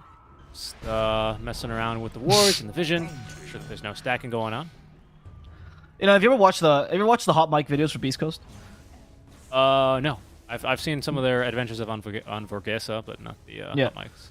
In case you guys aren't aware, the Beastcoast, Thunder Awaken also does this now with the chill mics. They release their team comms actually after the matches, which is really interesting to get a little bit of insight into their draft. And sometimes you can just see, like, Scofield rarely... Oh? Beasts are coming. John connects onto one. He's going to blade onto Michael now. His Stinger's going to rotate in for the kill, but it's going to be Alone at least picking up C-Smile. That is going to be a big one there. Michael as well does get experience. A Stinger fighting versus Alone. Alone does not have mana here for the blink, but with the bottle sips will be able to escape. Affliction from behind. Can they set up something here on the Stinger? Has he gone too far on the Weaver? The Ant is alive for now, but will be killed. Raindrops or not. Right. Everyone's had this moment. If you guys start playing support Weaver, you'll understand this moment. It's you're beating a core, they have no mana, you're like, I'm God. This is the best support in the world. And then they come in with a sentry and you realize, oh wait, I'm super squishy and one mistake makes me die. Smile. That's Smile. Yeah, this what a might be the fissure. second mistake. The fissure does save him for now, and the snowball from Michael just to get away as they acknowledge Smile is gonna once again fight back. Hey, so Tell me the more hot about mic these thing- hot mics. Yeah, I recommend watching it. The Scofield barely speaks in these, except for like to make calls and stuff, right? He's not really. He's known for being a really speechless foot. But you can sometimes see him when he makes these plays, like when he stunned the Tusk, like behind the tree, right? Like these very small plays where he just does something better than the opponent, and he just has this slight smile, this smile of superiority, and you know he's thinking, "Gotcha," you know, or some version of it, probably something much more long and offensive, and in Spanish. And in Spanish, and probably from a rap battle of some kind, because that's his favorite, right? And it's really nice to see. I really recommend watching them because you can actually watch Scofield at his natural element, where he makes one of those like really complicated plays, and you just see the half smile. You know, that smile, it killed me. Okay, this could be dangerous. They're going top lane onto Whisper first. Affliction managed to get the jump onto him. Lumiere's got an Omni Slash, but doesn't have the vision. And with Gojira here, they're actually looking to turn. They just need a fissure for the kill, basically, on Affliction, or they're just going to let him die to the poison. With that Invis rune, Alone will actually TP top lane to secure the kill, as there comes the Omni Slash onto Gojira. Lumiere will easily have that one, and it's going to be a 2-for-1 special here in favor of Infamous. This top lane, again, not bad whatsoever, despite the Veno lane, you know, usually becoming a bit more of a thorn. I agree that was a pretty good rotation, but it does... Like, that rotation, there was a moment where you could tell Whisper was choosing to die there to a degree, right? When he set up the second Plague Ward. With the first Plague Ward, he already got the Bane down, because he had the Poison Sting plus the Nova, right? He was going to die most likely unless he got a Brain Sap, which he couldn't in the trees. So I think he actually chose to force that rotation from the Queen of Pain, so he could create some space down bottom for his TB, which is something that Beastcoast loves to do. Obviously, getting Hector farm. I actually really like when I see plays like that, because you can tell that Whisper was actually considering both plays of like staying alive or trying to survive or just dying and forcing a rotation. I mean, it checks out. You're telling me that Gojira died on a position 4 support to rotate away the mid lane instead to top. You know, I'd believe that. I'd buy that. And it is paying off already here for Hector, as it seems like he's got the Yasha on the way. And now Beastcoast is back to playing the more traditional Dota. Gojira. Oh, he's just sapping XP. Okay, sorry. I thought there was more people in the smoke. Oh, maybe not, because Whisper's joining. They don't have spin. Spawned. They actually calculated that perfectly. Gojira's coming in, enchant totem. Oh, he doubted. But no, it was because he wanted to cancel that TP on the edge of it. And they get a kill. Really well done. Big. Really, really nice war there. They're going to actually still get 2 of the big creeps as well in this stack. That's what I was highlighting. There's the spin with a Shaker right next to him. And having the vision, that gave him all the confidence to make that play. That's going to be a lot more space for Hector here, because he's not going to have to worry about Jug having this. I thought it was going to be Maelstrom. Looks like maybe he's going to double back into Yasha first. I'm not sure what he wants first. But either way, it's going to be delayed a little bit more because of that kill. It's a rough one, right? Both Maelstrom and Yasha are useful for farming. I think this build of like trying to maximize stats is probably the most efficient, because Maelstrom has 2 expensive items. I'm seeing Stinger, by the way. Yeah, he stole a stack, and they want to punish him for this. Affliction doesn't have grip, though. This is the moment of, do I Sonic Wave? Yep. It's worth for the stupid Weaver. Yeah, get rid of him. Yeah, honestly, it is worth. Weaver is great at cutting lanes, and Beastcoast has a really good lineup for playing just traditional Dota, per se. Where you put the 5 down bottom, he's have experience, he makes this lane push impossible. It's too much of a nuisance, and getting rid of the Weaver is actually quite a high value target right now, so well done by Alone. Good job identifying that. Yeah, and I just want to highlight Whisper here with the truly, truly toxic Veno build. He's maxed the wards with 3 points in the Poison Sting, and he's using them to block camps in the jungle, forcing Lumiere to just spend like 5 seconds hitting these Plague Wards, man. So obnoxious. He'd rather be doing almost anything else, to be honest. So that is going to be very difficult for him to deal with. Again, all this just to make space here for Hector. And where is he? Of course, he's in the triangle. Yeah, but Michael down bottom, he wants to rumble, and I think he's found a little bit more than he was expecting. Stinger's body blocking in now. They force the TP, but Gojira's coming in with the Echo Slam. This time he's not going to take any chances. Michael has to die. 4 versus 4 fratricide, as Affliction will fall together with his friendly support. Stinger Here's once an again. Echo Slam. He pops Metamorphosis to continue farming. The real hype play, the metamorphosis from Hector to farm more efficiently. Stinger. He's really enjoying Weaver, huh? Yeah, he is. This year's great, guys. I can't die. See you later. It's like what Scofield does is so easy. You just need to pick the right hero. There's Alone. He's going to snag that Haste Rune. And with this, actually, it looks like Alone will be able to finish up this Orchid. Needs just another half a creep wave, and he'll have the Orchid recipe flying his way towards the Courier and that second Oblivion Staff for the full Orchid Malevolence. Very easy kills onto Weaver now. So Stinger should be a little careful after the reveal. And also allows you to make aggressive plays onto the Venomancer. He's gone first for the Spirit Vessel, next into the Lotus, so he eventually will have a solution to that. But for now, you can, jump in quite confidently onto Whisper and take him out before he applies the Poison Nova. Yep. I think that's the reasoning, as you said, for the Orchid versus the Kai and Sanch. I would have still... the issue right now is that you don't really have sustained damage. I guess Jug will deal with that. He's not particularly the greatest hero at achieving that, right? He's more like I go in, I go out, I go in, I go out while I'm invulnerable or magic immune. Co-op kind of doubles down on that. But there's a strength to doubling down on these kind of antics, right? Because then your team fight is very easily, I blow up 2 heroes, and then my team fight begins, 5 versus 3, and then it doesn't really matter if I don't sustain damage, because we're 5 versus 3. Oh, and there it is. Blow up the Weaver first. Snowball on in. Can they blow him up in time? Yes, they can. With the Walrus Punch, sending him to the Stratosphere, and that should be a tower to boot. So a very nice Orchid reveal out from Alone. That's exactly what they were looking for. And they're even going to be able to threaten the triangle here of Vector just a little bit, but of course, he's on the other side of the map already, and probably making headway into the enemy triangle. Deterred by a second. I just want to point out, I do really still like... Oh, sorry, go ahead. I was gonna say, you have to surprise Hector with a triangle thing. You can't, slowly force him. He'll notice and he'll leave. You smile. It's okay. Where is he? Oh, Alone. That's a good blink. He saw Sonic Wave, but they saw the Whisper Plague Ward, and I think they decided against it. Gojira, actually, in the high ground, stuck with a Fiend's Grip. He's gonna die. Michael's slowed by Whisper, but Whisper's still low ground. They need to get some vision. They use the Reflection for that, plus the Plague Wards. Nightmare to save Michael from some damage. Sonic Wave actually comes out in the backlines, and Hector could be in trouble. He saw the Sunder, but he's been silenced. Hector gets the chance because Sacred misses the timing ever so slightly. He Sunders his friendly core, though. Seasmall now in trouble, forced to TP. Seasmall, will he make it out? He will. Hector almost killed him, but it worked out in the end. It was all planned. Nearly disastrous, but they do manage to avert the big old doom twist at the end. That was close. Didn't expect that Sunder to be coming. Certainly thought it was going to be onto Stinger, and then he just time-lapsed it off or something. But no, they make the aggressive play. And rather than force the objective mid, which I really like, by the way, from Infamous, pardon me, they're just going to fight bottom. They know that there's no Sunder. Beastcoast kind of just repelled, so they're going to go ahead instead for bottom. Likely sacrifice their own tower mid. It sucks, but probably the best play they can make. Oh, let's see, Stinger. He has the magic one. He knows how to play against this, time-lapse immediately. But, you wasted some time. You got tower bottom is the best you can do with a really rough early game start. Just about getting what you can out of the map right now. And it's kind of awkward for Jug to get into these fights, isn't it? Because he's not invulnerable, especially even right now with these items. Hector with meta active can easily blow him up, even though meta's not maxed, by the way. He's taken 3 points in the reflection. I mean, I think there's the build these days, actually, if I'm honest with you. I only point that out because that's not what we saw. Who was our last TP in the last game we just saw? That's not what we saw him do. Pacas? Yeah. Because Pacas is more of the traditional TB player, right? But I actually do think Reflection is a bit better. I think this ability is kind of broken. I actually think it's TB's best ability. The nerf to meta...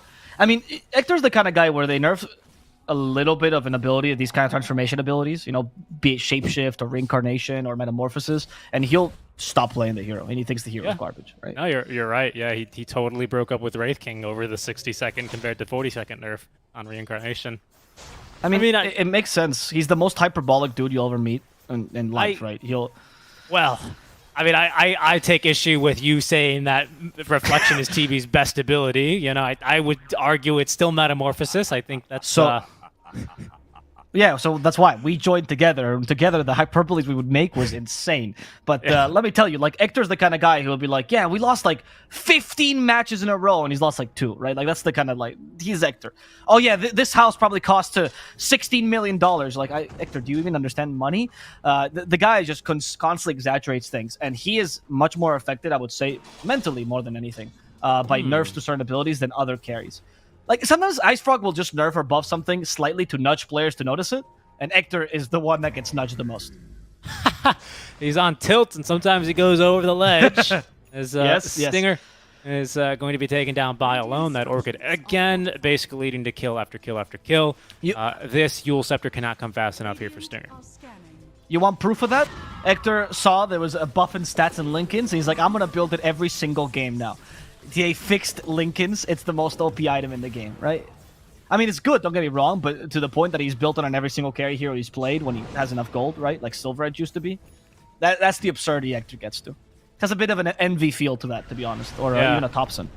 Yeah, no, it really does. Yeah, Thompson as well, right? Going, Meteor Hammer, I think it's underrated. I'll build it on every 5 Crystallis Void Spirit. That was my favorite. Well, he was right. He was right about that, though. Yes, Crystallis he was. bonkers. 42 damage for, what, 1,700 gold and a crit? That was crazy. He was right about most of them, honestly. Even the I'll build E-Blade on every hero. Oh, I'll play Grimstroke mid because E-Blade is so strong, right? I forgot about that. That was bonkers. He's like, hey, remember our TI, was it 9-strap Pugna Grimstroke? What if I just cut out the Pugna? It's true. He used to be a really good Pugna. Pugna got nerfed. He started building E-Blade on every hero. Sacred. He's rolling up, but there is a missed Echo Slam. Lumiere fast enough on that Blade Fury. He was impressive.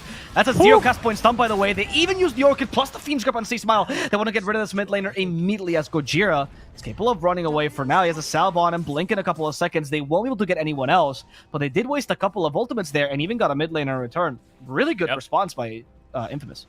Yeah, that was incredible. They might get... they likely don't get Stinger. He's got time-lapse. Gojira has a TP, has a blink. Maybe just looking for some kind of opening here. Don't think one really exists. But again, anything you can do here to keep the pressure off of Hector, who, of course, hears an Echo Slam, immediately metas and moves into his triangle, and is making very quick progress here towards this Eye of Scotty. He's now got it along the way. This is a great item here to kite out the Queen of Pain, make her game much more difficult. I mean, in case you weren't killing supports fast enough, now, bada bing, bada boom, you hit him 3 times, Bane is dead. So this is going to very much allow him to show up to fights if needed. I actually like that idea, by the way. If you compare Lumiere to Hector, when Ultimate gets used in Infamous, Lumiere's like, my team's fighting. Should I join them? Am I strong enough? Hector's like, my team is farming. That's free space. More gold for me. More gold for me. And he's not going to waste any time whatsoever, and I fully agree with him. See Smile there with a BKB, by the way, in that fight. Just couldn't get it off. Such was the control that was basically instantaneous onto him. I just really want to highlight Lumiere, man. Great job on that Blade Fury. My goodness. I believe he was scouted there by the Pangolier, who had a good position in the tree, so they knew something was coming. But still, to act on it that quickly, well played. Yeah. I mean, Lumiere's the other consistent carry. Him, Pakaz, and Hector are the current trifecta of top-tier carries in SA right now. I think that's the kind of play that kind of makes this Jug pick look pretty decent, though, right? Like, that's why you pick Jug. Gojira. Okay. There's the Orchid. They got rid of Gojira first. He did have Echo, but he's still a bit of team fight for them. Yeah, and he's super annoying around the Roche pit. Yes. I don't think they were going to really commit to the Roche, though. They don't have any Midas armor. Oh, they have Weaver. I guess you could try to sneak it with a Swarm. Yeah. I mean, it's tempting, right? You're Radiant. They didn't actually have control of their outpost. They don't have tier 1s. Like, they could have done it very reasonably, I think. But obviously, they're going to be repelled after that push. Now Infamous are going to move into the jungle. They see Smile here on a ward, but instead they're going to make the jump onto the Weaver. Alone, he hates ants just as much as you, Avo, but there's the jump onto C-Smile into the Fiend's Grip. As soon as the BKB is popped, Alone as well, he's going to pop the BKB and the Sonic Wave, a kill during the Fiend's Grip duration here, and a second one on a C-Smile straight, this time through his 9-second BKB. But now Hector, he's ready to fight. Yeah, Hector's going to destroy Affliction in a matter of seconds. Not even committing meta for this. That's for farming. As Tusk TPs away. Alone, capable of doing the same thing. So in the end, still a really good trade for Infamous. Once again, these Fiend Scripts just clutch. They're really, really on point. Yeah. And both supports on Infamous have just been stellar at being able to cancel this Lina. Agreed, especially with this Blink Dagger on Michael. I mean, again, this hero just never stops being good against Lina, to be honest. Until Lina has the damage where she can just kill Pangolier. Actually, we should talk about that, right? Because there will come a point at this game where, yeah, C-Smile, he's not having a fun time right now, but eventually, after he gets his Lincoln Sphere online and maybe a damage item or so, he's going to kill anything that comes at him. He's going to get pretty bonkers this game. Yeah, I agree. I don't really think they have like the damage in Jug, and this is kind of Jug's problem. I don't think he has the damage to just kill her, and even if he spins at her, it's the same problem that Pango has. She just right-clicks you down. Yeah, they don't scale enough. Like, Jug is an in-and-out kind of hero, right? And the difficulty of those kind of heroes, except for PL, because he's just kind of ridiculous, is that in the late game, what the enemy team does is, oh, you're leaving Jug? I'll kill your teammates. Like, I'll kill whatever's left behind. I don't really care anymore. Especially on TB's Aura of Death. Pango and Queen of Pain are good heroes to combine with this strat, mind you, because they have mobility, they tank up slightly on both these heroes, they have decent talents or builds that allow this. But even then, you're right. Like, if Lina and TB both got the items they needed, this game, Jug is it's just gonna be really tough for him. And speaking of those items, let's highlight another item that's a big one. Whisper with the Lotus Orb now. Of course, this does provide you that it's a basic dispel, so it's not going to be able to remove the Gojira's removed real quick. So it's not going to be able to remove a big stun like a Fiend's Grip, but of course, if you place it preemptively, it sure will. And of course, that's going to nullify the Jug's impact mightily in these fights. Exactly. This is usually want to get Ags around the Lotus Orb timing to be able to, like, taunt it, because the animation is the same. The range is different, though, but the animation and even the sound is the same. You just have to calculate the duration, of course. So it's nice to bait it out. Real quick, speaking of baiting, another nice item. Stinger's just finished up his Yule Scepter, so he can now tank at least an Orchid, perhaps even look to go in and tank an Omni Slash as well. Or even, cut the back lines, find the Bane mid Fiend's Grip. Bane's got no defensive items. He's going straight for this Lincoln Sphere. He's a Bane, after all. He doesn't farm. Yeah, a good item. A really good item this game. Yule's is just crazy good on Weaver. Support, mind you. Oh, wait. See, Smile. Did he really? He goes Blink instead of Lincolns. Okay. Oh no, he's thinking Lincolns again, but he brought the Blink already. They got Hector, though. He has no BKB just yet. Hector, there's no way he's getting out of this one alive. Yeah. You know something I am like, are they really going to still fight this? They're actually going to catch the Bane. Sonic Wave, though, for C-Smile. Whisper immediately uses that Poison Nova. Try to deal some damage to Alone. Stinger's in trouble. The Yule Scepter for a little bit of save. Stinger's capable of Shukuching away. They do see him, though. Time lapse, not in time, as that Snowball condemns him to a swift death. Alone walks in, but there's an Echo Slam, killing off Alone. They even put Sacred in the pickle. Sacred is going to dispel off that Venomous Gale, but he is going to die regardless of the auto attacks from C-Smile. No high ground will save you now. C-Smile with his Blink Dagger looking to be more aggressive. He's the carry now. He just gets distracted, though, by a bunch of shiny things like the current healing ward. But Gojira, he has no ADHD. He's focusing on the target, and that's going to be the Tusk. And Snowball, they're trying to save himself. At least they get Lumiere out of there, but Michael will die. And Beastcoast, honestly, they turned around this team fight. Yeah, they had no right for that fight to go anywhere. I mean, look, and Lumiere, he's immediately right back. C-Smile's immediately right back on top of Lumiere. He knows where he's going. He says, if you cannot push this wave against me, we are taking this Roche, especially with Hector alive. Will he decide this big creep? Yes, this is big creep. He can farm this one. Metamorphosis active. And with Stinger having, of course, the minus armor, they will be able to blow through this Roshan extremely quickly. Great Echo Slam. What a turn from Beastcoast mid-fight. I mean, he Echo Slammed even, so he was out of vision during the Echo Slam, so they couldn't immediately, like, reinitiate onto him. Like, that's wild. How? This is why I understand that people say that he should swap his style and play different heroes more adapted to the meta, but do you really want to see a guy like this playing Weaver? No. I mean, I kind of do. I want to see what he can get done. Nothing. It's Weaver to it. There's no complexity to the hero, okay? And I'm sorry to Stinger, but the heroes just cut lanes, be smart about the map, but it's more tactical. There's not the mechanics, right? He split push good, okay? Yeah, I mean, look, the Weaver does have some complexity. It is Dota, but it's more of a hero about understanding map and movements and rotations than it is about, oh, what a swarm he got, right? Look, what a swarm. He got Lumiere. Yeah, he's out of there. But Spin TP, again, Spin TP still very strong this game. Again, there's really no... I mean, Blink is a good item this game for C-Smile, as we've seen, but it doesn't give him stats. Doesn't really help his damage output, per se, at least versus a spinning target. With this Scotty, SNY, and Power Treads, I think K1 is pretty close to being able to kill a Jug through spin. So it's where this window of Jug being able to split push very freely is rapidly closing for him. Yep. And even if you split push, you have, again, the Weaver really does prevent the split push greatly. So does the Venom. You have like one defensive offlaner who like holds ground very well, and then a really honestly sacrificable but also slippery support, which can go on these missions to cut lanes. So it makes the Jug's role a bit harder to do. Not to mention see Smile, right? He's already proven once that he can push waves right back just as hard, right, with that TP mid lane, which didn't secure them Roche. The fight secured them Roche, but that secured them plenty of space for the Roche after he shoved the wave. So yeah, I mean, they've got plenty of ways to deal with it. But again, you know, Sacred as well, he can still do this. He's got roll up now ready to go. Looking for an Aeon Disc here, actually, on the Pangolier after Blink Yule. So very classic offlane Pango items. And, well, he's going to need to put them to use here because Beastcoast already looking to ring the doorbell, forcing the heroes back as they start to poke high ground a bit. This is some serious siege that they bring. Actually giving C Smile here the first Aegis. Well, C Smile will be the one sieging high ground as he activates the BKB on his first life. Sacred, though, is keeping at least Scofield under control.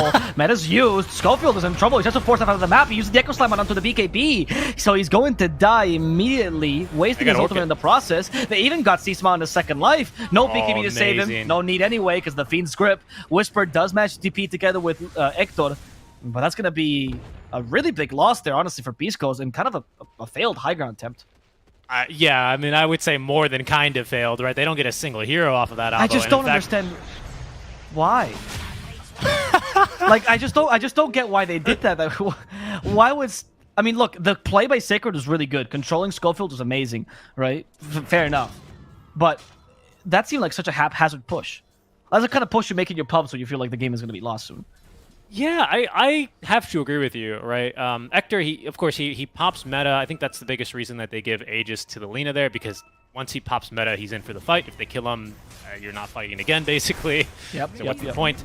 But yeah, I mean, great control as you highlighted on Gojira. But even then, I just don't think that they were going to get another Dream Echo Slam off in that fight. I think it was very hopeful to assume that Infamous were just going to gift you the game right there.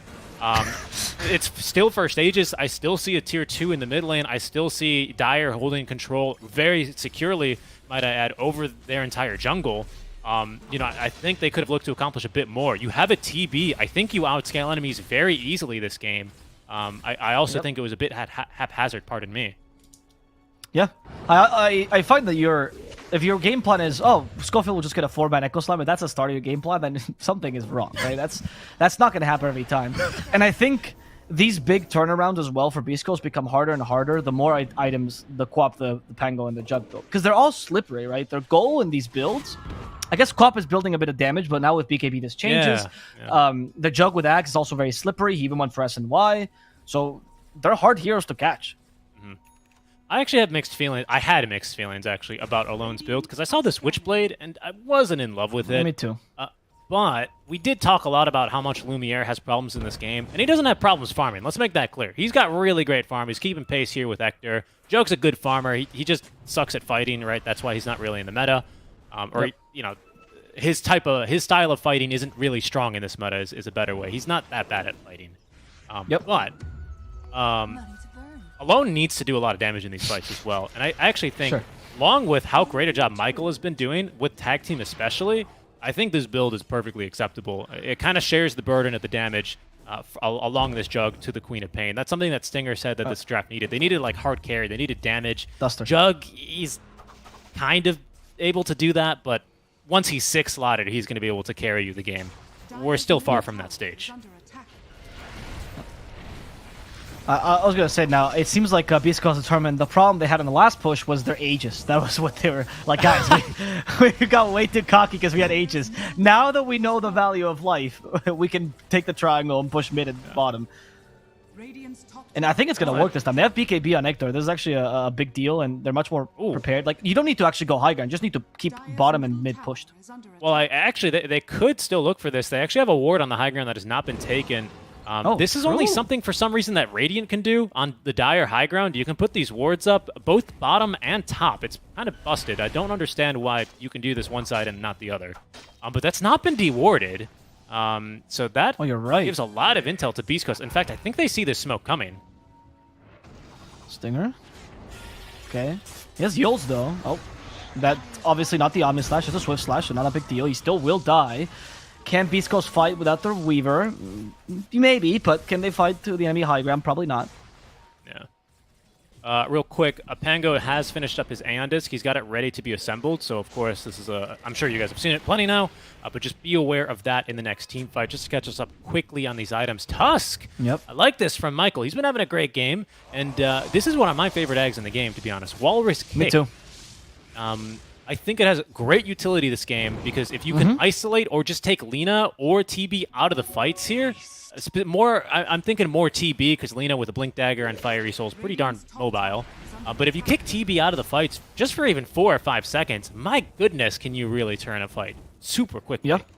I love this item. No, it's amazing. I think it's an item that gets slept on too much, and it's starting to get picked up more by Tusks, by the way.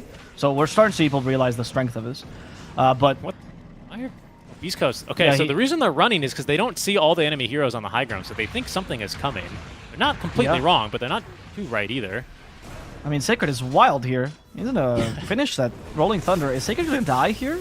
Okay, that's the Aeon Disc. He was playing this the whole time. They still have a Light Strike Array, however, but Sacred blinks in time. Seasmell follows, not really well. Aeon Disc now triggered for Whisper, losing a bit of damage with that. Hector's coming in with his signature Silver Edge, activates Metamorphosis, but that's a Fiend's Grip immediately. Someone cancel that grip, they will! And Hector just in time to get that Sunder against Lumiere. Lumiere slowed down by the Scotty, the Poison also taking him down, but they need to hit him one more time. Lumiere will be able to get away. The extra movement speed there will save him alone, also capable of blinking to safety. And he wants to go back in to kill Hector, but it's a bit of a tall order. Infamous playing this really well, honestly. Yeah. They're playing it to the edge. They understand that their mobility is incredibly superior. And Alone just said, I'm sorry, I thought there was an earthquake, essentially. Temblor means like to shake, literally, but that's what Peruvians say when they think there's an earthquake. And to be very clear, in case you're not familiar with the geology of South America, there is a lot of earthquakes. So it is something serious with the Andes Mountains. I just want to highlight there. I mean, you're totally right. Never have I seen a single man go, "It's okay, guys. I have Aeon Disc. I'll just 1v5 them with my ultimate." Honestly. But Sacred made so much space with that. Eventually allows the rest of his team to catch up somehow. That Witchblade projectile, little known fact, it also slows, right? Everyone knows it does the damage, but the slow is, I think, what allows the Jug to escape, along with his additional move speed on the Shard. But 25% move speed slow. Well, 25% move speed on the TP is awful, though. Remember, that was the whole reason why this hero wasn't played for forever, because whenever you'd pop meta, you would just, kind of engage first gear. Oh, Michael just killed a courier, kills Hector's as well. I think that courier actually has something important on it. Hyperstone? Yeah, Hyperstone. But they catch him. Gojira, Michael. We have C-Smile coming in. There's the Snowball. Okay, Light Strike Array available still, but they didn't time it properly. Doesn't really matter. Michael will get hit now by the stun. Infamous is he will coming. die. Yeah, here are the reinforcements. So Swift Slash used immediately as they go for the supports instead. Scofield will die first. Stinger will be able to get away through the trees. And if at Beast goes like, guys, it's our chance. It's our fight. You're a Silver Edge. Reflection. Ready to fight. Oh, they did get Dust, though, which means he got slowed once again. Affliction will be the target, though, and we'll have to settle for a position 5. Not that bad for Infamous, all things considered. All right, so you might think we're done fighting, but Infamous just found a DD rune, and Roche is up in 20 seconds, so strap in for another big team fight, ladies and gentlemen. It's about to hit the fan, especially because Gojira's going to respawn in 20 seconds with Echo Slam. Roche is up. Oh, boy, it's going to get spicy. I love that in these fights, I don't think either team can tell who's winning. It's like, most of the time, it's like, guys, I think we're winning. Oh, no, they're winning. Look, one of these who are... I think what the calculations are right now, literally, especially around this Roche timer, is let's just get the man advantage. We can get a kill. We can get a kill. We can get a kill. I think that's what it is. It's not so much them trying to win a team fight, because they're not, like, popping meta. They're not popping BKBs. They just want these pickoffs to get the advantage. But you're right. You're right. They're not thinking about winning these fights, because that's not what they're out here to do. They just want to get this Roche advantage, and now they've got it here. Beastcoast in the pit. Have Sacred. He's just going to roll up. Yep. Whenever you're attacked by bugs, the first thing you should do is roll up in a ball, and they'll leave you alone. Bugs and bears, the same things work against them. That's why they're called bugbears in D&D. Yeah, exactly. Roshan. Now this is going to be destroyed here. What do you give Shard to? Is that Shard for Hector? Should be for Whisper. Okay. Yeah. Oh, yeah, that Shard is broken. I agree. He's got the best Shard. Well, yeah, I think it's the best game. Best one in this game, pardon me. It is the best game, indeed. The best. I was going to say to the point of the team fights, I do think Beastcoast wants to... Wait, as I talk about Beastcoast, C-Smile farming in a really aggressive position, but he had a plan, which is BKB TP away. They tried to pop Lincolns, but sorry, they popped Lincolns with a Fiend script, so he got away with a BKB. Yeah, slight mistake there by Michael, initiating with the Walrus Punch, kind of unnecessary. Just need to get a regular punch in and lock her in with shards, save the Walrus Punch. I'm sure he won't make that one again, though. DD Rune has popped now for Lumiere, and there's no BKB on the Lina, despite having an Aegis. Lumiere's to level 25. He's ready to fight here, plus 1 second Omni Laceration. Let's see who we can find. Oh, that blink by C-Smile. And Gojira as well. He actually dropped a ward so he could see who he needs to initiate on, but the smoke is currently saving Alone from a quick death. Infamous is really scattered here. They're in a bad position. They do not want to fight anymore. Not with the current positioning they have. Yeah, and Chris is kind of playing like a... I mean, he's playing like an adrenaline junkie right now. Lumiere's playing like he's got the rest of the team behind him. Yes, and he kind of does now as Hector joins in. They prove that C-Smile was not just joking around. They get Tusk, by the way, Michael. You are, unlike the Pango, not as mobile and will definitely die. He is dead, yeah. Okay.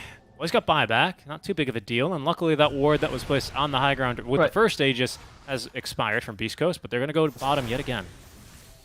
But they have Aegis, Richie. They're gonna lose it again. That was the problem last fight. Look, they're waiting it out. They're waiting it out. Well, this time with Lincolns and a Crystallis, this Lina is going to be a bit more difficult to take down, already having blocked at least one ulti, so they know that they probably know that Fiend Script is on cooldown for another 30 seconds. Here they go up to the high ground. They're just going to kill Hector, I guess. You saw Sunder, though. He should be fine. He Sunders a support, of course. Never Sundering the enemies here. Sacred. Trigger the Aeon Disc. No more damage for him. That is the Rolling Thunder done. Silver Edge completed for C-Smile as well, and they haven't lost Aegis in this first incursion. They have, however, been able to force 2 ultimates. That's a really big deal. Okay, silencing Hector once again. No Sunder this time. They need some way to save him. They have nothing. They're stunning him. Hector, they forced him forward, but that's not going to save his life. In fact, Hector's down. Gilman's used as well. That's going to be C-Smile's first life as Whisper also falls. Gojira comes in towards the end, though, with an Echo Slam. Catches 3. That's all 3 cores. They're down. Only supports are left. Gojira, he says, they say we can only play 4 Protect 1. Watch me let my carry die. Who cares about him? My true carry is the Lina now. Yeah, and it looks like this time Sacred's not going to be able to escape. He's got a Yule Scepter for himself, but no chance to use it. Permastun and killed as Whisper's now going to drop the tip onto Gojira. Thank you very much, says Gojira. And that's what he was aiming to do last time. That's why it was so important Sacred was able to actually lock him down. Yes, the BKBs did get kited out there from Beastcoast, notably, of course, onto Hector. Really, really great job by Alone as well. Really abusing the Sonic Boom Shard to secure silence after silence after silence, preventing the Sunders from coming through. But eventually, once the BKBs were expended, Gojira was all in there, baby. Huge Echo Slam. What a play. I cannot believe they're honestly winning off the back of the Earthshaker, genuinely. I think this actually might be bad for Beastcoast in the long run, that they sometimes just win because they have such high skill. Because they sometimes don't fix the more tactical mistakes they make, right? Because they just get away with these things. Not like Infamous is bad, mind you, but if you have the best of the best, these things happen less, right? There's more concern about this. It's just like, hey guys, hit me instead of the barracks, please. I mean, he did a great job, actually. Look, he didn't get the Fiend script. He almost killed the Weaver there. Almost, yeah. Nightmare damage? No way. Did he die to Nightmare here? They eventually toggle it over. Thank you, C-Smile. He took a sweet time, though. Yeah, he really did. Wow. I mean, I think Infamous had a really good hold on this game, and they played really well for a long time. I just find that their game plan to win was considerably harder than Beastcoast's. Yes. And it kind of showed towards the end. Like, Beastcoast had so many avenues to make these team fights work. And I want to bring back a point that you said earlier about how no team wants to take team fights. I think Beastcoast did want to force the team fights, but they didn't know how. Because they have a better team fight combo. And Infamous is the kind of team that just wants to get a pick off, leave, right? Get a pick off, leave, as you mentioned. And because they were playing so well, it seemed like Beastcoast was unable to complete this. Yeah. But now they finally hit their groove, and it's really difficult for Infamous to fight them. I would agree. I would agree with that, but I think like when they're not fighting over an objective, whether it be Roche or triangle control or high ground push, I think Beastcoast, they would rather take a fight like that because then they can get off these easier 3-man echoes, these more impactful Poison Novas, hit more people with Swarm, right? Lina abilities are splash on. I think that's more the fight that they're looking for. The Swarm, of course, it's the biggest one, the biggest of them all, right? No, but you're totally right. They definitely are looking for like these like 5-on-5 engagement as much as possible, right? Yeah. And when they lose someone, they become less desirable, which is why I want to really commend Infamous. I mean, they're kind of like poke and prod playstyle was pretty successful this whole game, despite what we all agreed was not the best draft, right? I think if they had an easier draft, this game would have been much more even. Yeah, that's the problem with it. I think when... I mean, Earthshaker's just really... I mean, he's all about the Echo Slime, baby. That's why Gojira, he says, you know what, so nice, I'll do it twice. A refresher orb ready to go. But my point was, like, you know, when your draft is kind of so fragile that one bad Echo Slam kind of just ruins your whole game, like... That's a good point. There are kind of issues there. Then again, like, that is the whole point of the hero. So, like, I don't want to say that Infamous, oh, haha, one Echo Slime, you die, but it's kind of all that happened there. Because they were playing such a clean game. Carry. It was looking so good. Even late game carry though, as Duster suggested in the draft, like if it's Spectre or Medusa, one bad Echo Slam will not cancel you like that, right? And I'm not saying those were the picks necessarily, but I'm just saying if you put an example of those kind of carries, you're right that this doesn't happen as much. Oh, Echo 1. They pick the Queen of Pain. Yep, that's Echo 1. There's Echo 2, and Queen is the dead. Lotus on the Omni. Oh, that sucks. Poor Lumiere. Now he has to fight a full TB. He doesn't have any of his abilities. Lumiere's being slowed down. Sees Smiling blinks forward. They catch him with a fissure, and Lumiere is down for 100 seconds. Michael fighting in the backlines, so trying to kill Stinger. He's not going to succeed, and that's going to be enough for Infamous to throw the towel. Yeah. Man, what a game, though. Seriously, both teams really playing it, bringing it their all, I have to say.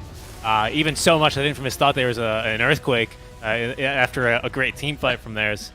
But seriously, very, very impressive game. I think this series is much more 50-50 than our first series was, and I think this team fight, or this entire game kind of shows why. Super, super back and forth. I just want to take a quick peek at these graphs, because we do want to, of course, throw on over back to our panel very quickly to get their thoughts on this. Yeah, but even, you know, net worth and win rate was kind of favoring Infamous towards the 30-minute mark. Again, just one bad fight, and when Jug's your carry, that's all she wrote, basically. Yeah, honestly. I think this game showcases why the Jug has been, well, just struggling, let's be honest. We're going to now throw away to the panel, see what they have to say about this this game. Oh, we're not going to throw away to the panel. Give us a second. Our host is not ready. This is always late, this Avoplus so guy. unprofessional, honestly. I mean, seriously, man. I don't understand why we hire him anymore.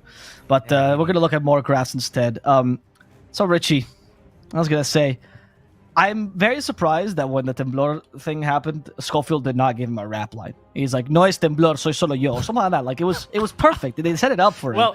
Well, it's because he hadn't hit the big echo until then, you know? I feel like he's concentrating too hard on the match, and I want to hear more of his quips, really.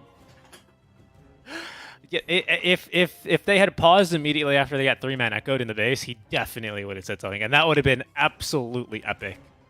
But unfortunately, not the case here this time.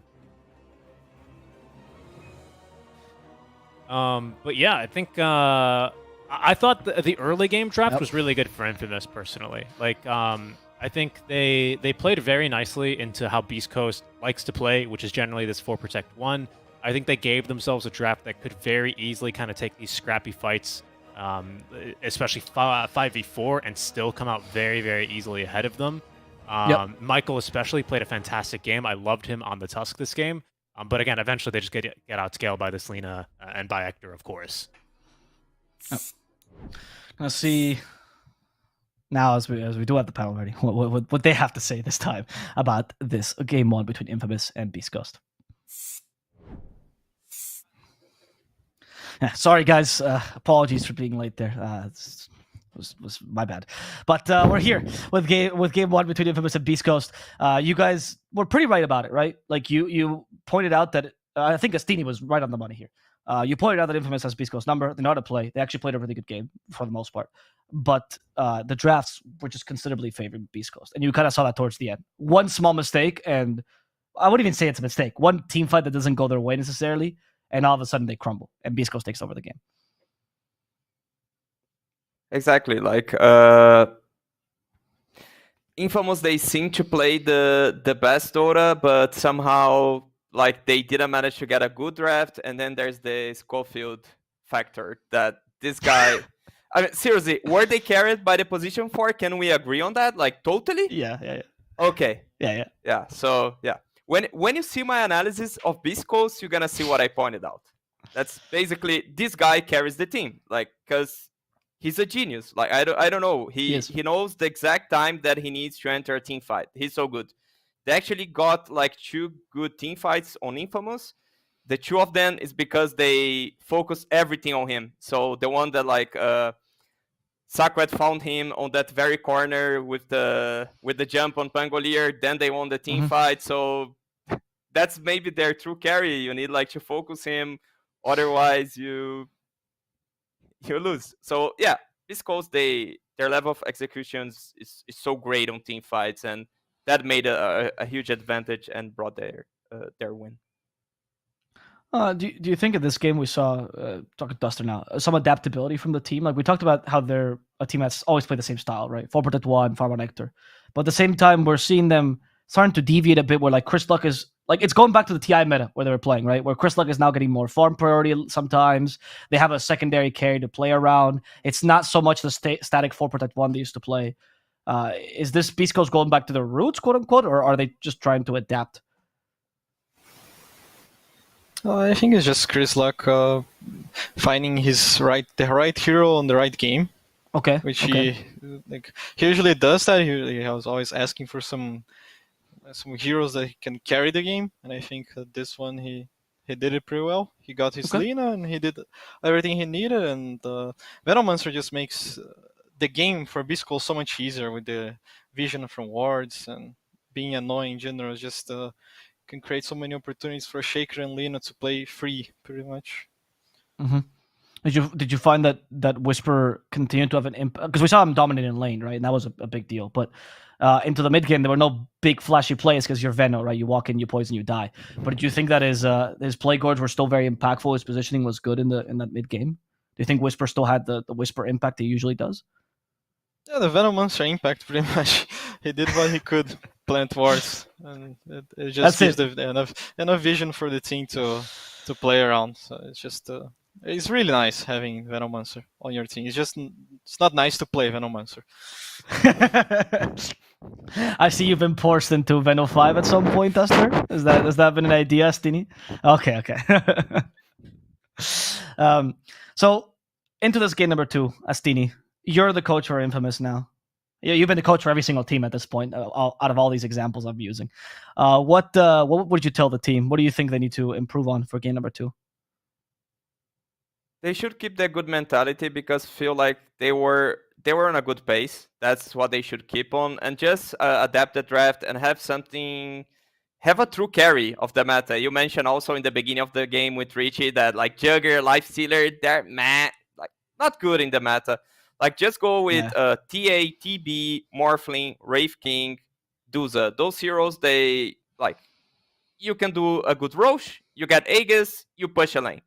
They need something like this. Jugger, the hero is not complete for the meta.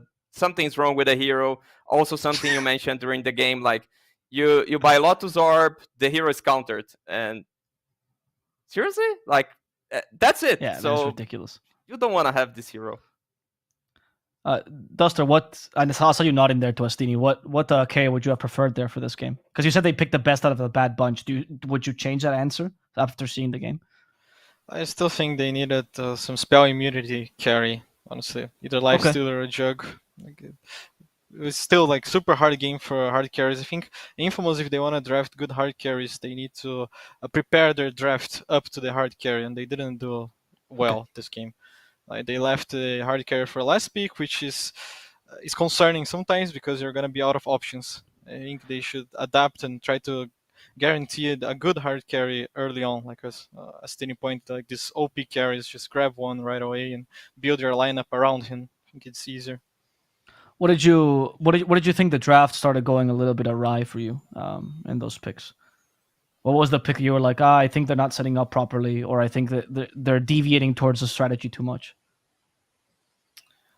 I'm not sure. Just Beastcoast draft just was building up to be such a toxic and annoying draft. Okay. It's just it was very unfortunate. They clearly weren't prepared to play against these niche heroes. So. Right? Yeah, and just to complete on that, I think like when you see a Venom, it was like a 17 Venom. So basically that means they could pick one hero before the bans, which is like what Duster mentioned, not leaving to the last pick. And when you go for Pungo there, it could be like amazing Pungo game. Even like it's good against TB and they force a TB into it. But you really need your carry when you see Venom, because Venom is extremely good against 90% of the carries. And if yourself, you're banning 2 carries and the other team is also banning 2 carries and they are picking first, it means you're getting like 5 out of it. So you're getting like the 6th best option.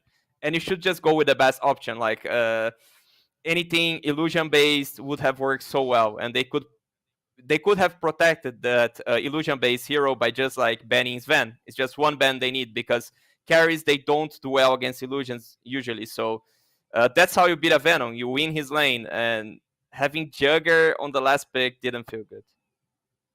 All right. Well, so Valve actually talked to me and said that we have to stop bashing Jugger here online because he is not getting buffed next patch. So good luck to you, Jugger players. We're gonna take a small break, and we're gonna come back with game two between Infamous and Beastcoast.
Before I start with Beastcoast analysis, I must mention that they are the most successful team in Dota 2 South American history.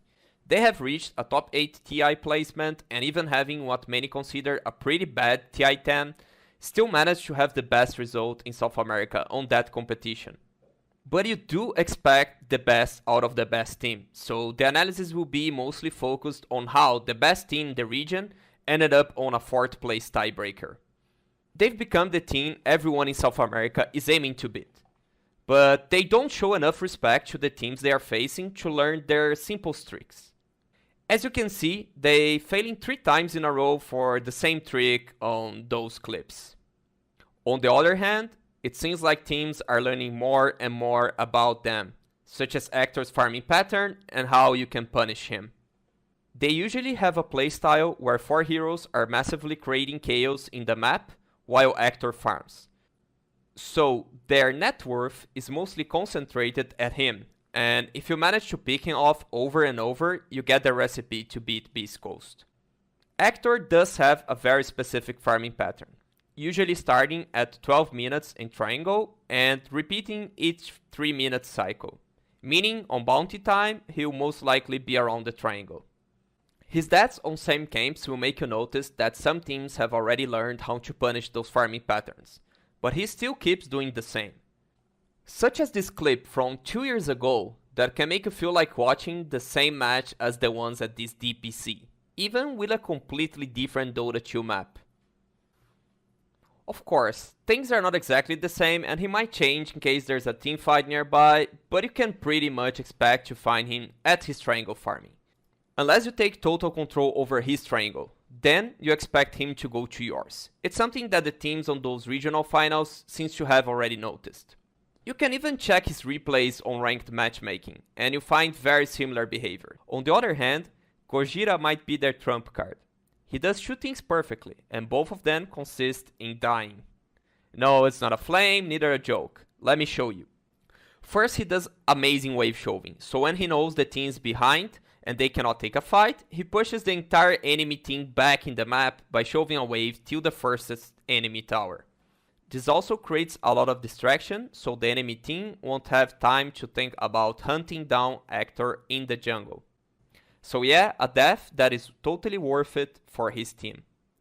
The second type of death is for sure the one that makes him to be considered one of the most skilled players in the region. He can play such a psycho on teamfights and is so smart that he forces on himself the exact spells that the enemy team needs to win the teamfight against his teammates. As you can see in the clips, in 4 teamfights he forced either Mystic Flare or Roar, make it impossible for APU to combo his cores. First, he forced a Mystic Flare. Then he forced a Roar. Then a Vice and Mystic Flare again. And a Mystic Flare again. Not only that, in 2 teamfights he managed to get vision of Luna and together with Whisper forced her BKB. After that, Hector and Chris had a free teamfight. Did I mean he's good at forcing BKBs by being completely annoying? Look what he does to Benny Stroll at this clip. Maybe keeping him flying for the entire teamfight can be the recipe to win against Beastcoast. If you kill him, he'll just buy back and hunt you down. So, will this chaos creation enable Hector to keep carrying? Or will they try out a new playstyle? Check this at Epulze channel for the entire regional finals coverage.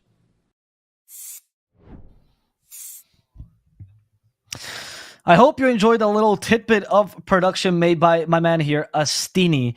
See, we know that Valve loves dropping patches during any SA games, so we thought we would prepare a slew of content in case that happened. We were hoping to be able to announce it to you guys, but this patch came in the middle of the break, so we were really sure what was happening. So Astini made analysis videos for every single team in the DPC regional finals, and we'll be showing you those videos as the game progresses. Look at that. You see Duster? Top tier pro, professional player, played in multiple regions. He's impressed. Does that mean you should be too? I think so.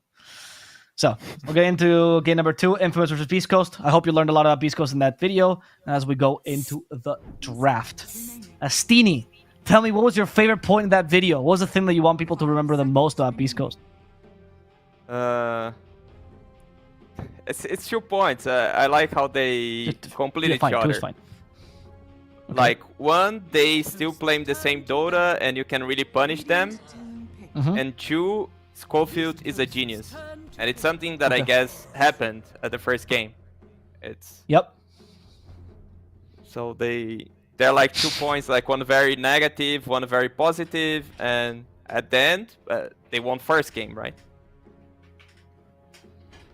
Well, I like the balance. Thank you, Astini, for that insightful knowledge. I would have never been able to guess the Schofield was a genius. That was really top tier. But there's even like a hint on how to kill Hector that Duster told, yeah, he's gonna be on the triangle. There's like precise timing. Okay, all right. I'm glad people were watching the video and they knew exactly about this.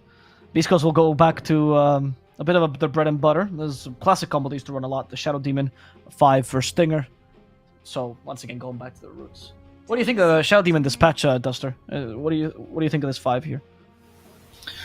Pretty underrated, I think. The hero is pretty decent. It's just his laning phase is a bit weird if you don't have good combinations.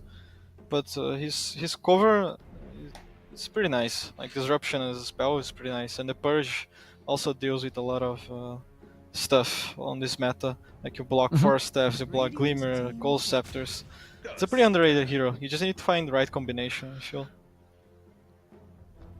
There's a combo they've run many a times. The Tusk for Scofield. I guess he got jealous of Michael last game and he asked for it this game. And the Shadow Demon for Stinger. Once again, back to the just Beastcoast stress. Not really adapting to the meta necessarily, forcing the meta to adapt to them. Yeah, but Shadow Demon feels nice for them, especially against Infamous, because it's something you guys mentioned also during the game, that Infamous, they were able to get pick-offs, and then one hero would be dead, and then Beastcoast would delay all their timings, their push. And Shadow Demon is a pretty good cover. It's also a hero that can provide some sort of vision. You can do illusions, so you can scout in the map. You can do very nice stacking. That's something that Hector loves. And also, like, by doing illusions on push, you have more ways to tank the glyph, right? Because it's gonna be the split shot. So if you have more unities, you can just go through it and keep one creep alive, which means you can just go straight in one wave. That crazy thing they were doing in the bottom lane while there was still like a tier 2 alive. So you can do more of these crazy pushes with heroes like this. Beastcoast's turn to ban. What is your opinion of the Hoodwink, though? Because Michael and Matthew were the first 2 people to bring Hoodwink to South America and really play as a 4. And we have seen a little bit of Hoodwink as 5, actually, in Europe. They've been trying it out a bit. Even, actually, Beastcoast ran it on Stinger. Is she a little bit back in fashion? Is she good with Mars? I don't think it's the best of the combos. I guess it's mostly up to like hero comfort, like player hero comfort, because yeah, I can see like you like, for example, Witch Doctor against Tusk, because he's gonna snowball and come with a hero next to him. Yeah. So I believe Hoodwink does something similar with her spells, that you like heroes being together, and Tusk offers you that. Besides that, I don't see much, because I feel like Shadow Demon is a good hero to find her in the trees, at least. I don't know if... Was there a nerf on the vision of... Definitely there was a nerf. I don't know how strong on Shadow Poison vision that you can get from trees. But still, it's pretty decent to find her. Talking about fighting in trees, there's another one that does this against Hoodwink. What do you think is the use of Hoodwink here, or why do you see the strength of the pick here, Duster? Why do you think they picked it? I think signature. I don't see any anything special about the hero in this game. I think it's just his comfort zone. They lost game 1. Maybe it's time to go back to what you know it works, I guess. Because I mean, it's 4th pick, right? So usually this pick is, or 8th pick for you guys. It's given a lot of priority, right? Yeah, they're giving a lot of priority to this Hoodwink.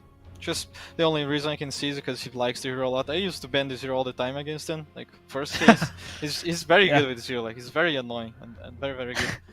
But yeah, I think the Shadow Demon is good against Hoodwink in general, so not really sure.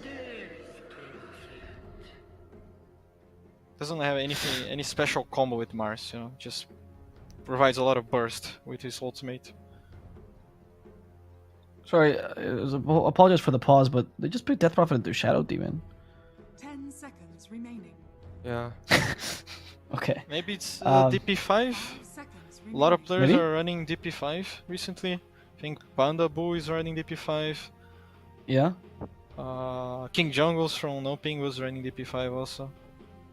I'm Isn't seeing it a lot usually them kind of playing a pubs. flex? Yeah, it can be a flex, but could work well as a 5. Okay. I don't see Okay. you picking DP core into Shadow Demon. Like it sounds pretty stupid. Beastcoast, turn to Yeah.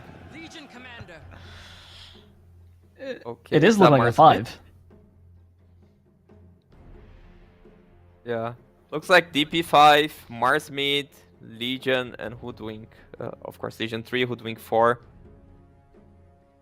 10 seconds remaining. Kind of I don't know weird. where to.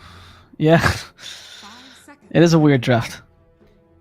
When you pick like this, it feels like you're not sure of what you wanna pick, because you pick like Hoodwink and how do you protect the hero? Okay, they banned Beastmaster, a hero that sends Hawks in the trees. Okay, but like you're not like protecting any pick. You let Beastcoast choose any hero they want. Like they could go like Monkey against Legion. They could go a Troll. They could go CK. So Hector has all the options, and he knows like all the cards of Infamous are dealt. Radiant team. Yep. And CK. there's the CK. That's an Hector staple for sure. We don't really see this hero in general. How's the matchup against Mars? Is he one of the good melee heroes against Mars? The thing is, he's super good against Legion, right? Which is like the, Oh, okay, right, sure. the lane he's facing. It's a hero, like, since you have embedded lifesteal, 5 seconds you're not gonna die for duel. Mhm. It's just a really good hero against Legion. I'd say Troll is a bit better, but he could be bursted, and of course Monkey is not a Hector hero. That's the first point and should be enough of a point, right? Because it's Hector. But also like Mars can bring him down from the trees with Arena, so CK is just very solid here. Sure. Beastcoast's turn to ban. So I'm assuming Infamous is missing a carry then. What carry do they run here? What are they looking for? Essentially, let's look at like last time. What are they missing in this draft that you'd like to correct with the carry, Duster? Kind of hard question because you don't exactly have an idea what Infamous is doing. Turn to ban. So, Like, it's not what they're missing, right? It's what do they even have in this draft? yeah. But once again, seems like Infamous is gonna leave last pick for carry.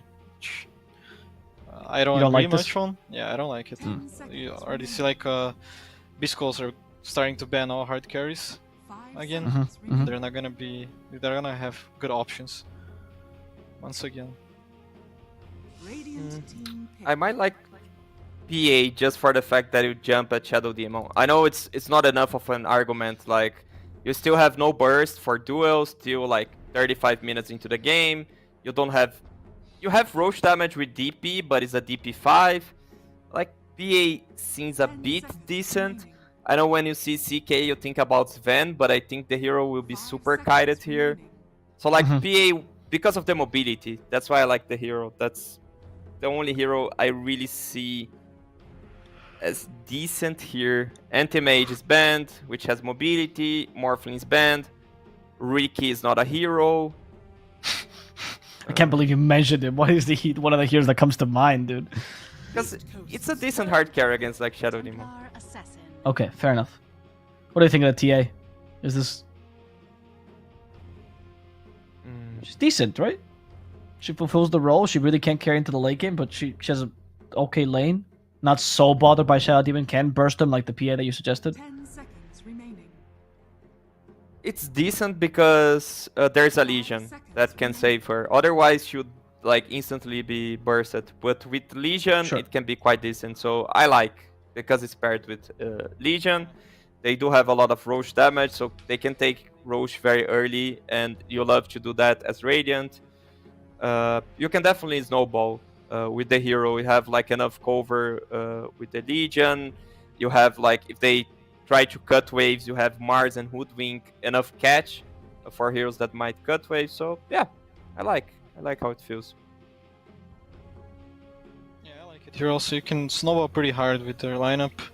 With Exorcism, Arena, like you have a lot of stuff to throw on teamfights. And the hero does very well in laning phase. It's actually a really good pick. Right? Do you think How does Chris Beastcoast plays Razor? Yes. But is Razor versus Mars, though? Viper. Yeah, Viper's much better. Razor, I think the matchup mid actually is Mars favored, if I'm honest with you. With Razor. Yeah. I was not thinking laning wise. I was just thinking like to shut down TA. But Oh, of right. course, Okay. They actually changed to Sand King mid. I mean, that lane against Mars is pretty brutal. And then Viper versus TA, right? Also brutal. Yeah. Maybe Infamous would need to change to Legion 5, but they cannot anymore. Yeah. You can't do that anymore, Dota. Remember the old times that you would see like the hero that the player picked, so you would wait to the last very second? Yeah. Oh my god. Fun times. And fun the times. swapping. People would swap as well. Back when that was enabled, and people would like bait that they were playing a hero in a certain position, they would swap in the game. That was wild. What a meta. Well, Duster, your predictions for this second game, or rather, not so much a prediction, but what draft did you like better towards the end? Beastcoast more. I think this last pick was insane, and the swap, change of lanes also. Yeah. Just counters Infamous too hard. Astini?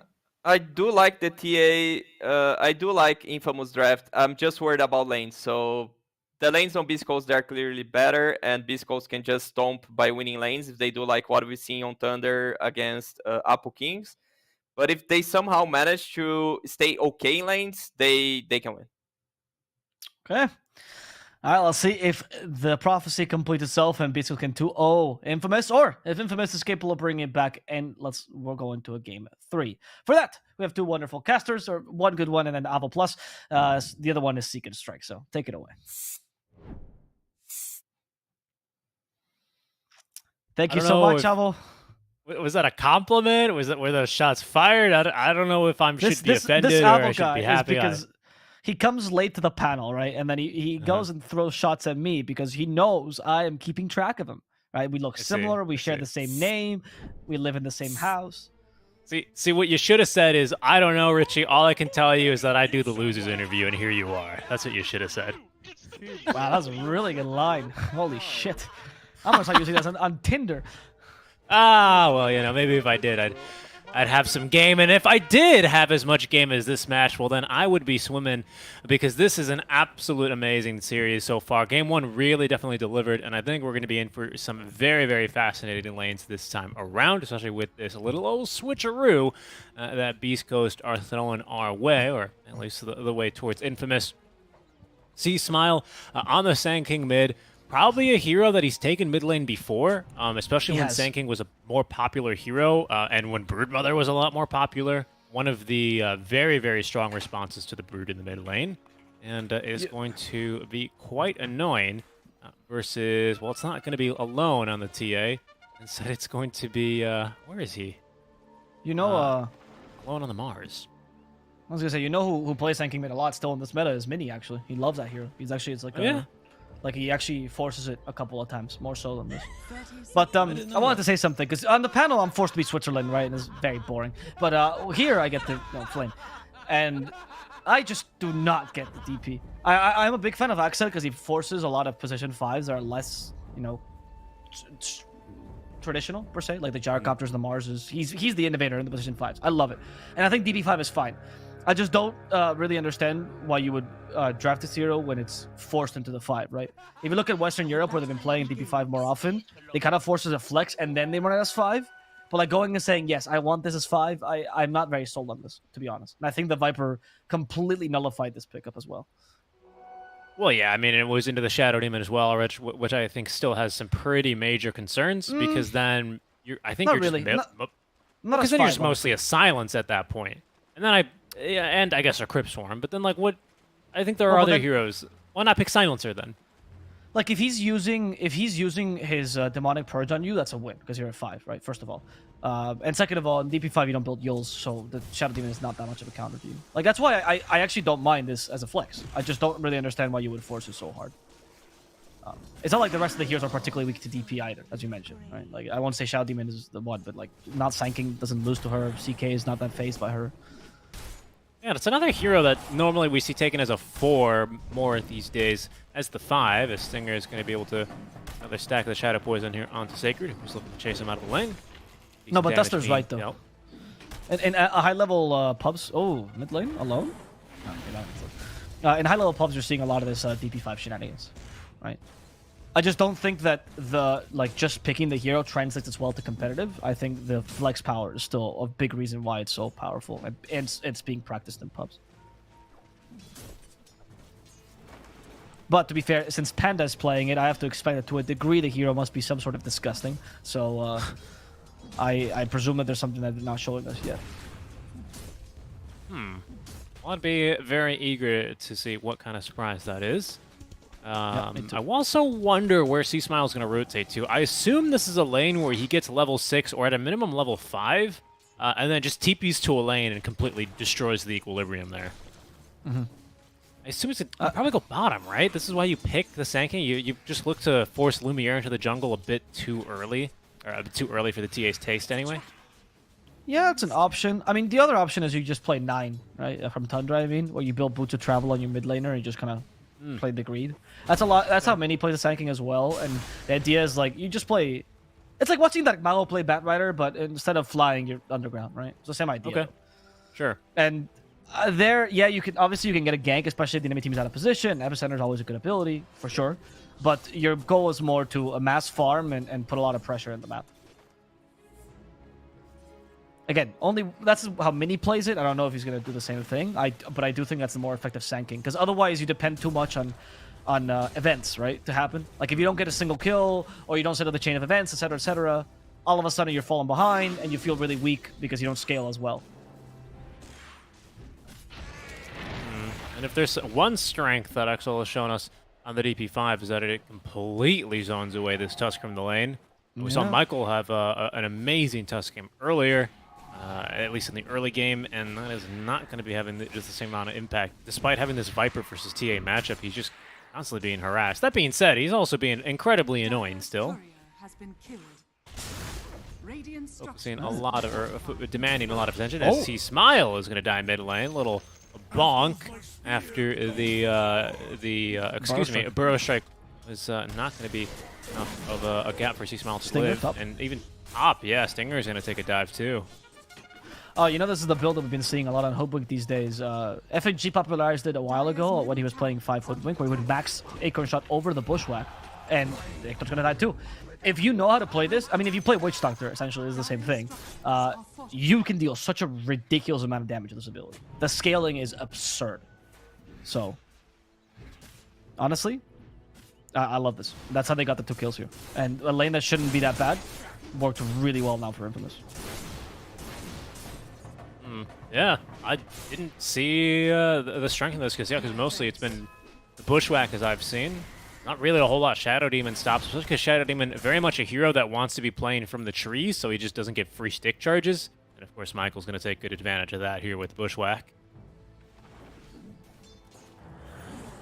So it is very much like if you've had the unfortunate experience of playing Trinity Protector versus Hoodwink. Not a very fun time. You get absolutely owned. Yep. And the lanes are not going. Lumiere. He's gonna live. You're nearly catching him there with the ice shards. Already doing a pretty decent job of zoning him out. As C-Smile in the mid lane is gonna be able to tank through the first arena of the game. Ended up using Burrow Strike early. Alone tried for the kill and lacked the damage. I feel like the lanes are not going as well as Beastcoast was hoping them to, honestly. I think the Viper was kind of a gotcha pick. And first of all, I'm surprised, much like Astini was mentioning, that top went this badly. And as well, mid, I think they were hoping for it to be a bit more even than this. I think there's still hope in this bottom lane. Whisper is incredibly farmed. He's actually got, he's got so much farm. Actually, 41 and 9. He is swimming in gold right now. And, well, since you booted the T out of the lane, pardon me, kills top lane, you booted TA out of the lane, so you're going to be able to at least do the slow siege stuff. As mid lane, SeekSmile into more trouble. SeekSmile will die to the auto attacks on Alone. Alone is absolutely dominating him. And this was really offsetting it, because I agree. If Hector doesn't have the best lane, but at least Whisper recovers with the early game lead, no big deal. But you need another hero to gank with you besides your supports, right? That has to be the Sanking. It's definitely not what they were expecting. Yeah. At least with experience, Sanking is still somewhat decent. Burst Strike is just a really powerful spell, and because you've got this solo XP mid, although you are kind of getting crushed, it's still useful. You can recover as well decently well with Sandstorm, and I think that's true. For the first couple of minutes of play, when you're moving around the map out of the laning stage, I think the Tusken Viper is pretty potent. Hold that thought, because they just absolutely murder Stinger. I mean, that's the easiest kill of Alone's life. Nice job there, set up by Michael. I think this boots Hector out of the lane. Oh, actually, in fact, he has boots, and he's going to stay in the lane. And the bottom lane is trying to kill Affliction. Axel gets away in time. Alone has rotated here, though, so I don't know if Hector's choice to stay is the right one. This is something Hector used to not do, by the way. Oh, as they go for him, immediately a TP from Scofield. Alone has the arena. Gojira's like, arena me, I dare you. Oh, nice snowball, actually. Avoid a spear. Now they're going to get barely out of the arena, but actually stuck in still. Hector on the run away. Overwhelming odds, though, and the bushwhack will make sure they can catch up to him. Poor Gojira activates a tag team, but he dies right after. And this rotation from SeekSmile, he does have Epicenter. He could get a couple of kills here, but instead will settle for the Hoodwink for now. Activates Magic Wand in time, actually, and Michael is going to live. I think he's... Oh, he is. I think SeekSmile thought he was going to go to Caustic, but it was Caustic Finale level 1, and he didn't clear the creeps fast enough. I thought he was going to explode and nuke the wave, and that's what SeekSmile thought, too. He went for that range creep instead, and wasn't enough. Yeah. I think the magic stick or magic wand from Michael was clutch. He literally used it right as he burrow striked in. Oh, and you know what? And infused raindrops. Although they didn't proc. Of course, because it needs to be at least 120 damage, so he would have been fine. Again, Whisper is still very farmed. Has a full Dragon Lance already on the way towards him, as he will now rotate away from the lane. He tried TP in top, very quickly realized, I'm a Viper, I'm not going to be able to do much there, and instead is going to look for some action in the jungle, where Axel, again, is just going to TP away. At least they got Hector out of a bad situation, so he's down bottom farming, right? But obviously there's a win for Infamous, who is happy to take the snowball lead. And now it's all up to Whisper what he can do with this Viper, honestly. He has to have a big impact here. And this is so awkward. Like, SeekSmile's just, like, sitting top, taking farm, and I don't disagree with this play. Someone needs to defend the tower, and he does a really damn good job of it as the Sanking, but I feel like that's, not usually... Like, Whisper is more of the mid right now, isn't he? Yeah. And Hector is more of the corpse right now, because they caught him again with the arena. God's Rebuke. Not even letting the Acorn have it.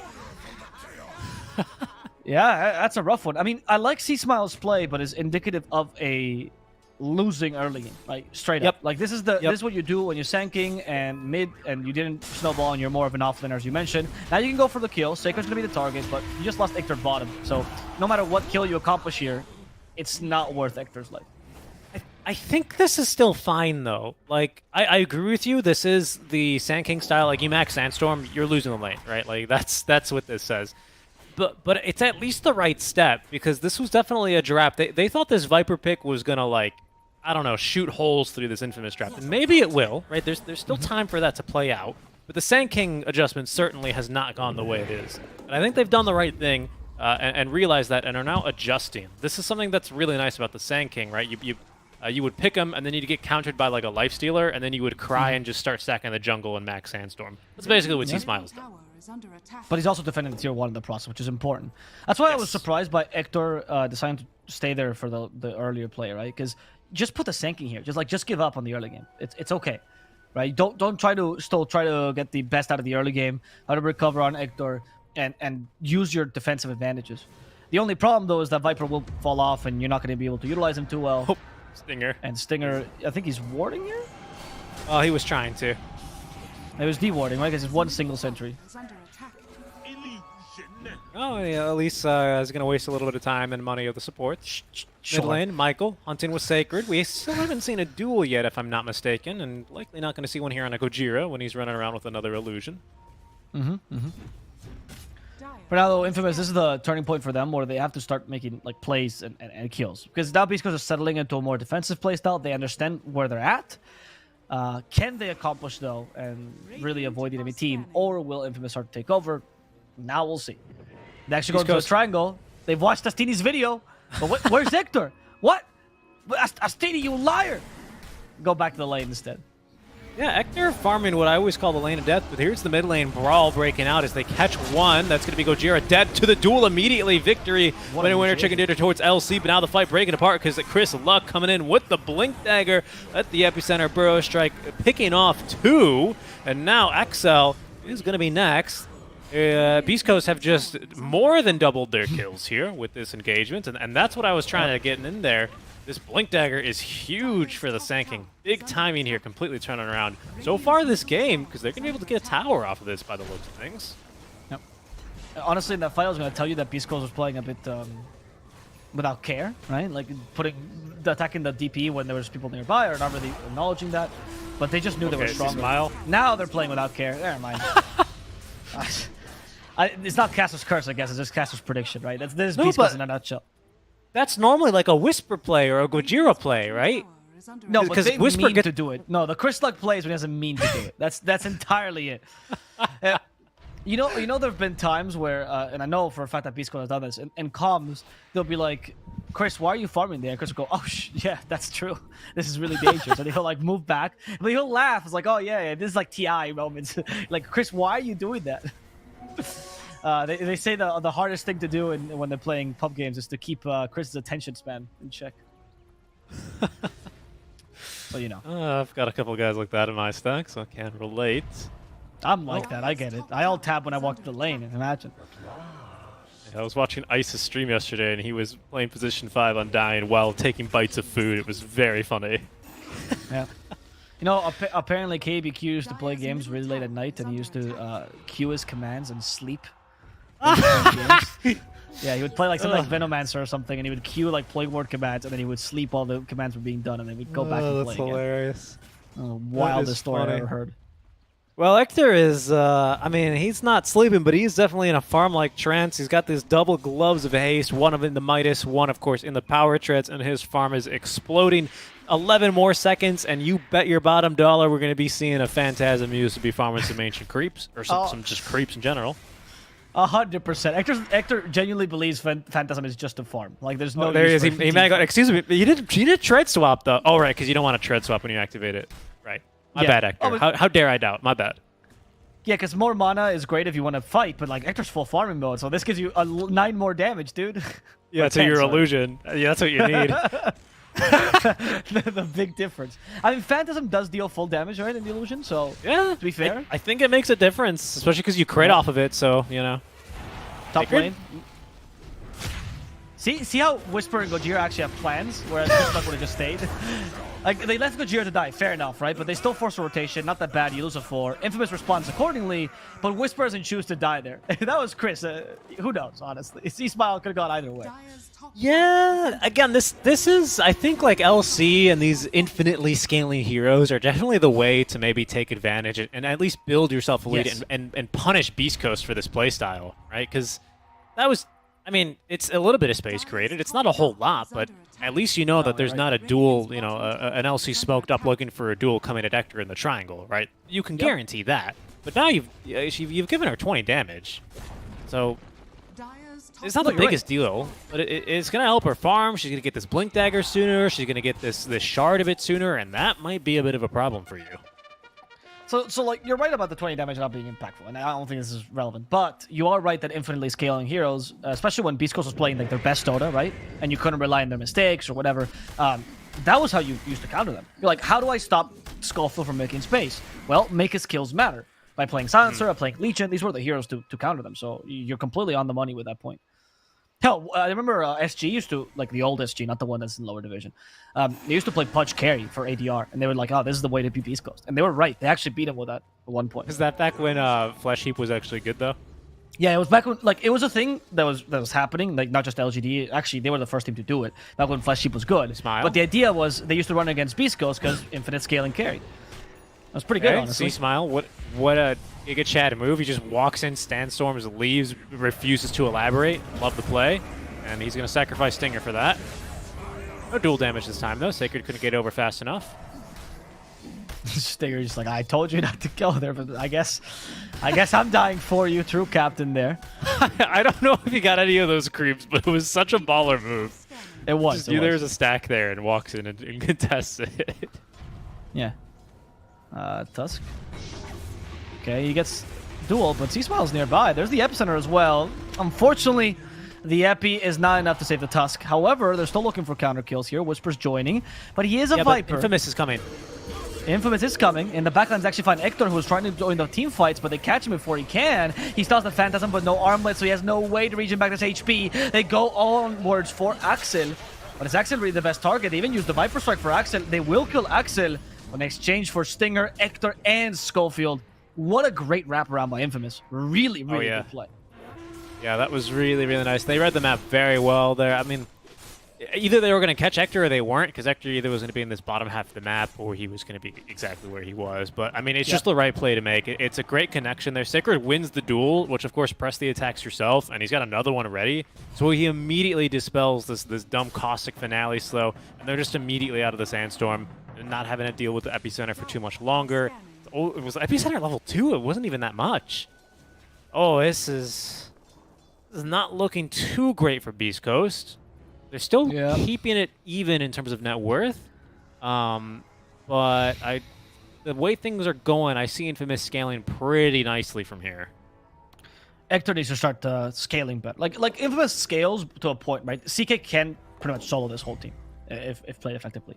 The problem is that CK needs much more farm for that to happen, and he's not particularly known for being a flash farmer, much to Hector's chagrin. So I'm not really sure. Like, I think if Infamous keep abusing this timings that they got with the TA and the Mars, I think it's going to be really difficult for Beastcoast to get back into the game. And here they go. And it's the onus on Beastcoast now to do something special. 5-man smoke even. Blink Dagger on the LC, quickly approaching now the next ability, but T-Smile's a bit too fast for you alone. He's out of there. And instead, Infamous are going to look to convert this into Roche, having blown the arena. They, of course, are going to be playing with double meld and press the attack as well for some bonus attack speed. And Desolator now, of course, in the big one. And they're just going to do it way too fast. Okay, this is some bonker stuff right here. Wow. Infamous is playing their plan perfectly, though. They understand they're stronger. They understand they have to put pressure here, and that's a good objective to take. Stinger will die. Oh, maybe not. Snowball to save him. Sacred actually stuck here. The Snowball punished him so hard. Sacred's down. Stinger even setting himself with Disruption. He does not want to die just yet. Affliction will be the next target. Axel will fall as Gojira looking for more. Michael the target. They're going to try their best, but instead, Gojira will turn into a pig. Hey, jukes the spear with that pig as well, and I can't believe Stinger lives. Not bad at all. That's wild. Not bad at all. Probably the best out of the bad situation. Yeah, I mean, that's the blink reveal coming in clutch for Gojira there right there, though.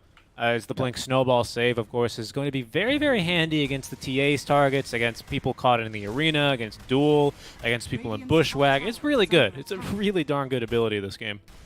I hope he goes for the Walrus kick next. I honestly really like that X. I would love to see it. Kick Mars out of his own arena, so we can't do that. Kick DP so you don't have to deal with her. Kick the dueling Legion. Yeah, seems legit. It's not like Tusk's items are particularly great, you know, like there's no item besides the Blink Dagger that you're like, wow, I love this on Tusk. Yeah, CK's not really like the buff your friend kind of ally either. You know, he's no like Gyro Luna, so you're not going to be tempted to go into like a Solar Crest or something like that. So yeah, I think it's okay. I think it makes sense this game. I might still not mind like a Glimmer or not Glimmer, maybe a Yule's. It's kind of tempting this game. Just because it's such an expensive item and Tusk doesn't really farm that well. I wouldn't mind the Yules or like some sort of save, right? I wouldn't mind that item as well. I mean, if it's Scofield, even an Aeon disc is kind of justified sometimes. Yeah. I think you could get away with going for the X, because you do have that secondary save, right? It's Stinger's job to be the save this game. He is the position 5 after all. You can go for your farming item, pardon me. Yep. But also, does that mean that your whole team fight relies on Stinger keeping himself alive? That's a tough one. I mean, I don't mean like I don't mean this as a flame to Stinger, but he's a Shadow Demon. He has 1,000 HP against a TA and Mars, dude. A single hit and he's dead. That's why you have the Blink Dagger Snowball save, I would say. If Stinger dies, 100% his fault. Like, how is he this bad? You building here, SeeSmiles? Is that a Yule Scepter? It is. He almost has that one completed. So they are going to be building at least a couple of Yules. I do really like the prospect of Yules this game, and Infamous like the prospect of going for another fight here, especially with Aegis on Lumiere. They're finally confident enough to hit this Tier 1 tower. Boom, there it goes, especially with the 20-minute wagon. That was definitely overkill, along with TA's Deso. No, but it's okay. I mean, take the tower is important. You're still playing on the Aegis. This is more of a farming Aegis, honestly. Oh, for alone to kill Aegis. Yep. Well, Alone doesn't have it, right? So that's why he's the one killing. And Lumiere's just there farming the dead corpse. They found the squirrel. I don't know about that one. Press attack actually saves him with a shard, but they actually got Axel and put him in a pickle. A reality rift. Set him back. Axel will die, and that arena is used defensively completely as Stinger bought back to get revenge, but he just won't find it. Yep, and don't be fooled. Ector is not continuing to fight. He pops Phantasm to farm the Ancients, of course. The fight is over. And not bad from Infamous. Little bit of an overreaction. Just a little bit one from Stinger. The only reason I say that is because I actually think Blink Dagger is going to be quite an impactful item for him this game. So he doesn't just keep dying like that. Because you're right. Against eventually... well, actually, this is a safe lane TA who's... Don't go for Blink Daggers too much. So it's really just the Blink Mars and the Blink Legion, which is enough reason for me to save money for a Blink Dagger. So it's going to hurt a little bit on that buyback. But nothing too crazy. Whisper has BKB now. Oh, this is great. So he's building into this, I'm going to be the damage Viper. Yeah. He's the mid laner, right? We talked about this earlier, jokingly, but now it's serious. Like, he's the 2, and Chris Luck is playing as a 3, and his item build reflects that. The only mid lane item that he went for was the Trail Boots. Ector, there's a DD rune on the TA running your way. Luckily, they've got a ward, so they scouted that trap, and now looks at the TA. But unfortunately, that's going to be a very easy kill onto Gojira as Lumiere closes the gap with his own blink. He did go for Blink Dagger. A lot of safe lane TAs didn't always, but now with triple blink on your cores, you are very mobile. Oh, but this is very good, though, because the enemy team is not very mobile, but they do have a lot of ways to put you out of position, like Disruption and setting up on you, or the Reality Rift. And besides Sanking, most of them will just die if you blink, if you get on them, right? I guess Tusk as well, but then why are you blinking on a Tusk? Like the 2 heroes you don't want to initiate on are the ones that have the mobility, so you're fine. Viper is a moving target for you. Sorry, I actually still up to 50 dual damage, and he's going for Blade Mail? I don't like this item on LC. I never really see it get put to any use. I always see LCs get a Blade Mail, and then they just don't have the money for BKB, and then they just get sad. I mean, I'm not a general hater of the Blade Mail. I think it still has its uses. I do question a little bit this game, though. Against an Illusion hero with lifesteal, not much use there. Against a hero with a lot of magic resist who deals mostly magical damage. Blade Mail never returns the main attack damage, right? So it's the Ghost of Skin will help Viper out. Shadow Demon is not going to kill himself, neither will Tusk. I guess Sanking could. Sure, Sanking might. He's the only hero I see the Blade Mail like, oh, I see, right? Because he has actual area uncontrollable damage. That's where Blade Mail is good, right? On LC. Like, you duel one person and you get the extra damage from Blade Mail on that person. But more importantly, if they initiate on you, you punish them with Blade Mail as well. I do feel like BKB is better, though. Almost always. Yeah. I feel like BKB is better as well. I'm just grasping, okay? I found some Yeah, no, straws, I get it. We're making conversation here. Yeah, he's like... I've heard this speech by Havo and Seek. I'm convinced. I'm going BKB. Yeah, it's just not... very rarely, I think, is this item very good. Ector is now ulting to fight. Now, he's farming the creep wave. But from behind, the fight is breaking out because Whisper and Alone locked in combat inside the Arena of Blood alone. He's going to blink first and actually TP on home. Michael instead is going to get spit on a little bit here by Whisper, but he's dodged a couple of attacks, and with the Bushwhack does create a bit of a gap, but SeeSmile to close the gap immediately with the Burrow Strike, turning for the kill as the Sharpshooter creates not enough distance, and that's going to be eventually Whisper catching up to Michael there, along with Affliction dying behind the Tier 2 tower. That got real messy very quickly for Infamous. Yeah. So the pincer movement worked for Beastcoast there, where they put Ector as like, oh look, my carry is farming, and you honestly think that Ector just TP there to farm because he will do that sometimes. So that's the trick Beastcoast does. They always play the same way, and it's so egregiously greedy that you think, no, he's doing it again, right? They're not going to actually pincer maneuver us. Response by Infamous was appropriate, but still the choice by Beastcoast was better. Now see Smile is going to be building into the E-Blade. Still mostly looking to at least bolster the damage a little bit. And Gojira is indeed... Oh, well, he had that Acceptor queued up. Come on, get it back in there, Gojira. Whips himself I'd into like shape. I'd like it if Infamous acknowledged this, because if you notice, they're all building anti-TA items, right? Heaven's Halberd on Chaos Knight, the Sanking with the E-Blade, similar idea. I think if Alone acknowledges this and starts building into more of a damage of Mars, which he kind of is, he went for Armlet. He's hybrid right now, but I actually think the Axe is a great idea. Maybe go for Dezo as well. Like, become the carry that supplements the TA, and Beastcoast will find themselves in a pickle where they've itemized against a single carry, and all of a sudden they find two.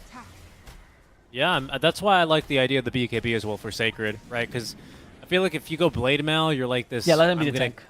Kill them on duel, and then I'm going to stand back and press the attack my core, and then we win the game. Whereas if you get BKB, you're like, I am a core. And with 50 damage, I think you are a core. Again, we're still early. This isn't insane, but it's a start. Yep, you're totally right. I think that the BKB allows you to be more of a target, right, in the middle of the fight that they have to deal with. Whereas Blade Mail, you're right. You're more damage, which you don't really need. Sanking is coming in. It's just Chris for now. Want to defend. That Sandstorm radius is going to make it a little bit difficult to actually get an exact read on where he is. But Alone, he's going to take down that tower. Alone is in trouble here. He's forced to retreat. They need to take a tower. I gotta commend Infamous's discipline, though. Like, this is multiple times they've done it where they go near an objective. They have to take the objective. Beastcoast tries to bait them out. And sometimes they lose a support. Sometimes they don't lose anything, but... Like, this is exactly what you have to do. Do not play Beastcoast's game. They're doing a really good job of this. I really like Beastcoast's response, though. Gojira's going to immediately buy a gem. It was in the quick buy briefly. They know that Infamous are trying to set up for this Roche. They need to get some vision up. They need to make sure that they're not going to be completely outwarded here. Then stuff like this would happen, and then if they actually get this second Roche into the hands of Infamous, this game does become very difficult. It's going to be a free shard for someone, and of course this Aegis onto Lumiere. It's up now. These Ghosts have scouted this. Oh no, they haven't, pardon me. Oh, yep. We're going for a different kind of smoke, and this Roche, I think it falls too quickly. They even activate Exo. Level 1, though, it is pretty garbage. I think East Coast is going to be too slow. Maybe they get another decent fight where they get a little bit of something off the back of this, but they can't quite contest Roche here, Avo. Well, they're trying, though. They already initiate with the Ice Shards. They snatch the Aegis. Actually, the Roshan gold goes to Beastcoast, and now they're trying to pummel Alone down. Alone's going to try to TP from behind. They hit him. Alone, he does get killed off. The Viper Strike Venom kills him in the base. They are unable to finish off anyone else, but honestly, taking Alone is kind of a big win here in itself. And they even got the Roshan gold, as we pointed out. C-Smile trying to catch the Legion. Unfortunately, he's going to be a bit too slow as well. Really, yeah, I mean, in Infamous, they were pretty rattled there. Lumiere, he sees the Ice Shards coming in, and he's expecting the Tusk to blink and punch and steal everything. So he BKBs super early, grabs everything from the Roche, and just books it. I don't disagree with the play. What took the Roche, though? Was it Nether Toxin that took the Roche? It was Nether Toxin, or it was the Shards. One of the two. Because he doesn't have an Aghanim Shard. So the shards were used and Roche are still up. That's why I'm asking. Oh, Snowball. Oh, okay. They're fighting here, Lumiere. House Refraction stacks, but actually Gojira's down. This might be a good fight here for Infamous, finally. Where is Ector? Ector's still in the base. They don't want to take this. Beastcoast will have to retreat, as now Stinger will be caught out, dueled, and killed. Sorry, I meant the Ice Shards might have taken the Roche kill. No, what I'm telling you is it wasn't because they used Ice Shards before. Like, Roche was still alive when Ice Shards were set up. And he doesn't have the shard, so there's no residual. Ah, then it was another Toxin. Another Toxin, yeah, probably another Toxin. Anyway. Honestly, I think the gold is quite valuable as well. Not gonna lie, like, I think that's much better than not taking it at all, so. Oh, Whisper's right in the line of fire. He doesn't have BKB for 30 seconds. That trap is going to scout him here eventually, but he's going to destroy it first. Lumiere down the low ground, gets a second force staff from his ally, and now Whisper in trouble. There's press the attack for Lumiere. He's going to try and fight through this one, but Whisper's actually winning, and with the assist from C-Smile, they get through the first life. Alone's coming, though. There's the counter initiation. Okay, they actually duel the Senking immediately, but the snowball saves him. Hector's coming from behind. He has killed Michael. Whisper's tanking as much as he can. Whisper's just waiting for Hector to come in and clean up. But can Hector actually clean up? He will pummel Sacred to the ground as he goes for Axel next. Axel will not be able to survive this, but he can't take on Alone and Lumiere. It's now with the help of Gojira they can counter initiate yet again. Nice little trap, silencing them once again. They do have Stinger. Stinger does not guess correctly with that Shadow Poison. He's also silenced. And this Lumiere is doing so much work here. Stop this team fight from being disastrous here for Infamous. Was still a pretty crazy engagement, though. Yeah, just see Hector just farm up, or sorry, summon all of his illusions there. Manta style, Phantasm now max, and was ready to fight. And with this heart, they already had such a hard time clearing those illusions with a TA, mind you, with this Sideblade spill, pure damage. So not really a whole lot of damage reductions there. Oh my goodness, it was a little bit scary. Yeah, but Infamous, I like the aggression though, right? The decision to fight. They do force yet another buyback out from Beastcoast. I don't agree though, because that buyback was like, once again on a support, right? Like I think that fight was, it was a sign of desperation that you feel like the game is getting out of your control. Because why would you, like in the beginning of the fight, you just lost the Aegis to be able to set up for a fight, right? Where Hector wasn't even there. Is that really how you want to initiate a fight? I don't know. I don't think that was I don't know if that was the wrong tactical play, but to me it definitely smells of Infamous thinking we need to end this game soon, or wait to start doing something soon. I certainly think the pressure is on for sure, right? But that's never a good sign. 70 damage now on the LC. They did at least win a duel in there. That's true. I mean, the duel's good. Legion is scaling somewhat. Yeah, a little bit, especially with now BKB finished. 9-second charge there. Just a quick little D word. Gojira's got his gem back in his inventory, and the Ag's back in the quick buy. Whisper was way too difficult for them to kill there. I suspect they were thinking that was a much easier kill, and TA started laying into him. Whisper's like, wait a second, I can fight you. That's why I'm surprised. Like, Whisper has got him Scotty, dude, and he's also fighting against a ranged hero, so that attack slow is considerable. 50 attack speed slow on TA particularly? Yeah, that's a big deal. True. TA, who of course is going to be outranged by pretty much any ranged hero, assuming you both have the Dragon Lance, because of course TA with the worst attack range in the game. Yep. Yeah. I mean, with a Hurricane Pike and Enchanted Quiver, it's almost laughable. Oh, well, the Quiver, yeah, Quiver's pretty nice. That's a good point. I mean, that's Hurricane Pike, Sideblades. I think he has a fair attack range, not gonna lie. It's weird because the game was clearly never designed for TA to get this much attack range, and his projectiles look so odd. Like, they're just not meant to go that far. Look, see, why are they this slow? It's like, it doesn't make any sense anymore. What is she throwing at the creeps? She's still outranged by quite a bit, though. She's still outranged. What is this? This is 410? 410 compared to, like, 5-something? No, Viper? sure. Yeah, Viper outranges her. Yeah, you're right. But it's not... I've seen worse. True, but for TA, I mean, that's what she hates, especially when there's dots being applied and move speeds. Like, she's just not about this. Oh, you're right. You're right. Viper's 100% a counter. 100%. That's why I think the blink of the Swift Blink that she's going for is a really good idea, because that's going to allow her to... Yeah. I don't even think you go for the Viper. I think you just circumvent them and you just go for everything else, right? And it makes it easier to play. But then what do you do? Because you're not killing Hector. He's got 4,500 HP, 15 armor, even more with Armlet active. Oh, he doesn't have Armlet, pardon me. He sold it. You're actually getting into a... Who? Hector? Hector never had Armlet. Oh, no, he didn't. No, sorry, he didn't. No, he didn't buy this skin, no. It's not an item to farm, dude. What are you even talking about? How would he buy Armlet? Anyway, Gojira, blink. He's trying to get away. Oh, Gojira! This is a gem. He will lose the gem. I don't think fighting into the high ground is the best idea, but they don't seem to care. Stinger joins in. Sacred's a target. Sacred actually acted to BKB. He'll be fine. Alone, however, will be turned to dust as poor Sacred in a similar position. They also bring down Axel and surrounding him. I think he has a Glimmer... Ghost Scepter on. And that's going to save Axel for a couple more seconds, but eventually he will also fall. And Beastcoast, they fought a fight that, again, they took over the high ground. Like, Infamous had control over the high ground. That was supposedly a good fight for them. Didn't matter, because Beastcoast right now might just be a bit too strong. Yeah, it was a bit of a reach. Whenever Hector's got all these illusions to call upon, he just melts any of these heroes. I think Alone died in, like, under a second. Yeah, he took... How much is this? Man took like 2k damage from Hector in 2 seconds, basically, which was not a lot of time for him to react. By the way, Lumiere's gone for the 1 second meld hit bash. I don't disagree with it, especially against all these illusions and Sandstorm and, you know, Viper existing, right? Eight instances of refraction, not going to help out too much, but it's tough. It's tough for TA in this late game. Normally a hero, TA used to be a hero a lot like an Ursa who would plateau really hard. She's not really like that anymore. In fact, very few heroes are still like that in Dota with the amount of items that have been added into the late game and talents and all this good stuff. Right. But she is certainly being outscaled pretty hard by this Beastcoast lineup. I mean, yeah, it's like we can harp on TA, but to be honest, you're up against a CK. Like if it was another hero, Ursa, Troll, whatever, TA can hold her own. Lifestealer, Jug. CK is one of the best late game heroes. Often not seen because the heroes is garbage, but it's really difficult to outscale a CK in the late game. He deals an immense amount of damage. He's kind of unkillable now, as we'll see. They're going for Alone. Alone, once again, he's holding, but this time they have the low ground. In comes Lumiere, hoping to kill the Viper Mel. Hit bash, really effective. And it's going to be enough to bring down Whisper. Without that, Hector needs to run away.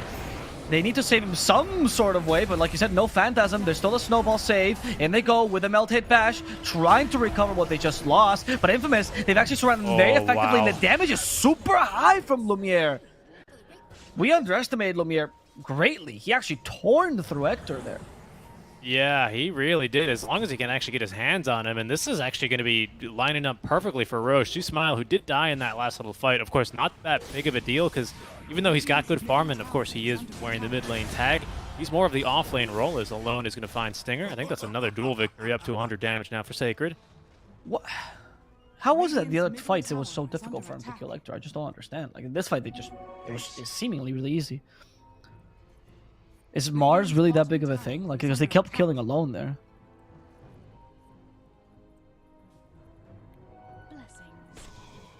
It just seems odd to me what happened there. Like Beastcoast just crumbled there, to be honest. Just give me a second. I gotta reconnect the VMix. The in the last fight they concentrated on Mars, which to a degree might be the bait that Infamous was setting up the whole time, right? Alone keeps going to bad fights. Alone keeps initiating kind of solo. They see a quick kill on him, but Alone is still a tanky Mars. He went for the Ags, which allows him to put Bulwark all the time. How does he live now? How does Beastcoast deal with this now, where if they can't kill Alone immediately and they get bursted, this becomes really dangerous. And that refraction, that choice to go for the metal hit bash, literally gave him the fight. That was such a clutch play there by the team. Yeah, this is kind of a brand new day for Infamous. The thing that's really scary, though, is now they're going to be fighting into this Phantasm, and that is a much different fight, isn't it, when they have Phantasm ready, especially if Lumiere just gets caught out. But Smile's not going to make that jump. Probably. I think this is their last big chance before the CK starts taking over the game, though, to be honest. I still trust the CK's late game. I don't know what, like, I think that fight was not really indicative of it. I would agree with that. I think that's accurate. Not the next fight, mind you. The next Aegis usage, right? Well, however this Aegis gets used, pretty much determines if Infamous is starting to dominate and close out the game, or if Beastcoast will be able to come back. Plus, if Smile gets this 25 talent of Sandstorm Blind specifically, what is it, 40%? It is so darn good, especially because he's taking the AoE talent. You don't want to just BKB just because you need to hit something in there. It's very, very difficult to push into then, all of a sudden. So that's why Hector didn't buy Radiance on the CK. It was entirely because they thought Zenking already got it anyway. Yep. Have that blind, he's going to have that miss. It's pretty big. We're also going to get a shard, ideally, on... and blind and miss is the same thing, right? We're going to get a shard of the CK as well, which is great for these kind of builds where you buff up the illusions a lot. That shard on CK kind of broken. Oh, Spear. Spear by Alone. Yep, Lightning as well. Alone's alone, though. And then once again, he's the bait. Lumiere will die immediately. Stinger is about to go down as well. They do save Gojira for now as Lumiere gets bursted down by the Phantasm. That's his first life. Alone will fall though as Hector gets rid of Michael as well. And now it's Lumiere solo versus 3. He can't do it. He needs the help of the Legion Commanders to try to TP. Unsuccessfully though as the damage is too high. The duel also unsuccessful as they bring him down with that Walrus Punch and they control the DP for one last kill to complete the team wipe. Beastcoast now take over the fight, and this is looking really dire for Infamous. Yes, it is. Man, that talent, that 20 talent is one of the best in the games. Reality Rift Pierce's spell immunity just immediately. Oh, Tia, you're in a good spot. You're cleaving onto the entire team and no one can hit you. Not anymore. Now you're surrounded by 8 illusions, which are going to crit you for like 800 damage. My goodness, did she get absolutely torn to shreds there. Even double arena wasn't going to help him. Buyback there from C Smile pretty quickly. Again, he doesn't care. He's the offlaner of this game. Just wants to be right back in there. Now he's here to help support K1 as he starts pushing. And he's got Phantasm ready again. 75-second cooldown. Remember when this thing was like 150 seconds? Yeah, honestly, 75 seconds kind of bonkers. 25 sleeper pick, I talent think now Secret will taken. be used. I think this game's over. I don't know how you fight into this lineup anymore. These Phantasm illusions are never going to die. You got Disruptor as well to make even more. See, Smile has the blind and the mischance. Move speed slow. That Aegis might have been your last chance. Yeah, I do think that fight up top was just kind of a fluke, honestly. Not because Infamous is not better than Beastcoast, but just the draft's not meant to win this late, honestly. Yeah, I think that's kind of why we saw them take those kind of more desperate fights we were talking about. What a Manta dodge, by the way. Classic. And then he's just going to, yeah, I'm out of here. See you guys. Put that one in your highlight reel. You know what's amazing is that you see both skill and humility in Hector, because he Manta dodges, but still BKBs because he thinks he's not going to get it, right? That's what a true carry is like, Richie. And he was right. He was right to do that as well, of course, with the rest of the team. You could see how desperate Infamous were to get anything off the back of that fight. I think they recognize how desperate this is starting to really look for them here. I don't see an out for them. I'm like desperately looking, clicking around in between items. I don't think Second wants to look at his items. Nah, he doesn't. I mean, he's got Shadow Blade queued up, and that might help him a little bit. I'm thinking if they can find a duel onto Hector, but then you have a Snowball save, you have Disruption. I don't know, man.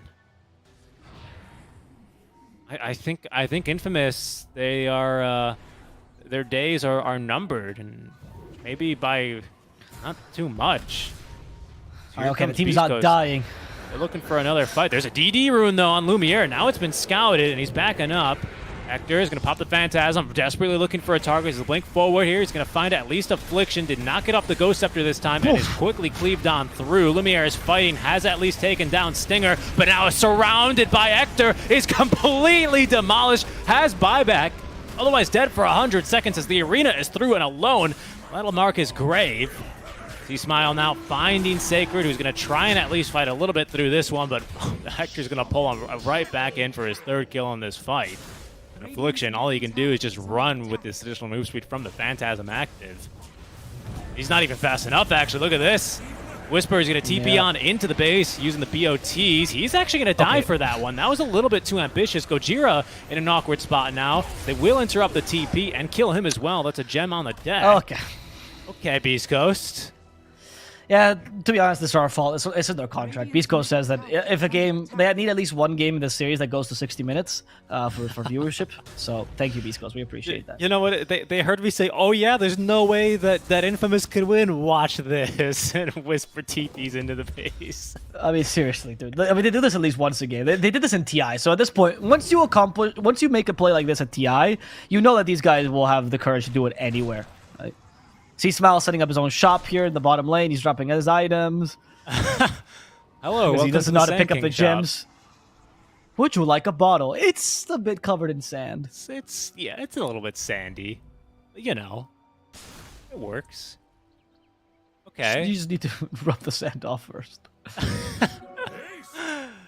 So, not too bad. See Smile, careful here. You're almost underneath a ward. In fact, Alone is going to be hunting for you. That's okay. He's got the blink out, and he's out of there. Oh, but Alone is still hunting. Quite ambitiously. Careful here, Alone. They very easily kill you. He's got Ags now. Yeah, he's got it for a while, man. He has been really honoring his name. He's got BKBs, what you mean. Or, sorry, Blink, then. No, what's the latest item he bought? No, it was... Travel? Must have been. I guess I think it's Travel. No, he's had Ags for forever, dude. He's had Ags for like a solid 10, 15 minutes. But Alone has been really honoring his name this game. I guess Shard. Shard would be the latest item, actually. With this Mars just kind of initiating and trying to bait out plays all the time. But he's dependent in these initiations that Hector doesn't burst him. And that's a bit dependent on luck, to be honest, because since you're surrounded, Bulwark doesn't do enough. And it's just about, if the illusions in the back get crits, you're screwed. You're going to die. Hector's so And big it's not now, really he's already sold his boots. He's basically 6-slotted here until he gets a better neutral. And he does initiate alone. Against alone. As a snowball, we'll try to catch the DA. Okay, Gojira went out of his way, and Gojira's going to die as a result. They can't quite kill alone yet. Never mind. He only ate the cheese to delay the inevitable. Gojira will also fall. Affliction is chasing after Stinger. Can he kill Stinger? Nope. Might. He won't. Nope. The disruption will make sure that never occurs. Yep, that was pretty close, though. That was a good start to the fight. Very promising. Infamous, they procced both Aeon discs that were available. C-Smile, of course, he's still holding on to his because he did not unlock combining. As there's Lumiere. And Gojira got sniped, actually. Yeah. He was going back in. Oh, that's a big deal. There's, of course, only one lane of barracks remaining, and Infamous still have a numbers disadvantage, 3v4. Well, 3v37, of course, with Hector here on all his illusions. Oh, no, if they lose the squirrel, it'll be even harder for you to calculate it with your NA maths. Yep. Buys back, made it easier for you again. BKB used from Lumiere, tries to get away with the 4 staffs. He's actually losing to his own illusion and to the CK illusions. Oh my god, look at this wave top as well. Just shoving in so hard. There he is. Get rid of that one. You just here got megas. I don't know. I don't know how you recover this at all, frankly. Well, there's a DD in the river. If Lumiere, well, he actually knows it's there because of all the traps, but he's not going to be able to reach it. At least not before C-Smile scouts it. Roshan, number 3 is about to respawn here in 2 seconds. I'm sure Hector is... Yep. No, he's going to go farm some creeps in the triangle first. Look, I mean, if there's one hope, usually when we see games like this, we always go, well, unless they all disconnect, it's probably over. But in this game, it's Beastcoast. Genuinely, they could throw at any point. You never know. So I think Infamous is doing the right choice of staying in the game. This would be a what they're not doing the right here. choice of, though, is Michael dying. Exactly. This would be really bad. He tries to use the sharpshooter for extra mobility. Instead, Hector's like, yeah, I'll move you. I'll move you back to your grave. Okay, and in goes Beastcoast. They're going to have alone in 5 more seconds. Lumiere is defending against the Megas. Can defend pretty easily here. It's now with Gojira back alive. Beastcoast thinking about what to do. Whisper circling in the triangle. And they haven't checked Roche. It is alive. 4th Roche, so of course he's carrying everything he could carry at this stage. And there goes Stinger. Oh, he's got the Roche. Guys, I think there's a Roche here. Whisper's like, no, get away, Stinger. We'll never finish the game this way. Lumiere's queued up a Divine Rapier, but I think that one's basically a pipe dream here. Still super far away from the item. It's his choice, though. Yeah. I think it's the right choice. I mean, I agree, but just don't think they're going to be getting it. And this is the first Aegis that Infamous lose, right? They've secured every single one.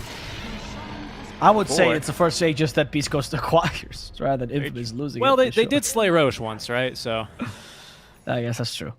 They got the Axe finally in the Tusk. So even they value the Tusk Axe. I'm glad. Good. It's a fun one.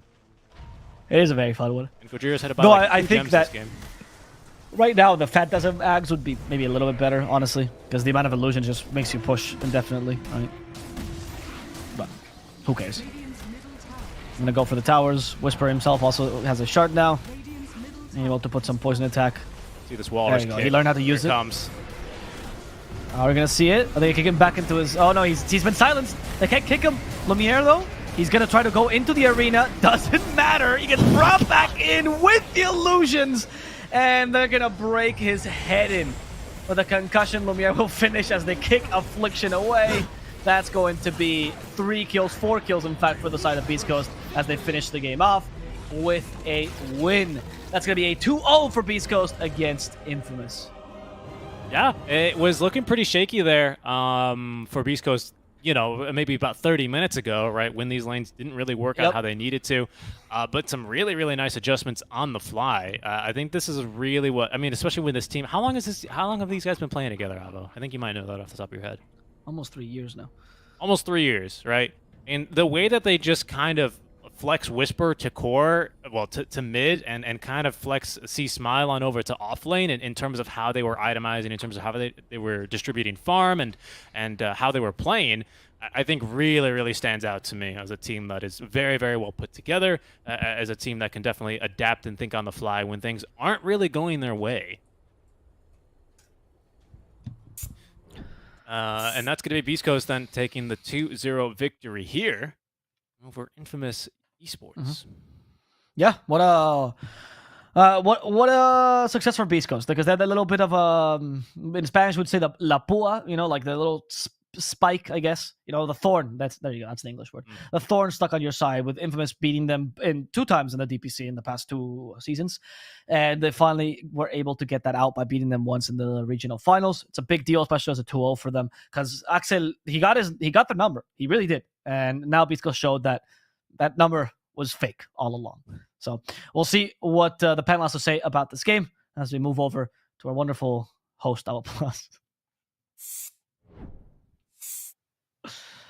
Thank you, Avo. As we go here on the panel, guys, once again, you guys guessed correctly. Both times you were pretty favorable with Beastcoast drafts.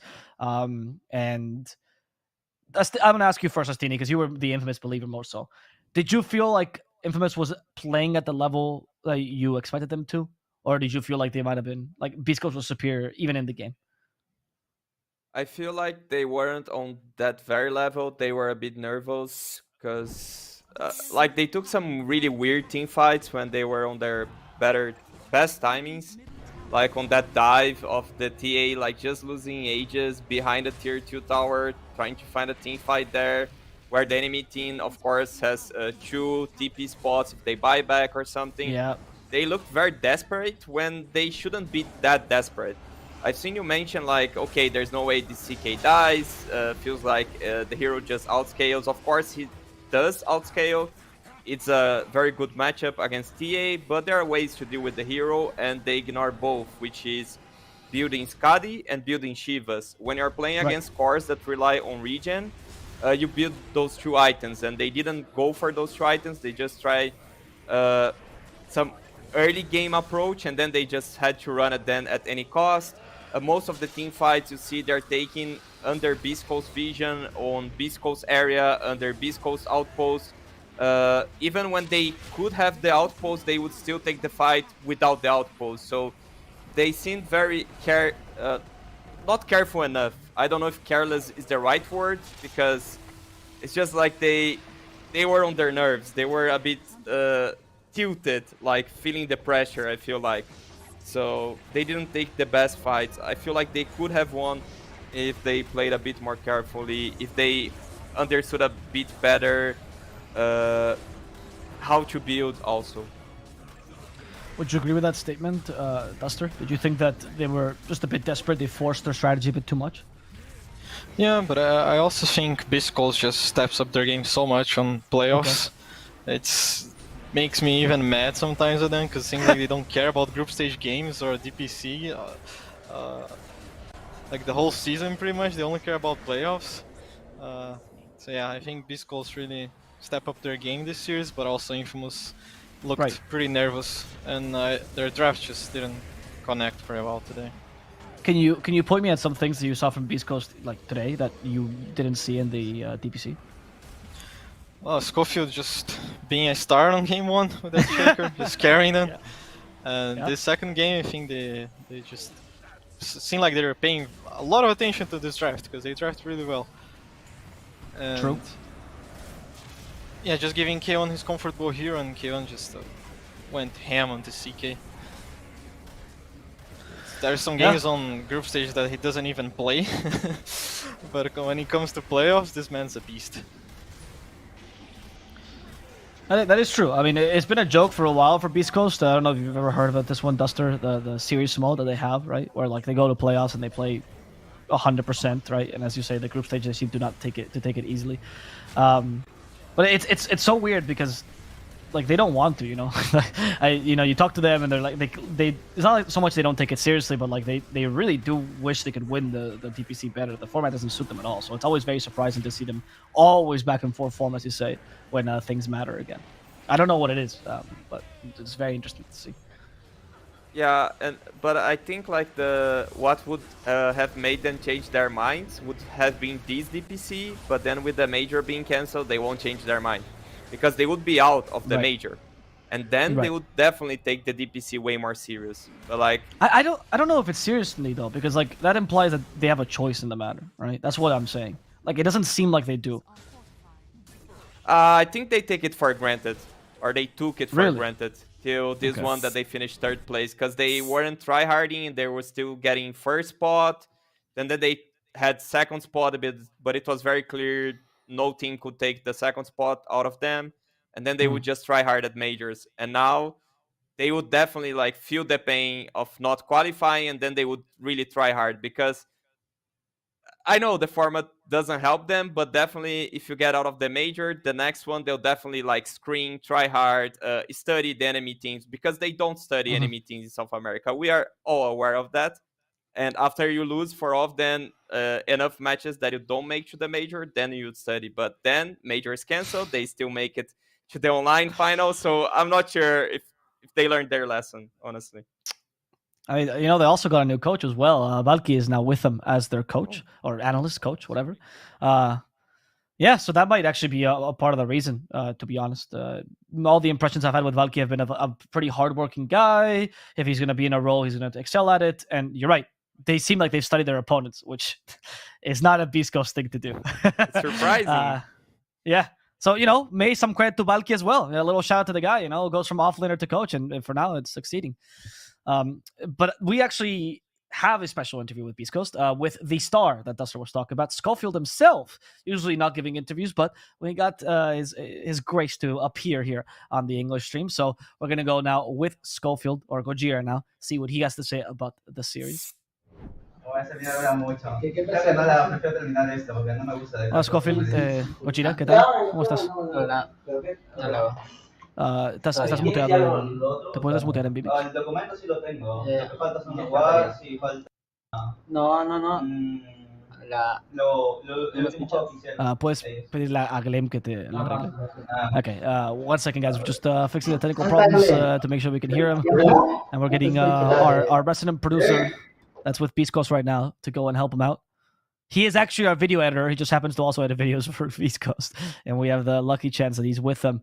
And he's going to help us out with this issue.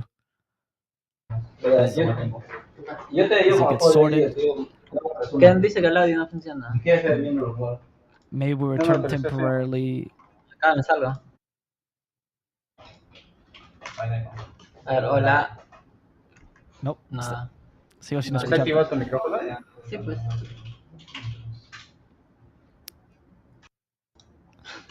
Yeah.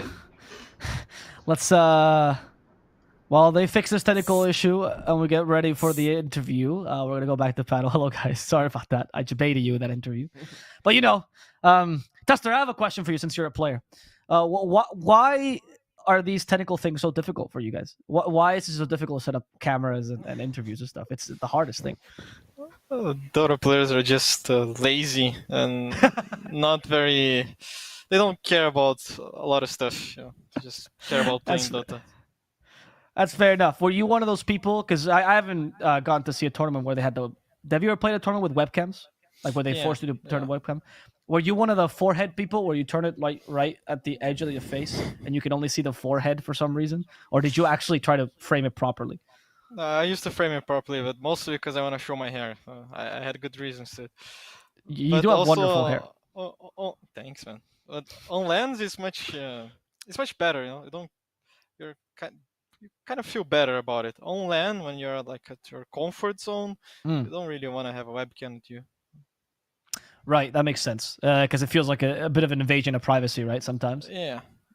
Were you ever concerned with what shows in the background? Like when they ask you to do webcams, like I can't have certain things in the background. They're gonna assume things like the famous GH pan, right? Where he's like walking around with a frying pan. Scofield, tu micro funciona. Sorry, speaking to the interviewee, and I think if his mic is working, I think we can actually swap to him again. Thank you, Scofield. Ya, hola, ¿me escuchas ahora sí? How is this possible? ¿Qué? ¿No me escuchas ahora? How did it go? How did it go off again? Oh no! Wait 1 second.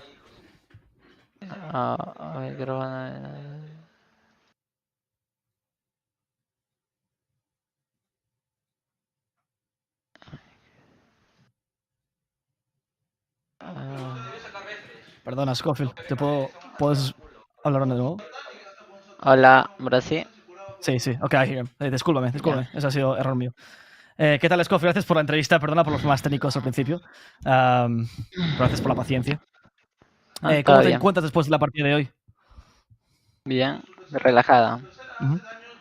¿Sí? I asked him how he feels. He feels relaxed after match today. En la primera partida, amigo, te marcaste un Earthshaker, bueno, brutal, la verdad. ¿Cómo te sentiste después de ese primer performance? Fue la primera partida de Regional Finals, haces 2 Echo Slams que básicamente ganan la partida, debes sentir bien. Creo que sí, me siento, o sea, creo que me siento bien, no tanto por mí, sino como mis compañeros me dijeron que bien, o sea, como si me felicitaron al momento. Eso sí, creo que Yeah. se sintió bien. So he says that that first match, I asked him about the first match with the Earthshaker, and he says, you know what, I felt really good because my teammates congratulated me at that moment, and that felt really good, and that made me feel good. Not so much about my individual performance. Entonces, ¿cómo está el ambiente en general del equipo para las Regional Finals? ¿Venís con ganas después de la DPC? Sí, pienso que la gente cambió un poco, no sé si bastante, el chip de cómo empezar los juegos. Hemos empezado a tener más dinámicas y pues creo que es más divertido a ver más cosas que hacer en equipos.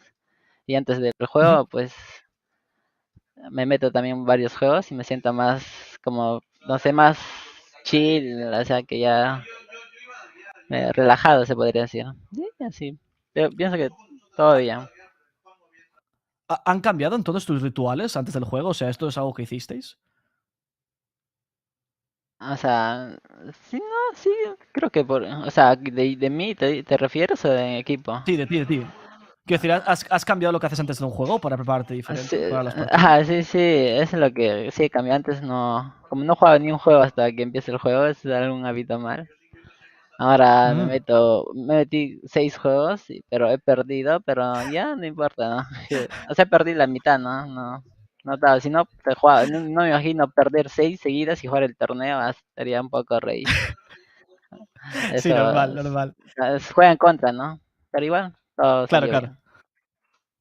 I was asking him how they felt, coming into the regional qualifiers, if there's anything changed. He says they changed the mentality a little bit. He says they changed the way that they're approaching these qualifiers, and they feel like everyone is like more refreshed and changing their habits. And then he started talking to you about something that was like, I played a couple of games before the match and I felt good. I was like, okay, what do you mean? Like, are you changing your habits before the game? And Scofield's saying that before the DPC, he used to not play any games before his official match. And then he would play and come in and he would be a bit rusty. And today he changed that completely. He played 6 games before his official match today. And he lost some. And he says, if I lost all of them, I would be quite raged. But I only lost a couple, and that's fine. I lost more than I won, but it's okay. Because overall, I played really well. And it shows. It shows a warmed-up Scofield. Te puedo preguntar, por cierto, porque por fin te entrevisto, ¿por qué te cambiaste el nombre a Gojira ahora, Scofield? Vi el vídeo, pero quiero saberlo de ti. O sea, ¿video a qué te refieres? ¿Qué video has visto? ¿He explicado o no? El de Glenn. Sí. Bueno, el de Glenn te explica un poco tu historia, ¿no? Pero, ¿por qué pensaste en cambiarte el nombre a Gojira? Se dio al momento, en el día, cuando vi que se podía cambiar y dije, y se me pasó por la mente, justo salió la película de Gojira, de Godzilla, Ajá. y me trajo recuerdos porque eso siempre miraba, ¿no? Y siempre yo suponía algún futuro que iba a ver esa película, no se iba a dar alguna vez, ¿no? Es como una predicción, ¿no? Y ya me decía como sentir, no sé, identificado, se podría decir la palabra. O sea, cómo es el villano, ¿no? O más aliado, creo es. Claro. Exacto, ¿Por qué eso es lo se que me ha hecho. identifica? Porque es fuerte, a veces es un monstruo que no lo pueden ganar, ¿no? Puede ir solo a mecharse, por ejemplo, en una teamfight puede mechar 1 contra 4, ¿no? así Ajá. porque es uno solo, no tiene especies de aliados. Algo así, ¿no? Es Ah. una referencia que le doy a mí mismo, ¿no? Sí, sí. So I asked him about his name change, and he said that one day when the DPC opened, the registration opened, he realized, oh, I can change my name. So he's like, oh, let me do it on a whim. And that day, a new Godzilla movie is coming out. Gojira, in case you guys don't know, is the monster in Godzilla. It's the Japanese name for the monster, where it originally came out. And he says he reminded me of his childhood because when he was a kid, he watched one of the original Godzilla movies, and he had this prediction that eventually he would get to that point, right? Like that the new movies would come out, and that it become a really popular franchise. And he says that he feels identified with a monster, or the ally or the villain, whatever, because Gojira is kind of in between. And he says that I was asking why, and he says, "Well, I feel identified because he's who I want to be. He's strong. He kind of fights alone, and he's like in team fights. I 1v4, I 1v4, 1v5. I make these crazy plays. I don't need necessarily my allies, but I'm protecting them as well, and I want to be strong like Gojira. It's quite a nice storyline for his nickname." Finalmente, Scofield, te quiero preguntar a ti sobre cómo Dime. os encontráis ¿Cómo te encuentras tú personalmente de ánimos? Sé que el año pasado tuvieron un poco altibajos Beastcoast. Este año empezáis un poco bajos a DPC, pero volvéis fuertes ahora. ¿Cómo estás tú personalmente? Yo creo que sí me encuentro cada vez mejor. Normalmente antes de una DPC no sentía esa emoción tanto, pero ahora sí. Ya. ¿No? Y pues creo que he mejorado bastante como player. Y siento que en los torneos que vienen siempre voy a tomarlos más serios. No es que lo tome a broma, sino más de la seriedad, del doble, se Claro. podría decir. Del 100% al 200%. Algo así. ¿Sientes que estás progresando otra vez? ¿Que estás creciendo como player de nuevo? Sí, siento que crezco, pero hay cosas que aprendo, ¿no? Pequeñas cosas que me enseñan en mi equipo mismo y siento que sí mejora, ¿no? Si no sintieras, sería raro. O alguien me lo dijera, ¿no? Claro. Ya sea en público, puede enviarme mensajes, cualquier persona, ¿no? Porque pueden verlo de otra manera, ¿no? Y así puede entender una perspectiva, ¿no? Diferente. So I asked about, perdona. I asked about his state of mind as you guys, if you followed Scofield's journey a bit, he had struggled before, especially last year, a bit with his state of mind. But I asked him how he feels now. He says he feels really good. He feels actually excited to play. He says that this year he actually feels excited to play DPC, which is something he might have not seen last year. And he feels like he's growing as a player as well. And then I asked him if he feels like he's growing again, like is something that he really likes. He says, yeah, I feel like if I wasn't growing as a player, I'd be doing something wrong. I always have small things to learn. My teammates tell me things. Sometimes even random comments tell me things and different perspectives that I never considered. And that helps me grow as a player. That helps me be a better player. And that's what brings me to satisfaction and excitement. So once again, Scofield having this forward-thinking mentality. Finalmente, ¿tienes algún... ¿Quieres decirle un saludo a alguien o quieres enviarle un abrazo a alguien antes de despedirnos, Scofield? Sí, un saludo aquí a las personas que siempre me apoyan. También puedo mandar saludos a mi novia, que siempre me apoya, y a mi mamá también. Y a la gente, más que nada al público. La gente es fiel, que me sigue en Trovo. Todos que me sigan en Follow Trovo, dejan el link. ¿Cuál es tu Trovo? Scofield el Trovo. Aquí está. Ahí es donde está Trovo. Pueden ver toda clase de contenidos. Y por último, acá están mis marquitas. Un toque también saludar a la marca Auros, que me apoya. Que me den nuevas PCs también. Y a Trovex. Mentira, estoy laqueando. Espera. Estoy laqueando. Como una forma de broma le digo, ¿no? Yeah, tranquilo, Lucero, no te preocupes. He says he wants to give a shout out to his fans, especially everyone that supports him, especially those of you that are there in Trovo. You know, much love to you. Scofield Dota, you can find him on Trovo. He has all kinds of content there, advertisement there. He also wants to give a shout out to his girlfriend and his mother. Hola, ma, hola, novia. He wants to thank them for their support. And of course, a little shout out towards the end towards his sponsors, Aorus, Trovo, and HyperX. And he asked Aorus, and I think he's rightfully so. I mean, they just won, guys. Give him a new computer. I mean, I think he deserves it. Anyway, with that, we're going to say goodbye today, as Scofield will need a well-deserved rest. Muchas gracias por tu tiempo, Scofield. Ha sido un placer, tío. Cuídate mucho. Y nos vemos. Yeah. Adios. Yep. You know, it's funny because Scofield in essay, he has a bit of like a bad history with interviews, right? People like laughing at his interviews and stuff. They say that he doesn't speak too well, but I've had the opposite experience with him every single time I speak to him. I think he's the guy that like reveals the most. He thinks a lot about himself. I always like getting to interview him. It's rare because he usually doesn't volunteer, but he's always a fun interview to do. I'd say Duster is lucky that we're on the closing thoughts, because Scofield mentioned that now he learned that it's way better if he warms up before the match. That's actually the last argument I had with Duster in the team. So yeah, it's good, guys. It's good. Listen to him. It's pretty good to do that. I mean, 6 games though. I thought that was wild. Yeah. There's no way that's warming up. 6 games is too much. That's too much. That's a lot. I agree.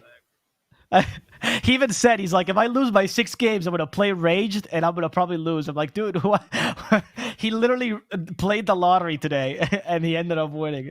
What a guy. Yeah, what do you feel about that, Duster? Were you one of those players that was excited to give interviews? Or are you, rather? Not really. I like them a lot, to be honest. Yeah. Just it's cool talking and just showing yourself to the public.